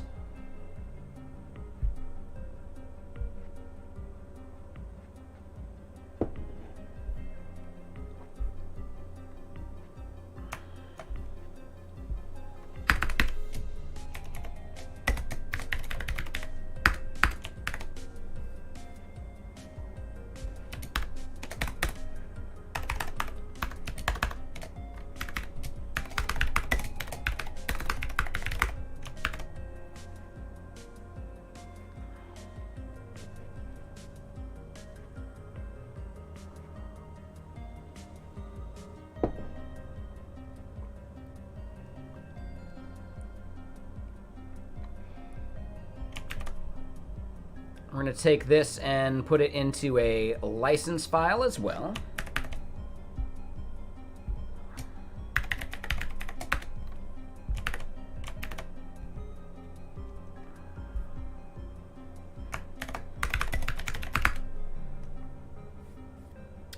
Get remote. We don't have a remote yet, so we should create that repo over on GitHub.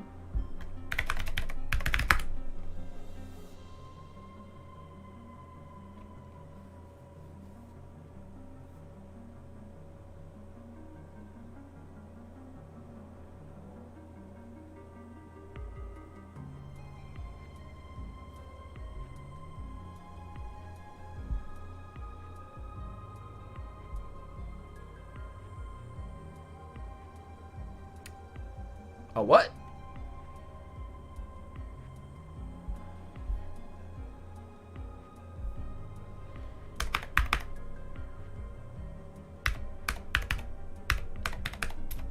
Yeah, one second. Let me just do this. It's public. Let me grab the description.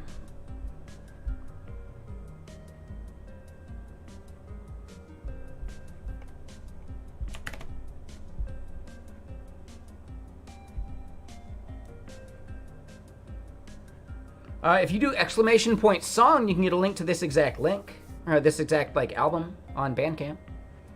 This is a soundtrack to a game called Dust Force, which I never played.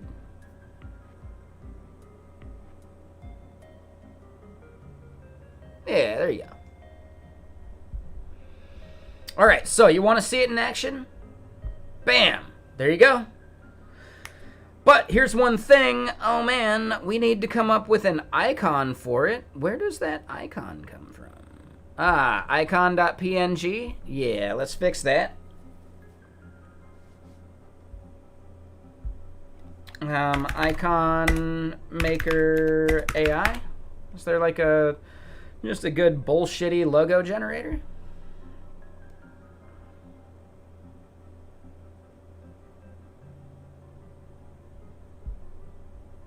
No, it doesn't flip back. That would be better, and we can always make it work in that way. But you can just refresh too, you know.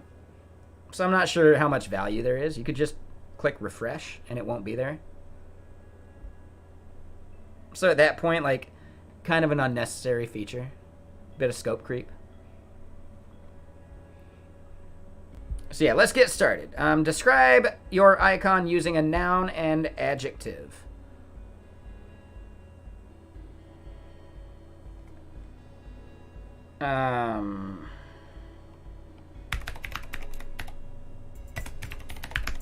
Browser mirror. Primary color. Sure. Oh, credits? Are you fucking kidding me?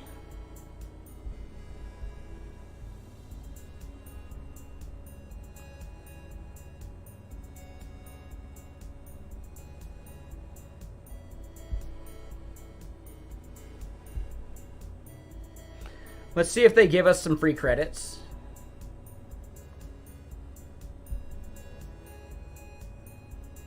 I got 1 credit. And it didn't save. Oh, that's so broken. How dare they?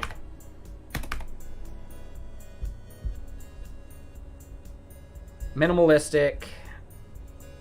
Generate. So we only get 1 credit. I'm not sure how much a credit costs. It was worth checking it out, sure. Any business like this that's just wrapping like Dali or some other bullshit.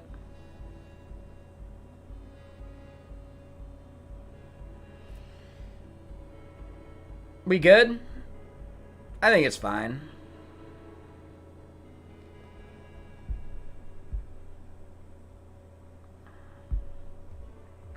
I don't care enough. I'm like, yeah, good enough. Nailed it.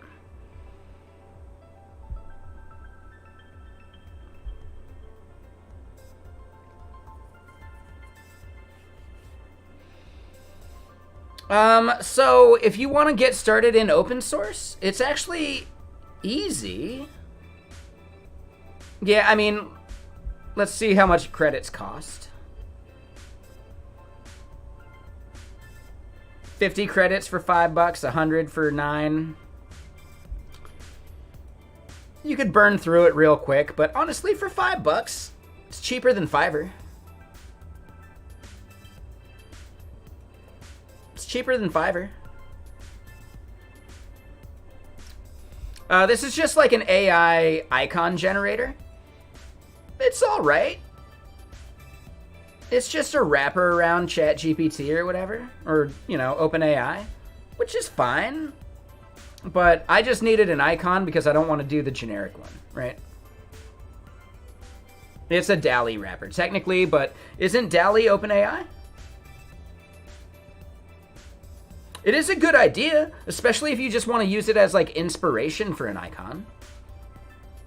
For $5, you can generate 50 icons? That's kind of worth it. That's actually a great deal. What's the resolution of the image? I don't know. Let me check. It's like too high of a resolution. I'm gonna have to like reduce it down. I think it's in like, oh, it's not in more info? Really?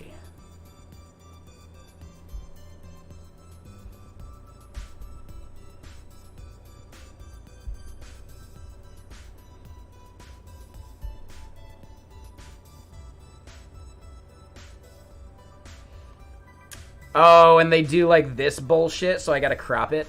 That's annoying. And honestly,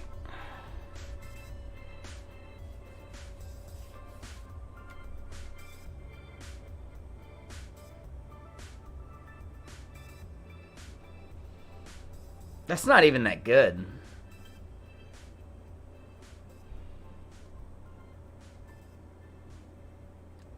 Yeah.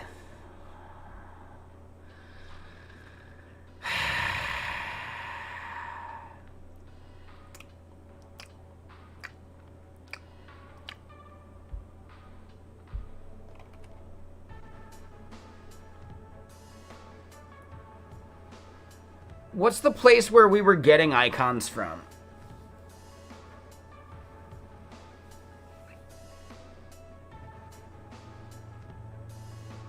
I mean, it was free, so it's fine. But real quick, Shahid, thank you for the follow. Welcome.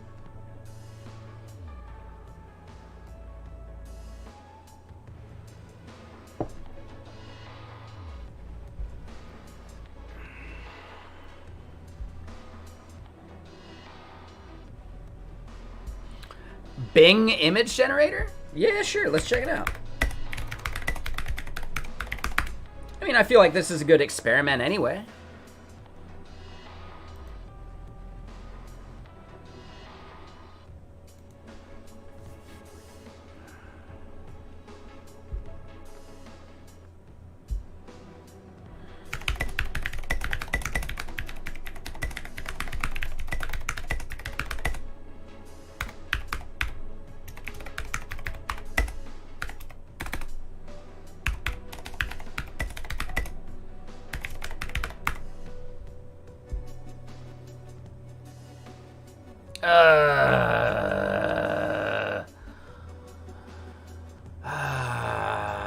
I can't sign in with Google or something? Or Gmail? Sign in with GitHub? There we go. Alright.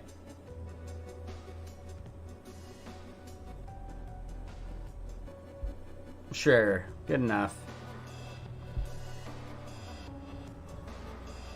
Hey, it at least kept it. Nice. Creating.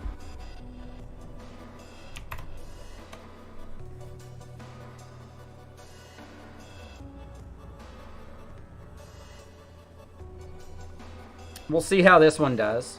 I'd laugh if it gives us the same thing.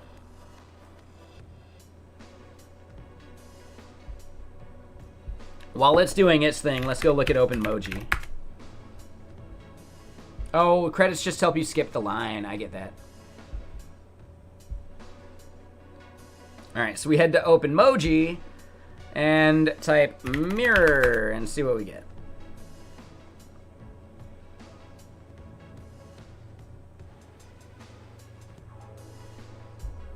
What?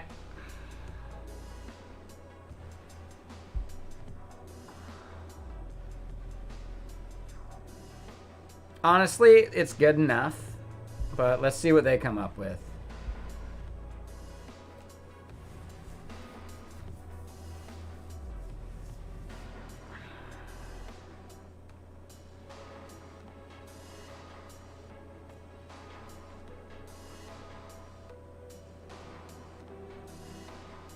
What up, Shape 'em? Shape 'em? Damn near killed him. Sorry. Some people know what reference that is. It's okay. Rico Rodriguez. Wait, what is Rick's name? Like, what's his last name in Rick and Morty? It's Gonzalez or something like that? I forget his last name. Anyone remember? Is it Rodriguez?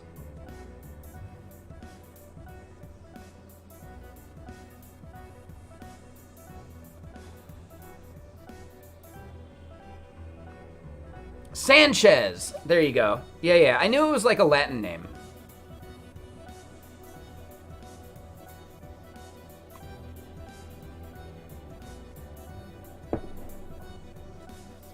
Exactly, Heap. Yeah, this is like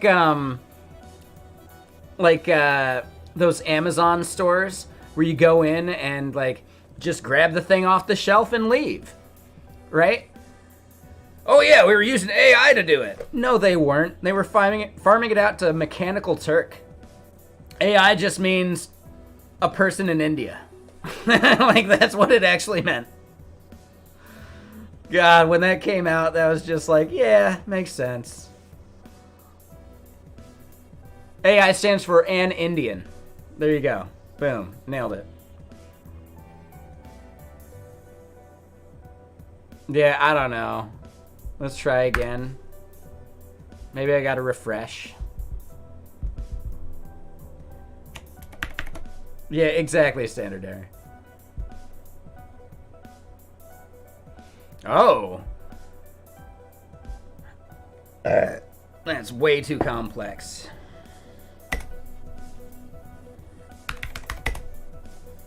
Less detail and usable as a favicon. Flat or minimalistic? Okay.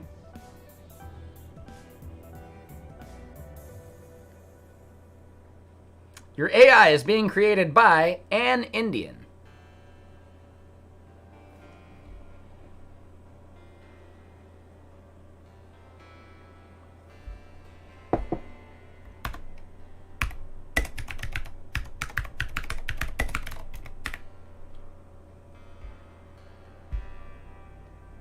It's using up my credits, man! What the fuck?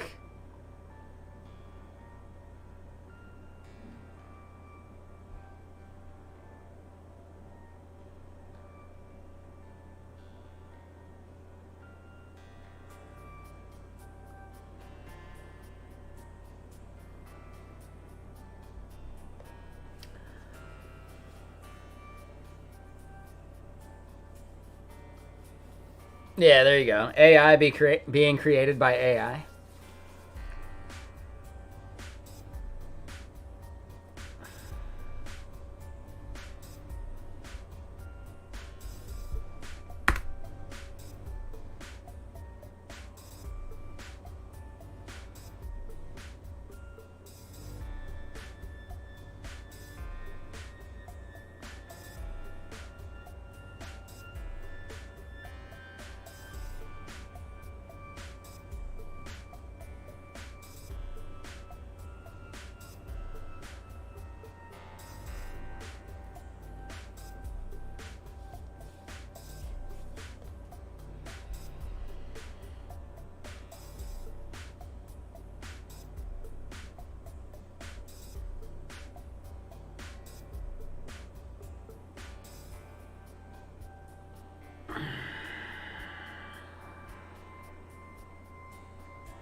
like this one would be fine. Like, it doesn't actually say what it's doing, but it's an icon, so, like, you know, we could make it work.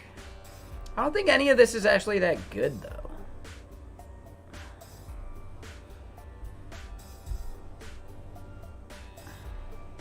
Surprise Me is just random images. A serene koi fish pond with lily pads. Watercolor painting.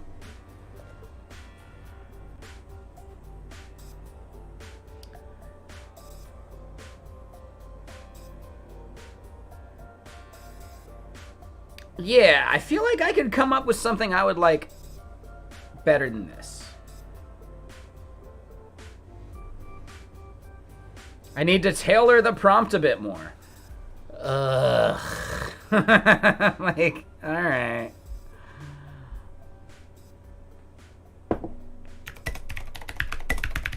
A mirror icon. Minimalistic style. I'm gonna go less.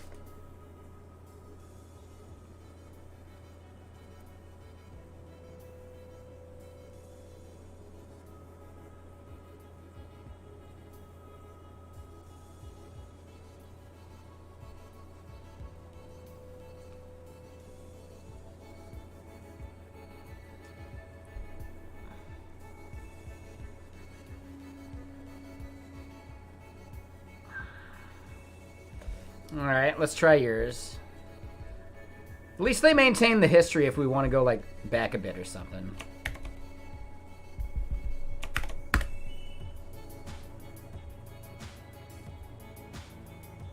You used it to generate yours for that? Yeah, for the Snow White extension. Exactly.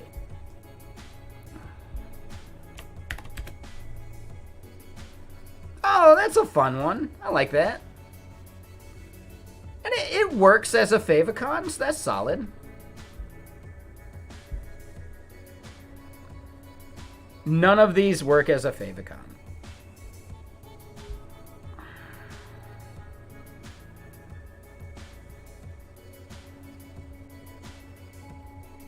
Yeah, Dr. Cuddly's. Yours is cool.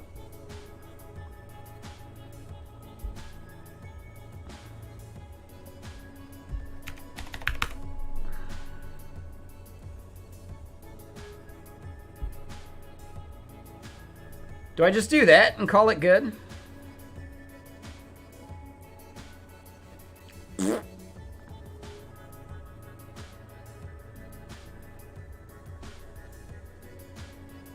Yeah, works for me.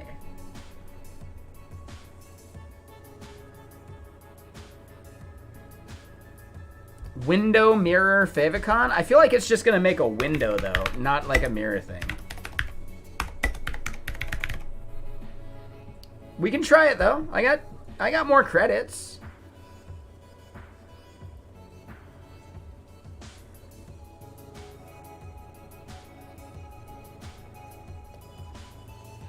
I forgot we did that replacement.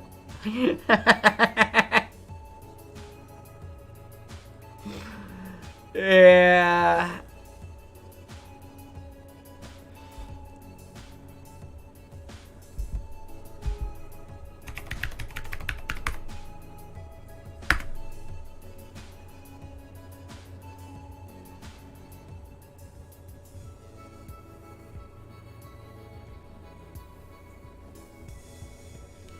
In the style of Van Gogh, obviously.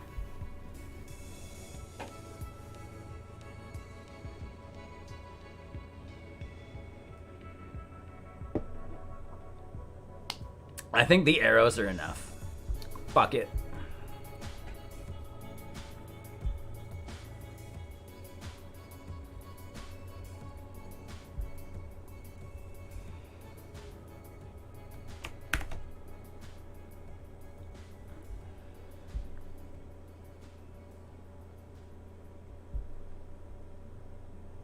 Yeah, right? The simplest is usually the best. That's, what is it, Hanlon's razor or something? Let me double check that. Hold on. Hanlon's razor. Oh, never mind. That's never attribute to malice that which is adequately explained by stupidity. Is it Occam's razor? When you have two competing ideas, you should prefer the simpler one. Yeah, there you go. So it was Occam's. You're right.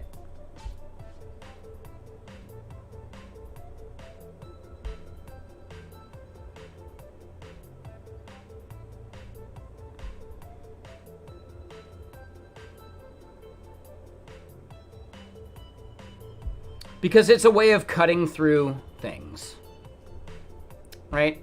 I mean, I'm curious about it too. Like, that's the way I've always thought about it. But it's, yeah, like, the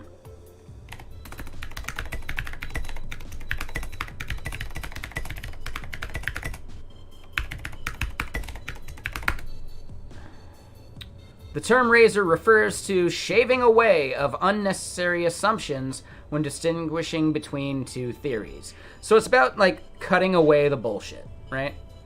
Or slicing through, like, I don't know. Like, I'm not sure. I don't know where it comes from or why it was created as a thing. But it's typically, like, a principle or something. How does Zed feel? I haven't used Zed. It doesn't have enough extensions for it to be useful for me. Because I deal with a lot of different languages.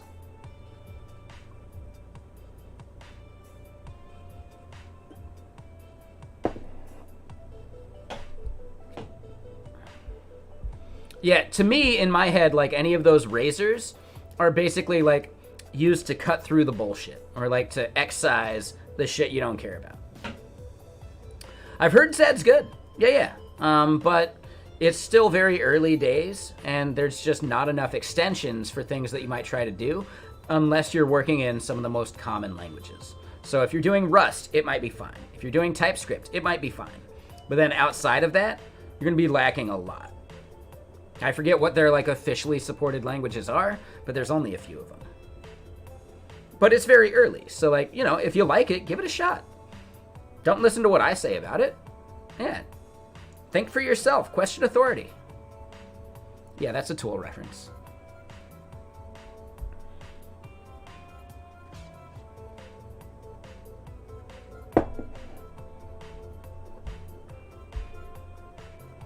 Wait, how did I get points for this thing? What does that mean? Ooh, I got myself some Microsoft rewards. We're so close to a $1.25 Xbox gift card. What the fuck? Okay. CMG's razor. Ooh, what would CMG's razor be?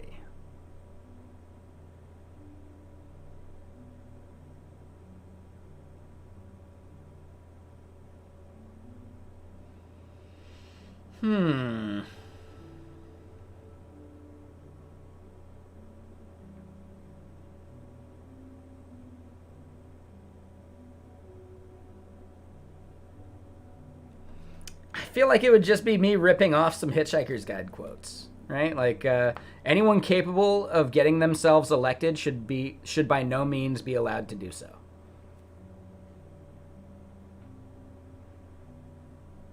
That's a Hitchhiker's Guide quote, right? I didn't even come up with that. I just read it somewhere. In a book.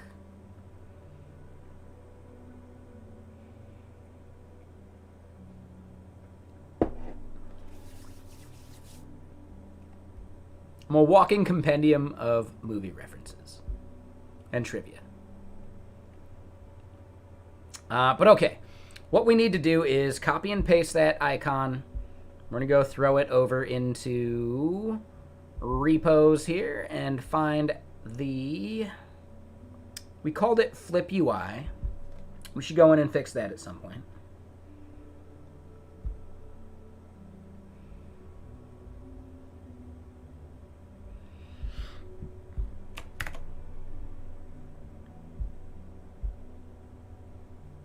Move to trash. Let's get, like, another album going real quick. I want to finish up somewhat quickly.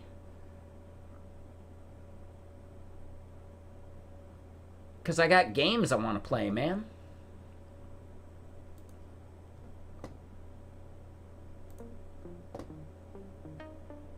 So yeah, let me at least message the crew over there.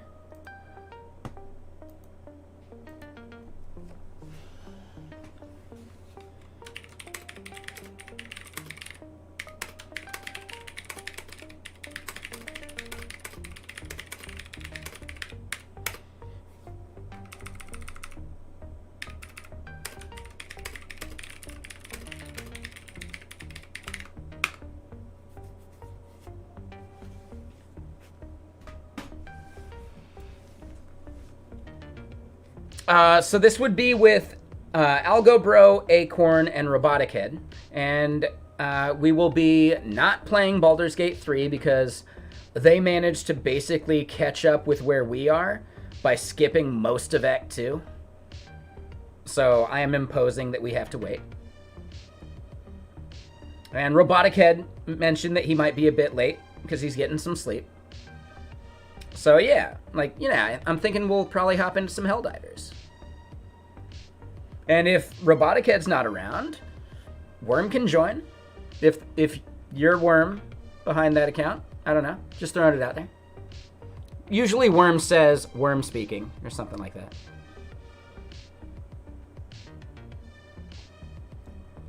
You could join too, Cinder. I think we might have a spot until Robotic Head is out and about. And then we can just, like, cycle people out. He's closing tonight. Makes sense.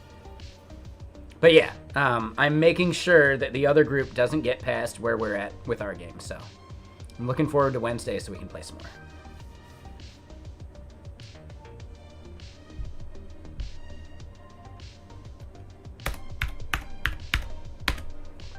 All right, so we got the icon there. Let's see if that loads up real quick. We're gonna do a refresh, and off and on again. Then another refresh. Have we tried turning it off and on again? I might need to do another build.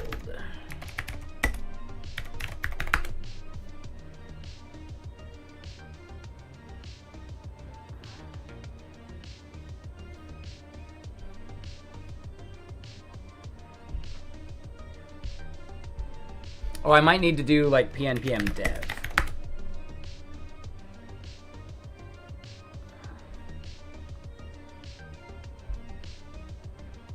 Hey, we got the icon already. No big deal.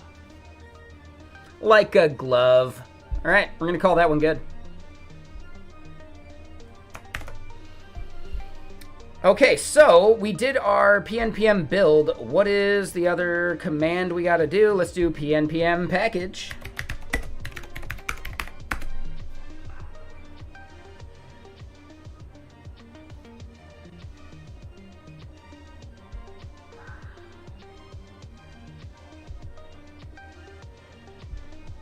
Oh, and it only did Chrome. I want it for everything.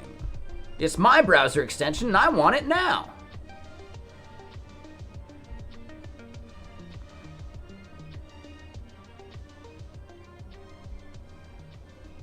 All right, where do we see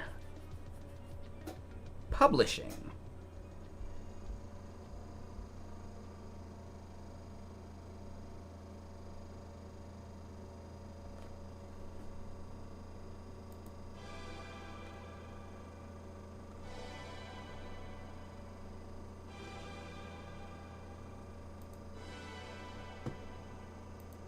Interesting, Sab. That's a good fun post. Thank you.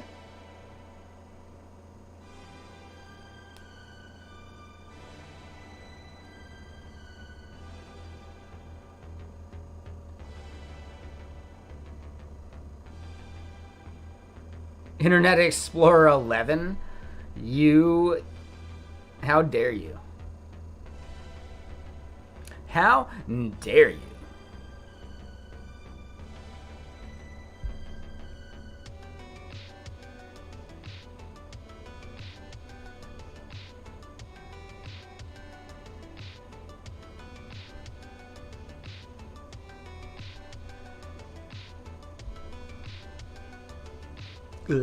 Yeah, exactly.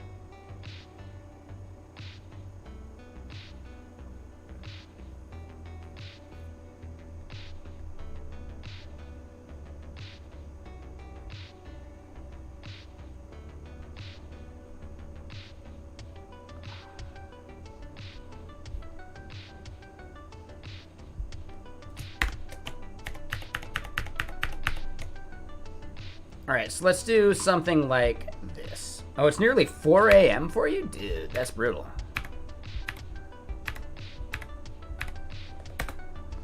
All right, so this is going to be package Chrome, which is just Plasmo package. This is going to be package Firefox.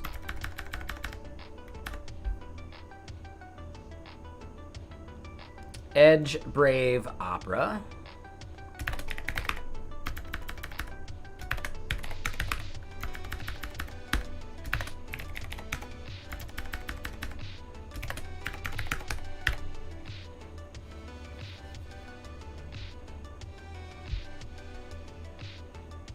And then, can we use PNPM to run a bunch of them at once?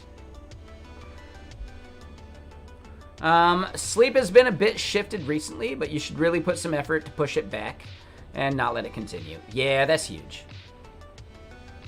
So what I would say is, Twofuls, to reset your sleep cycle, you kind of need to, like, deprive yourself of some sleep one night, and then you're extra tired the next night, and you make sure you go to sleep early. And then you kind of have to do it, like, twice in a row of, like, forcing yourself to sleep earlier after that. That's the way I've always been able to, like, reset my schedules.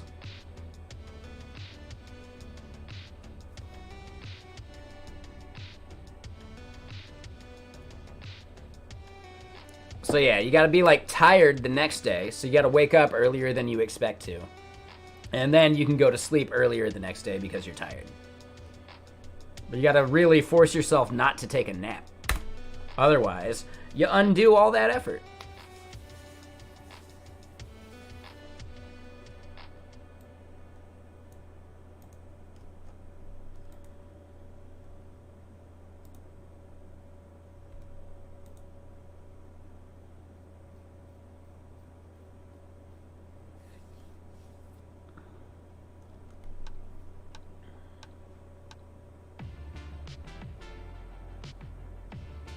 Yeah, resetting the sleep cycle sucks.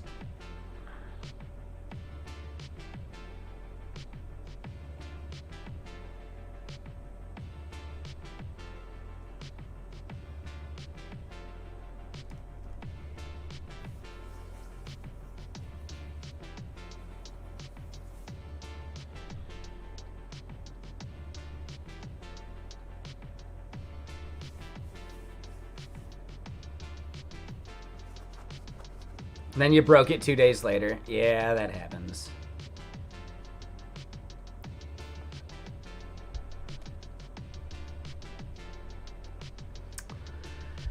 But okay, so what was I trying to do? Oh yeah, PNPM run multiple prefixed scripts.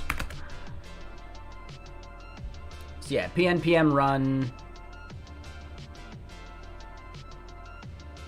There it is. Run all scripts that start with that. Yeah.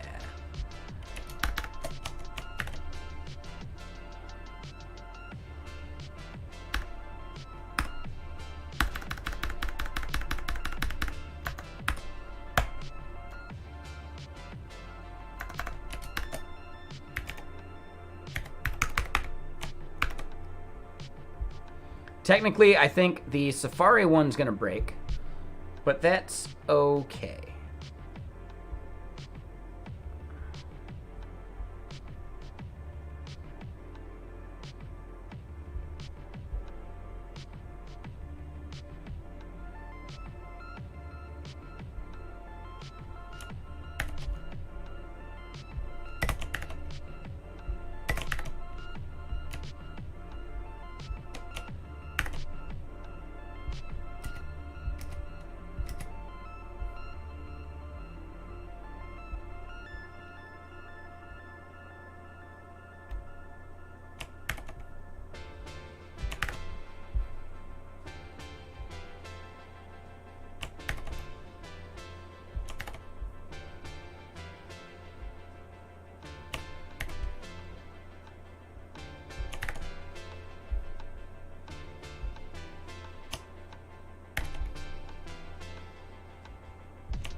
You were looking at a CSI chapter the other day, and it was so funny. It's like they hack NASA with npm install, and their hacker idea is so ridiculous. Yeah, CSI and NCIS, they're all the worst. Yeah, that's a little strange to me for sure. But here we go. Oh, and it's going to run them in parallel, too. Fancy.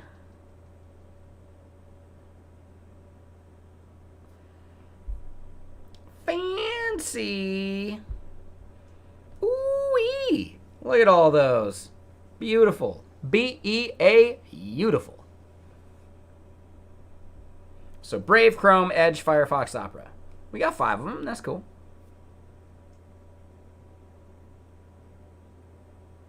Exactly, X Factor. It's pretty legit, man. The Safari thing is the only thing that kind of bums me out. So now instead we got to go look at this, which we already had open. My bad.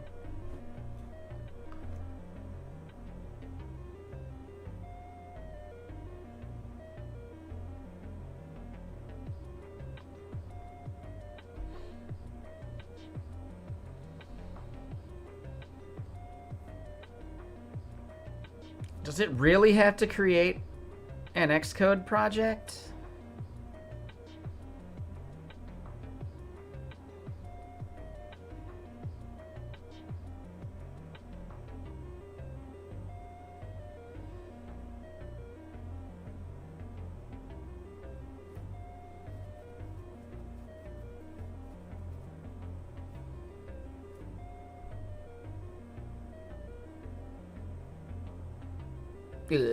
Exactly. Yeah, for sure. All right, let me go use the restroom again. I have not seen the rest of the group chime in yet. Maybe they're heavily celebrating the holiday and getting some naps in. But let me go use the restroom. We'll pour another beverage, and we'll work on submitting these extensions to their marketplaces. That sounds great, doesn't it? So yeah. Yeah, we got stuff we can do. It's only 7 o'clock. It's not late, it's just early. So, BRB, let me go pee.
Okay, I'm back. Let us pour another beverage.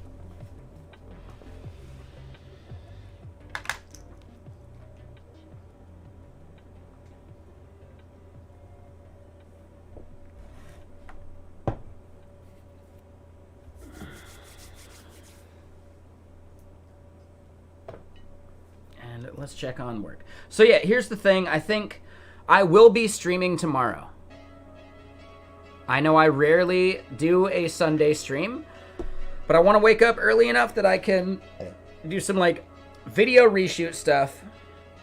Technically, what I want to do here on stream tomorrow will not be related to what we're doing today, which is why I want to finish up what we're doing today. Maybe we put in some effort to like get some other parts over the finish line or something.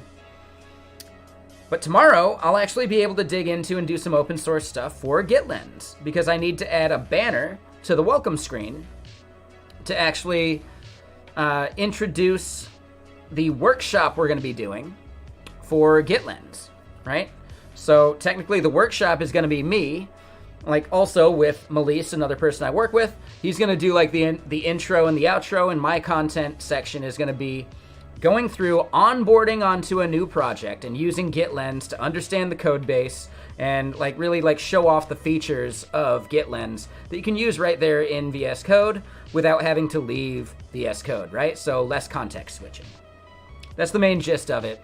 But under like the guidelines of you're brand new to a project, how do you figure out where in the project to modify a file without necessarily needing to reach out to someone for it?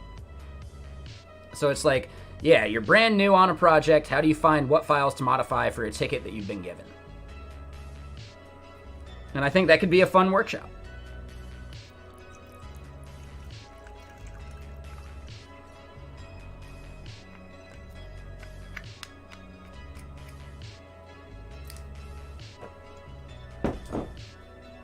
And in fact, hold on, let me see if we have a good link to that if you end up wanting to sign up for it. Hold on. Nope. Twitter.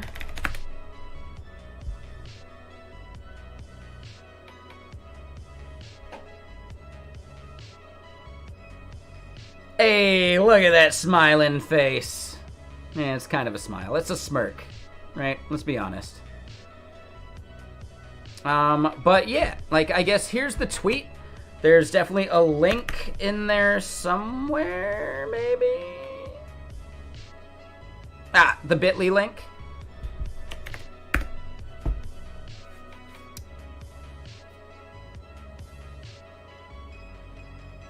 Managing Jira issues is slightly off.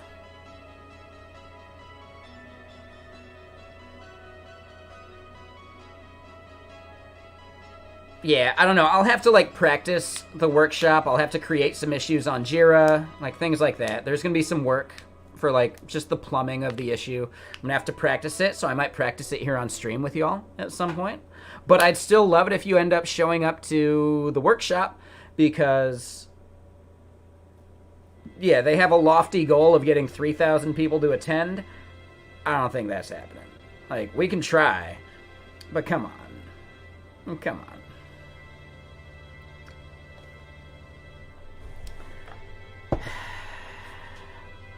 That's the thing, the biggest thing that I am having as, like, it's hard for me to, like, understand and, like, change the way I think.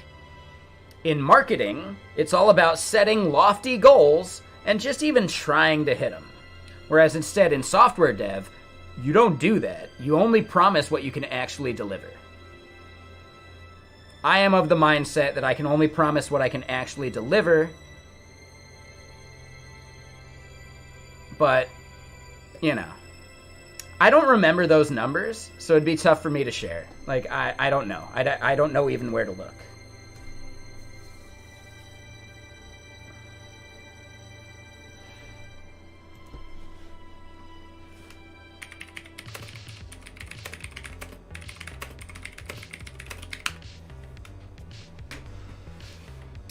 Does GitLens care what language a project is written in when trying to find the right source code to change? No, not at all. Yeah, all it's doing mainly is looking at the commit history. So if you're in Rust or Go or whatever, GitLens doesn't care. It doesn't give a shit. All it's doing is looking at Git data. So yeah, I'm going to do a search and maybe find like the commit messages that are relevant. And then from there, I can click that commit and see what files were changed. And then I know what files are relevant to the task at hand. That is language agnostic.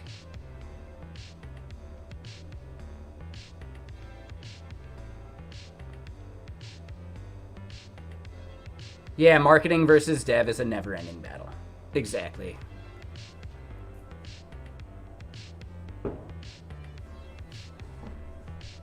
I mean, just simply said, like, when I estimate a task as an engineer, I take whatever I think it'll take and I multiply it by 1.5, maybe 2x. Because you just have to. Because you don't know what's going to come up. If you say it's going to take that long and it takes less, then that's awesome. But if you say it's going to take an amount of time and it takes longer, people are pissed. It's better to overestimate and come in under that number than it is to underestimate and go over that number. So keep that in mind as developers. Under promise and over deliver.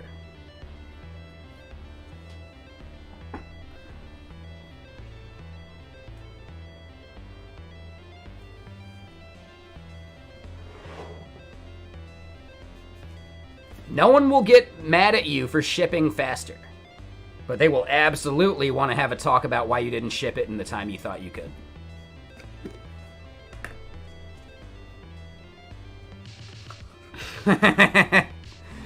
It gets a little fuzzy because if you overpromise, like in this case, technically, the overpromise would be like the amount of hours, but that's actually the wrong version of that. Overpromising would being able to be delivering quicker.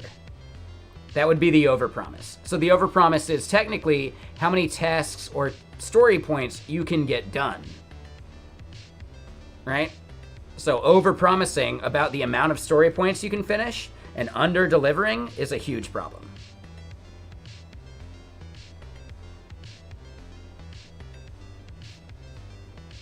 You always overpad estimates because there will be that one task that you estimated, even with the overpad, that ends up taking way more time.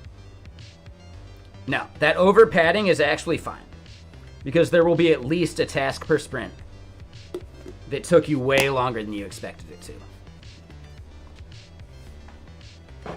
And if not, well, you can just grab something from the backlog. Fuck it.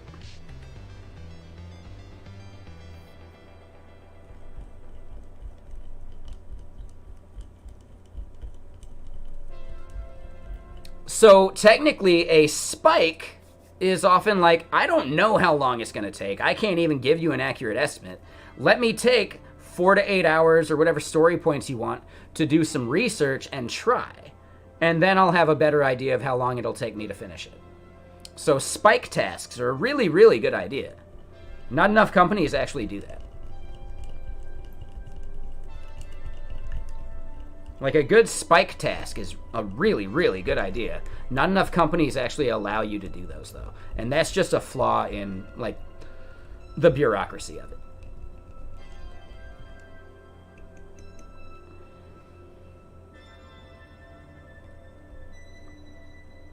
Sure, that makes sense, 4-wheel. Yep, yeah, I get that.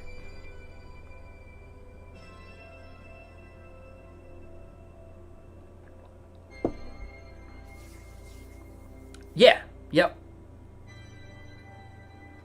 Oh, it's just bad management. Like, people don't quit companies, they quit managers. That's like a universal truth. People rarely quit companies. People very often quit managers. So if you're on a team that has a high churn rate, it's the manager's fault. Or someone in management.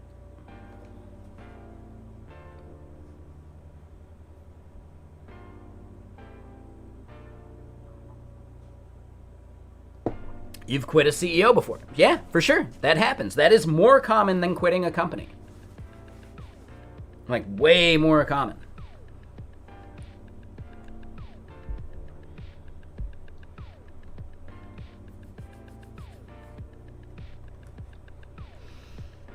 Team members is more rare because typically a toxic team member, you can bring that to a manager. At the end of the day, if a manager doesn't do anything about it, that's you quitting the manager, not the team member.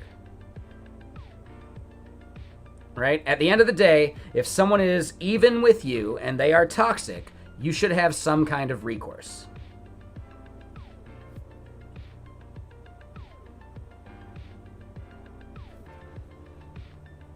Yeah, right. So I think that's the big part there, Four Wheel. Even a bad teammate, if they're not being managed properly, that is the problem. Because management's job is to actually make that teammate worth working with. Not maybe fun to work with, but worth working with.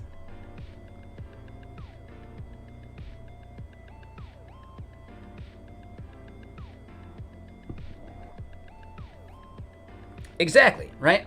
Because management knows that hiring someone is a major cost. They're not going to be productive for a month or two, you know? So they're paying salary to a person who's not going to be productive because they're brand new to the team. They're doing the onboarding stuff, right? Onboarding is a really big, cost factor, which is why there are people like Theo who make money off referring devs to a company because they know they're a good dev and that company knows they're not going to have to spend a shitload of money, maybe trying someone out who isn't worth it. If you didn't know that, and I hope that's not a secret, yes, Theo gets a finder's fee for placing people at various companies. And he's done that. Yeah, I assumed that people know that, and I assume he talks about it publicly. If not, oops.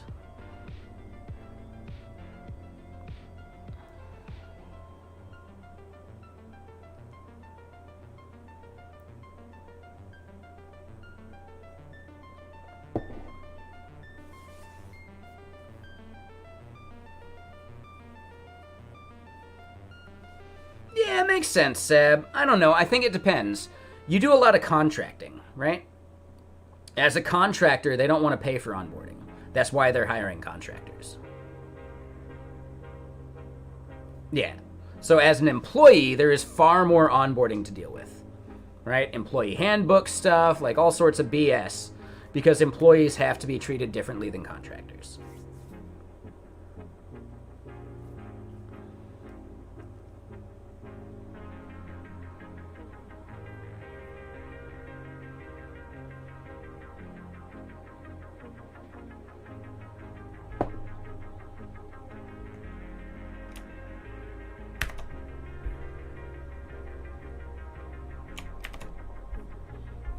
All right, so theoretically,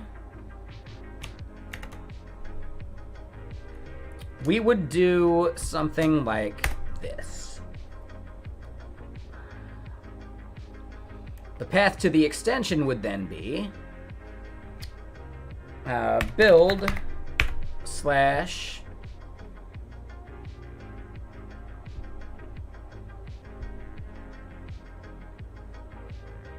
do we send, I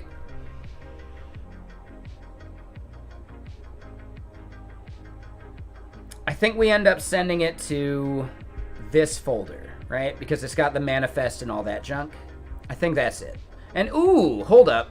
That's another thing Plasmo is doing for us. It took our icon and resized it to the various sizes we would need. Huge. It took what we have in our package JSON and turned it into a manifest.json. So yeah, that's huge. That's actually amazing. No, so the default is Chrome. So you don't need a dash target for the Chrome version.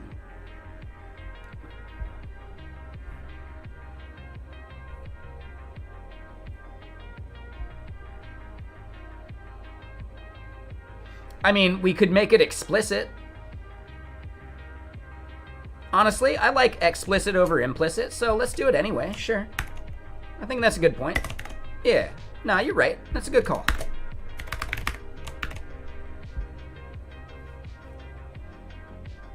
All right, so this is build Chrome MV3 prod.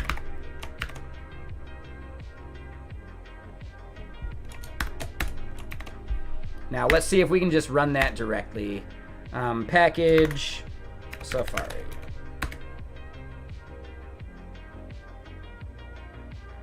Will it blend?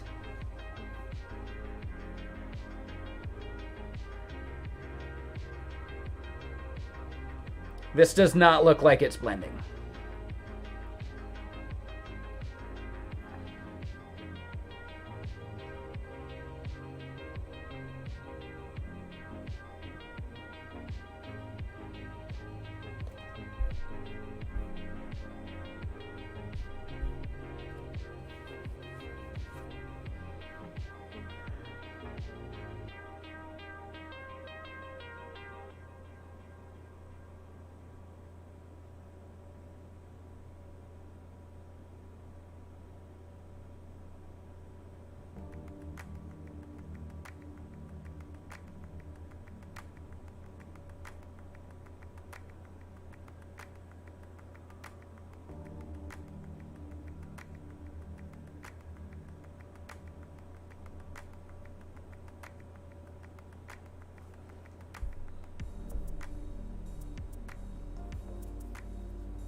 If it needs more information, it asks you interactively.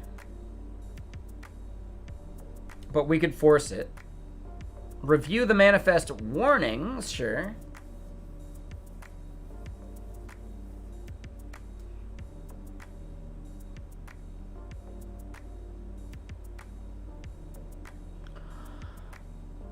Oh, you know what the issue is? We're on such an old version of Safari that I bet they don't support Manifest v3. I'm pretty sure that's it.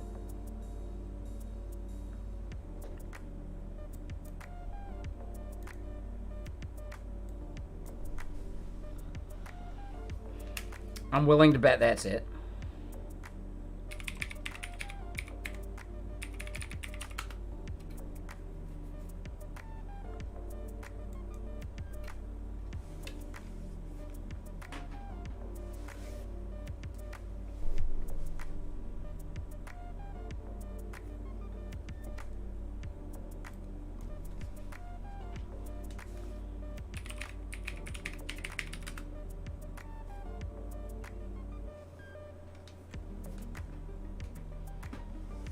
Ooh, I just checked on one person whose sub has lapsed, but technically Twitch had an issue with the subs. But they don't come in here often enough to recognize it. So that's on them. Meanwhile, I just looked and yeah, the Primogen has been subbed for 60 months, which means I'm at 59 in his channel. Which I should probably double check, but yeah. I shouted it out a month ago, so it should be fine. But yeah, I like how Prime is really supportive of like the whole ecosystem. He's a good dude.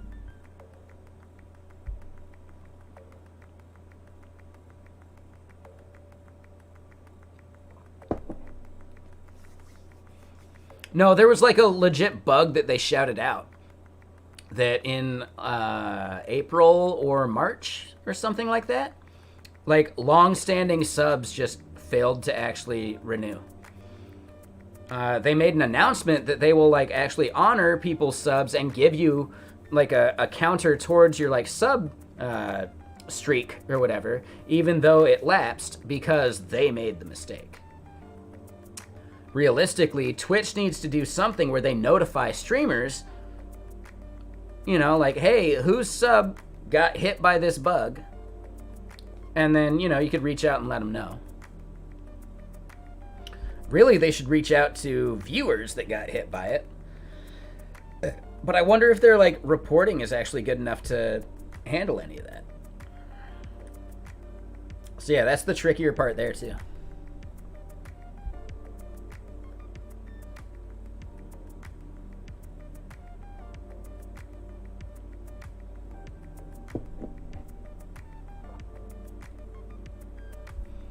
Okay, so if we look at it,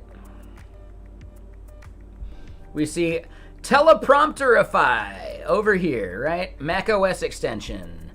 I don't know what this means. You're not wrong, X Factor, yeah.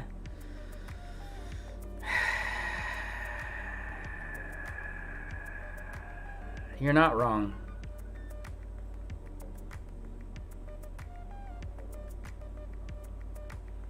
Which then means, what do I do with this one? I don't know. I don't know.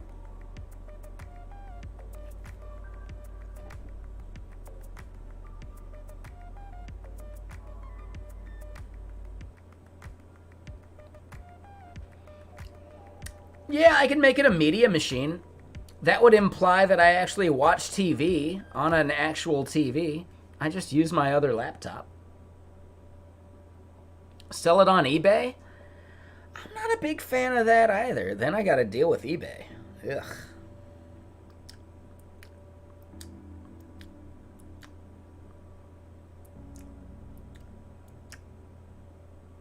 Are my cheeks getting that red? I don't think they're that red. I think we're good. Maybe it's a color correction issue. It is a bit warm, so yeah, like, it's warmer than it should be. You donate your old computer to the bomb squad to practice on.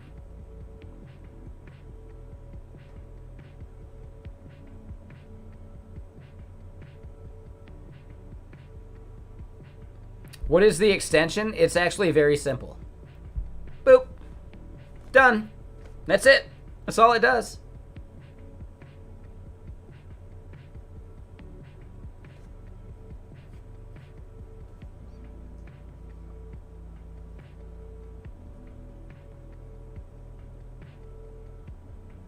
Yeah, Sab likes to roast me a bit.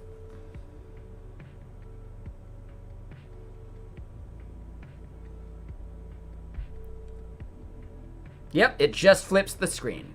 There is not a single Windows utility that does that. Can't do it. Windows doesn't have the ability to do a horizontal flip.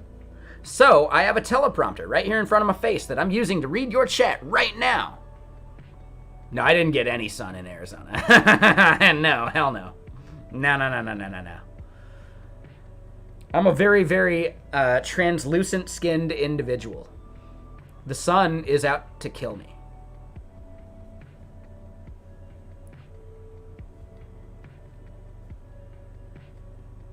But yeah, the main gist is I have a teleprompter here, and I have to go in and inspect element and type out document.body.style equals transform : scale x -1. Right? It's super annoying. I fucking hate it. Rotate the monitor.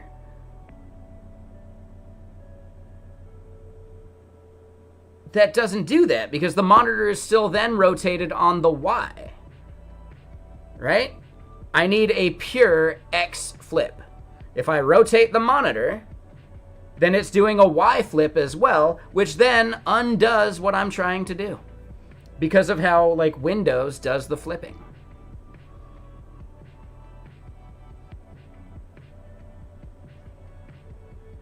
Yeah, just flip my eyes backwards. We're good to go. Ever been to Vegas? I have. Yeah, I went to TwitchCon last year, and then before then, years ago, the snowboard show used to be in Vegas, right? So, what's the name of it? SIA, right? So the Snowboarding or Skiing Industry of America, right? SIA, that conference used to be in Vegas. Ooh, I don't know. Staying on the Strip. One useful part of it is it might be worth getting the monorail pass, right? Getting like the unlimited monorail pass. That way you're not worried about like taking it to various parts, etc. That could totally be worth it. It was especially useful for TwitchCon because the convention center is like way out there. And then there's like, you know, getting to like the other parts is useful. Right? To get to the Bellagio, it'll save you some walking. Because when something is a block away, that block is really long. Right? A Vegas block is like 5 or 6 blocks. Easily. Through bad traffic. If you're like taking an Uber, you know?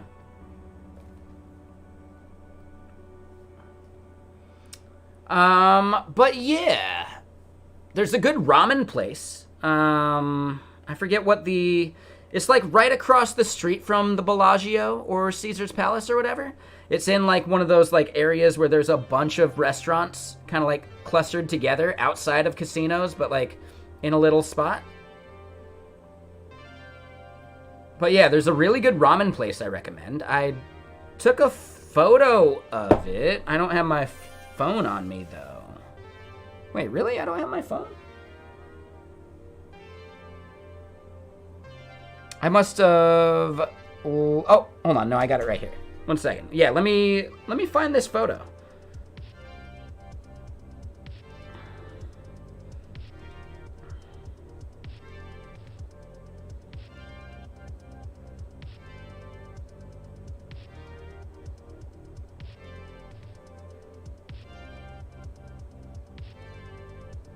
Ramen ya. It was some pretty solid ramen. Reasonably priced. I mean, it's $20 ramen, but it's not like $40 casino ramen, you know? There's also, hold up, in Vegas, there's a noodle joint, and I think it's in Caesars. It might be the Bellagio. There's a noodle place there that is open late.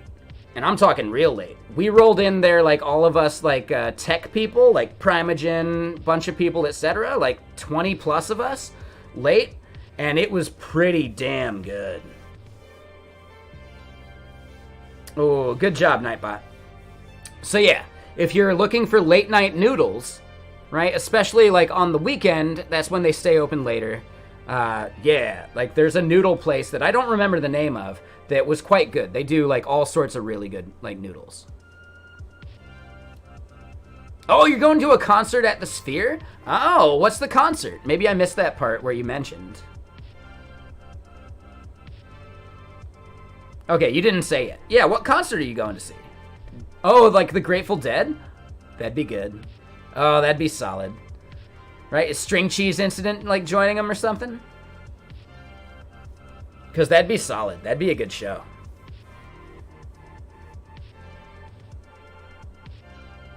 Just the Dead? Okay. I mean, still, I bet that's going to be an awesome show. Is that the main reason y'all are going? Are you a Deadhead?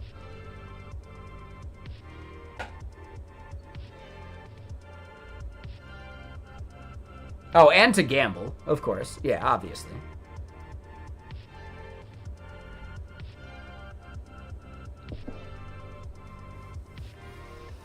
I would say if you get a good moment, it's expensive. It's like $100 or some bullshit. Maybe like 75 or whatever. But if you do actually do it. Hey, there you go, Baffle. The Bellagio's buffet is amazing. It's really, really good. Right? The, man, the prime rib, like, just so much stuff that they have in the meat section. You'd spend easily $100 at, like, some restaurant. You wouldn't even get your fill out of it, right? So instead, yeah, if you're really, like, fiending for some food and you don't know what you want, check out the Bellagio buffet. So she can be vegetarian. It's a buffet. She can eat whatever she wants. Might not be worth the cost of a buffet, though. So that's the thing. Is she purely vegetarian or is she pescatarian? Because they have oysters, which I didn't do the oysters, but they have crab legs, they have sushi, right? They have stuff like that too.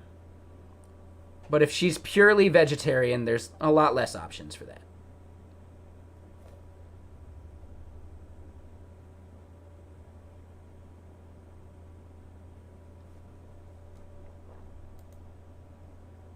All right, still no response from Acorn or Algo, bro. Oh, actually, I see a comment from Algo.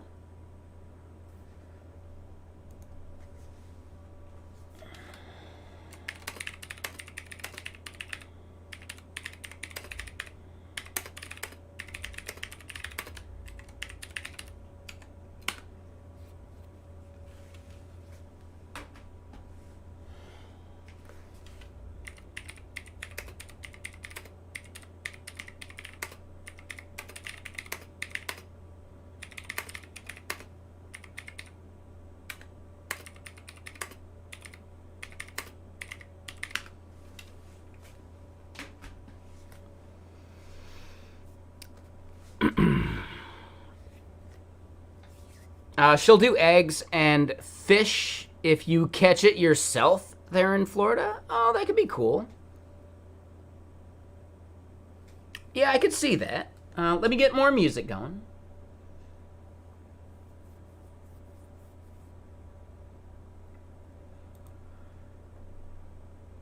I would say the fish is probably pretty good. I would actually question oysters.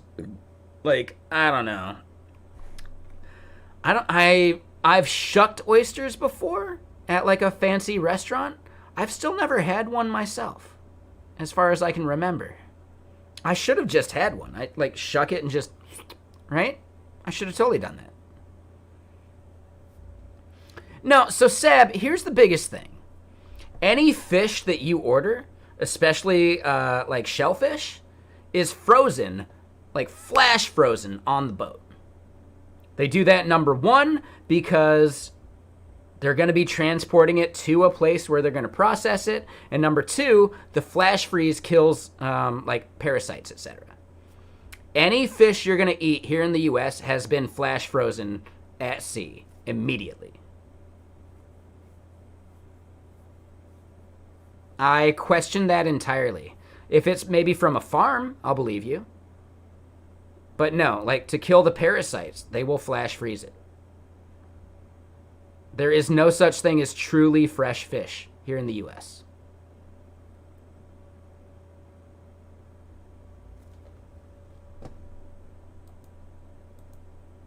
Especially if it's sushi fish. If you're getting sushi, yeah, they did their own like flash freezing for like sushi reasons. You might think it's fresh, they'll call it fresh, but all fish is frozen. When it's caught commercially, it is frozen at sea.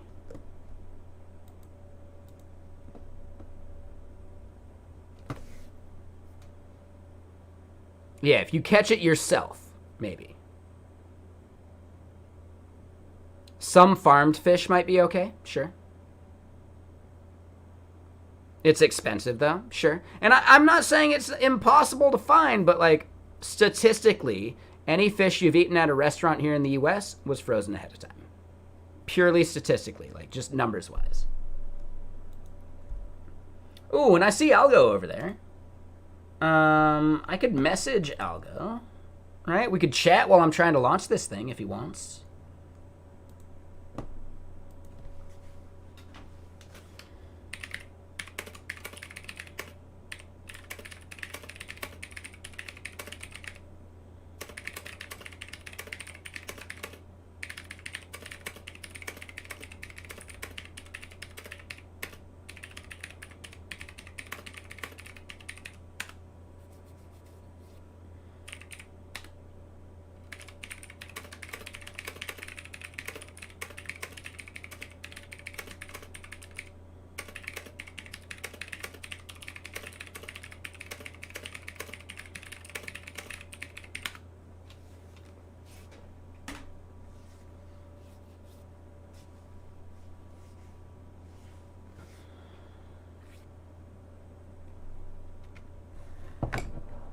In your country, sure, yeah, I get that. Sure, and I get that. But you don't want to actually do that with any kind of shellfish, because shellfish goes bad extremely quickly. So you want flash frozen shellfish. Yeah, the sea has an insane amount of parasites. Like, you don't want that shit. Flash freezing kills most of them.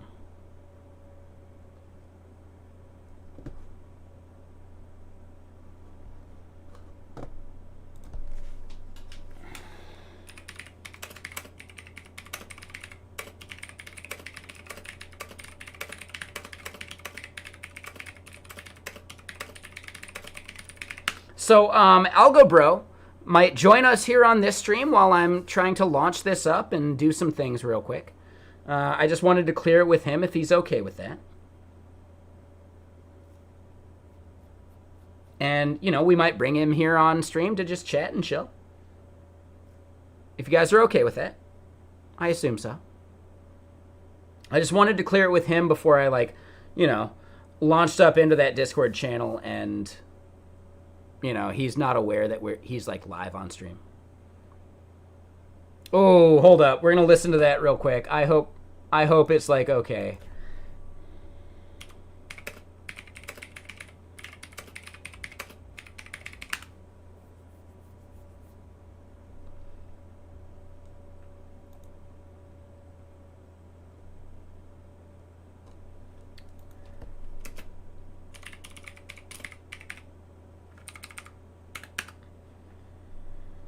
Hold on. What the fuck?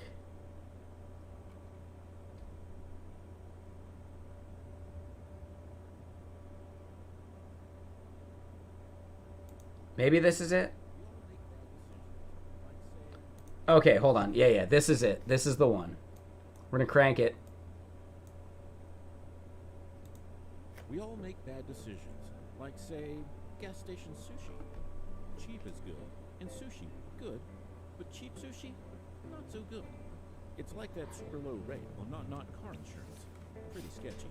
And then there are the good decisions, like eSurance. Their coverage counselor tool helps you choose the right coverage for you at a great price, without feeling queasy. That's insurance for the modern world. eSurance, now backed by Allstate. Click or call. Okay, I thought it was one of those like, oh god damn it. I fucking hate that button that Windows just shipped that like stretches thing across all of your screens. It just so happens to be by the tab closing button for the tab on your farthest right. And now I don't even know how to do this right. God, it's so annoying. It's the worst feature they've shipped in years. I hate it so much.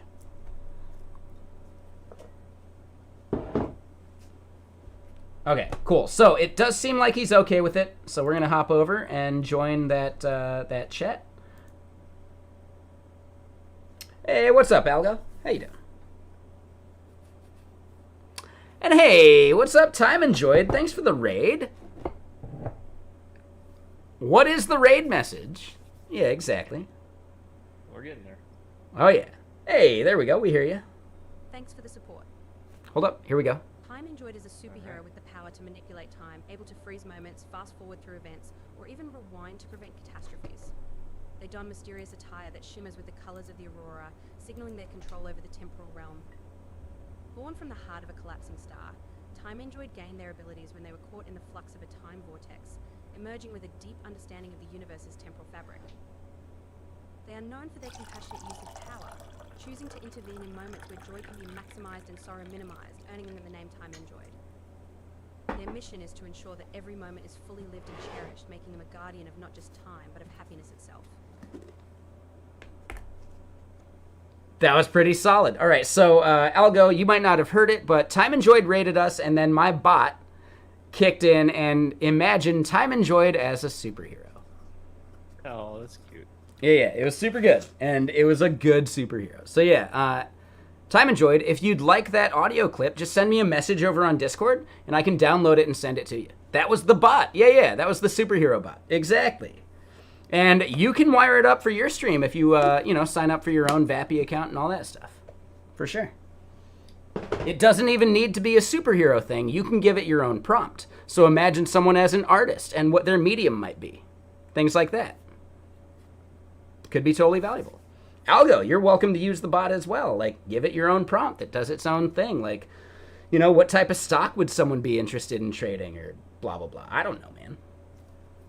Right? That's pretty cool. I dig that. Yeah, it'd be like a fun thing to make. So, if you ever want help like setting it up or any of that stuff, just let me know. Roger that. Yeah.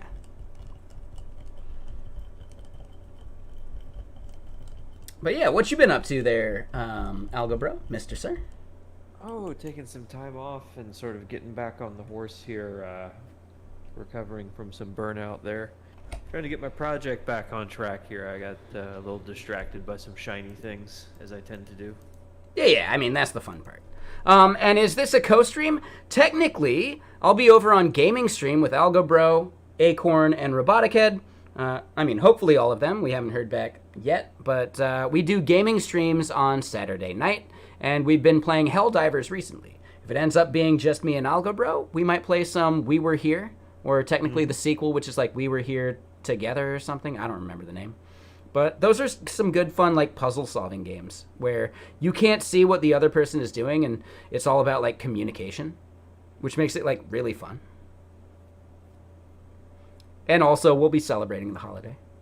Wink. Indeed. So yeah, Time Enjoyed. What were you up to? And yeah, thank you for the wishes. Yeah, it was a good, fun trip. I mean, I was in Arizona, so it's only as fun as it can be. Right? Like Scottsdale specifically. It's a little bougie. Right? My coworkers are chill. But yeah, like, a lot of people in Scottsdale, Arizona really want you to know how much money they have.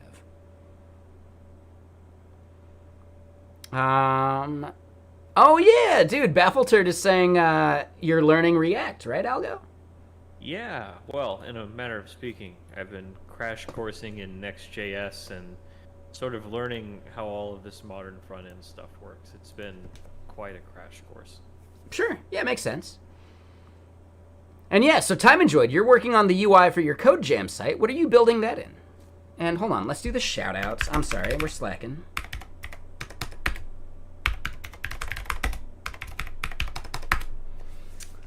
Yeah, I found a good dive bar that I like in Scottsdale. So I do hang out there, but even in the dive bar, it's still not quite the right vibe.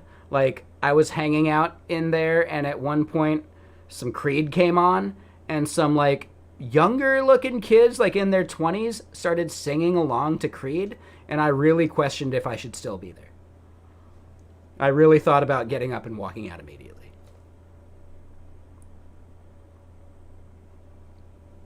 I'm not a big Creed fan. Not sure how you feel about Creed, Algo Bro. I am not a big Creed fan. All right, yeah.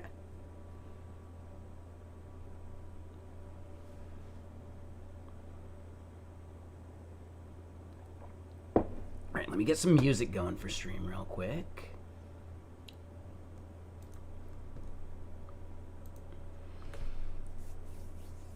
Singing together is wholesome unless it's Creed, right? Okay, I don't make the rules. No, it's fine. People can enjoy what they want to enjoy. I just don't want to hear it sometimes. Yeah, right? It's like going to karaoke and someone just can't sing. You know, I'm glad they're getting up there and doing it, but I really wish I could plug my ears without making it look like I'm plugging my ears. You know, I don't want to be a dick about it. I just don't want to... Right? Hold on. What's the quote from Big Lebowski? It's like, I've had a long fucking day and I hate fucking Creed. You know? Like, yeah. Technically, he says the Eagles, but, you know, tomato, tomato.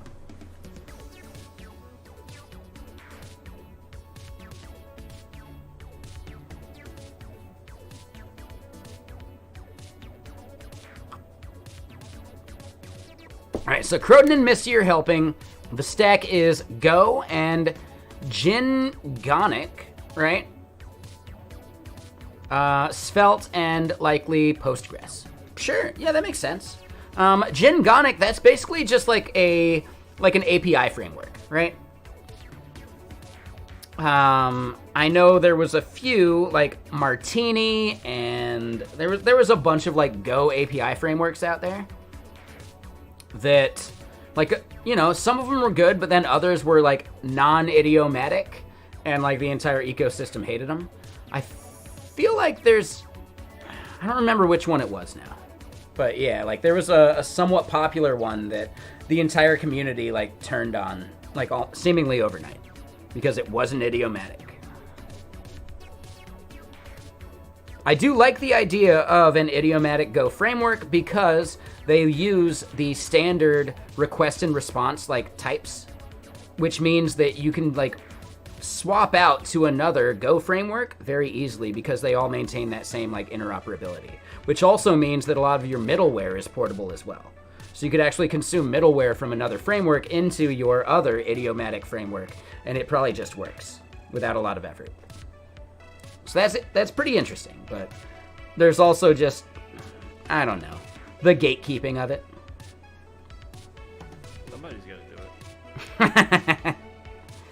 Idiomatic, yeah, a new concept. Yeah, so, yeah, it's just simply following the patterns that are blessed by the community, you know? But yeah, no worries, Buttermilk. Have a good night. Thank you for hanging out. Appreciate you. In a lot of cases, the term idiomatic is used to gatekeep, and it still is in Go, but in Go at least, I think it solves like a better use case than other languages and their version of idiomatic. For the most part, if you're using the blessed like formatter, you're idiomatic automatically. So like, you know, Rust format in Rust, right? Go format in Go. Like prettier in TypeScript. Like a lot of those things end up making your code more idiomatic than not. Is there like a good formatter for Java? This like the idiomatic like Java formatter? Like for formatting your code? Yeah, exactly. Like indentation, like breaking out to new lines, like, I don't know, things like that. Yeah, there's one built into IntelliJ now, so they're trying to kind of like unify the standards on that. But I've been threatened with immediate termination if I didn't embrace one particular style or the other. Yeah. At a People job. get crazy about that stuff. Yeah. No, at a job, like code interoperability is incredibly important. But typically, you could be at a company that has their own idiomatic style that goes against the language's idioms, you know? And that's where it gets a little trickier. Ooh, but I see Acorn joined. Hey, what's up, Acorn? Doing pretty well. I just finished my exercise. Oh, nice.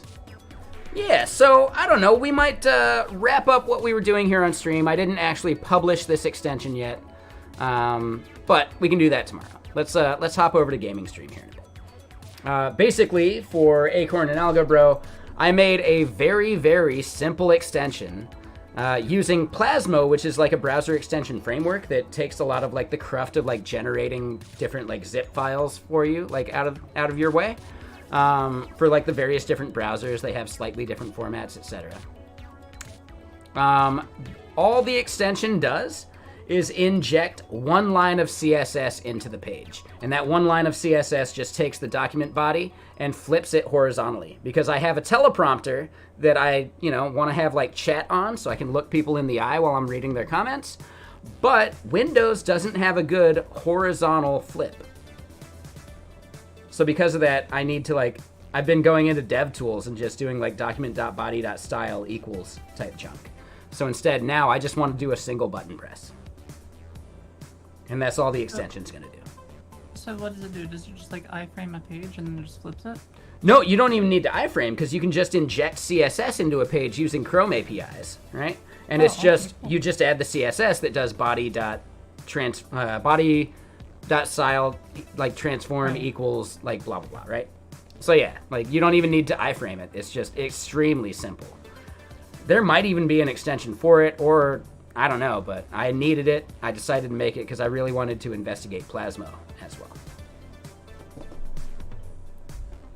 But yeah, so let me go raid someone. Who's streaming right now?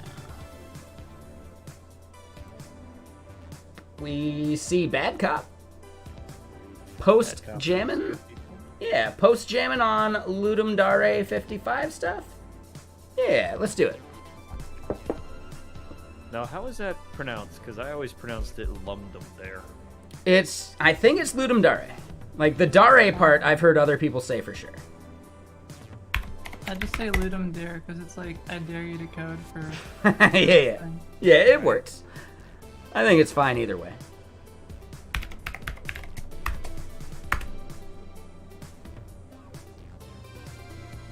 Alright, so I'm going to pause the music on stream here while we get the raid going. If anyone's curious, yeah, we're going to go hop into some gaming. Now that all three of us are here, it'll probably be some Helldivers while we wait for, Robotic Head to wake up from his extremely long nap. And, yeah. If you're curious, gaming channel is Griffing and Chill. So I'll see y'all over there in just a sec. See y'all, La Dare. There you go. Like... Ladare. There we go. But alright, I'm going to click that raid button, and we're going to end stream. And I will see some of y'all on Gaming Channel here in a bit, and I'll see the rest of y'all tomorrow on this channel, right? Because, yeah, I don't typically stream on Sundays, but I've been in Arizona for a week, so I'm, really trying to, get my fix for streaming. So, I will probably be streaming tomorrow. So, yeah, let's click that raid button and get going over there.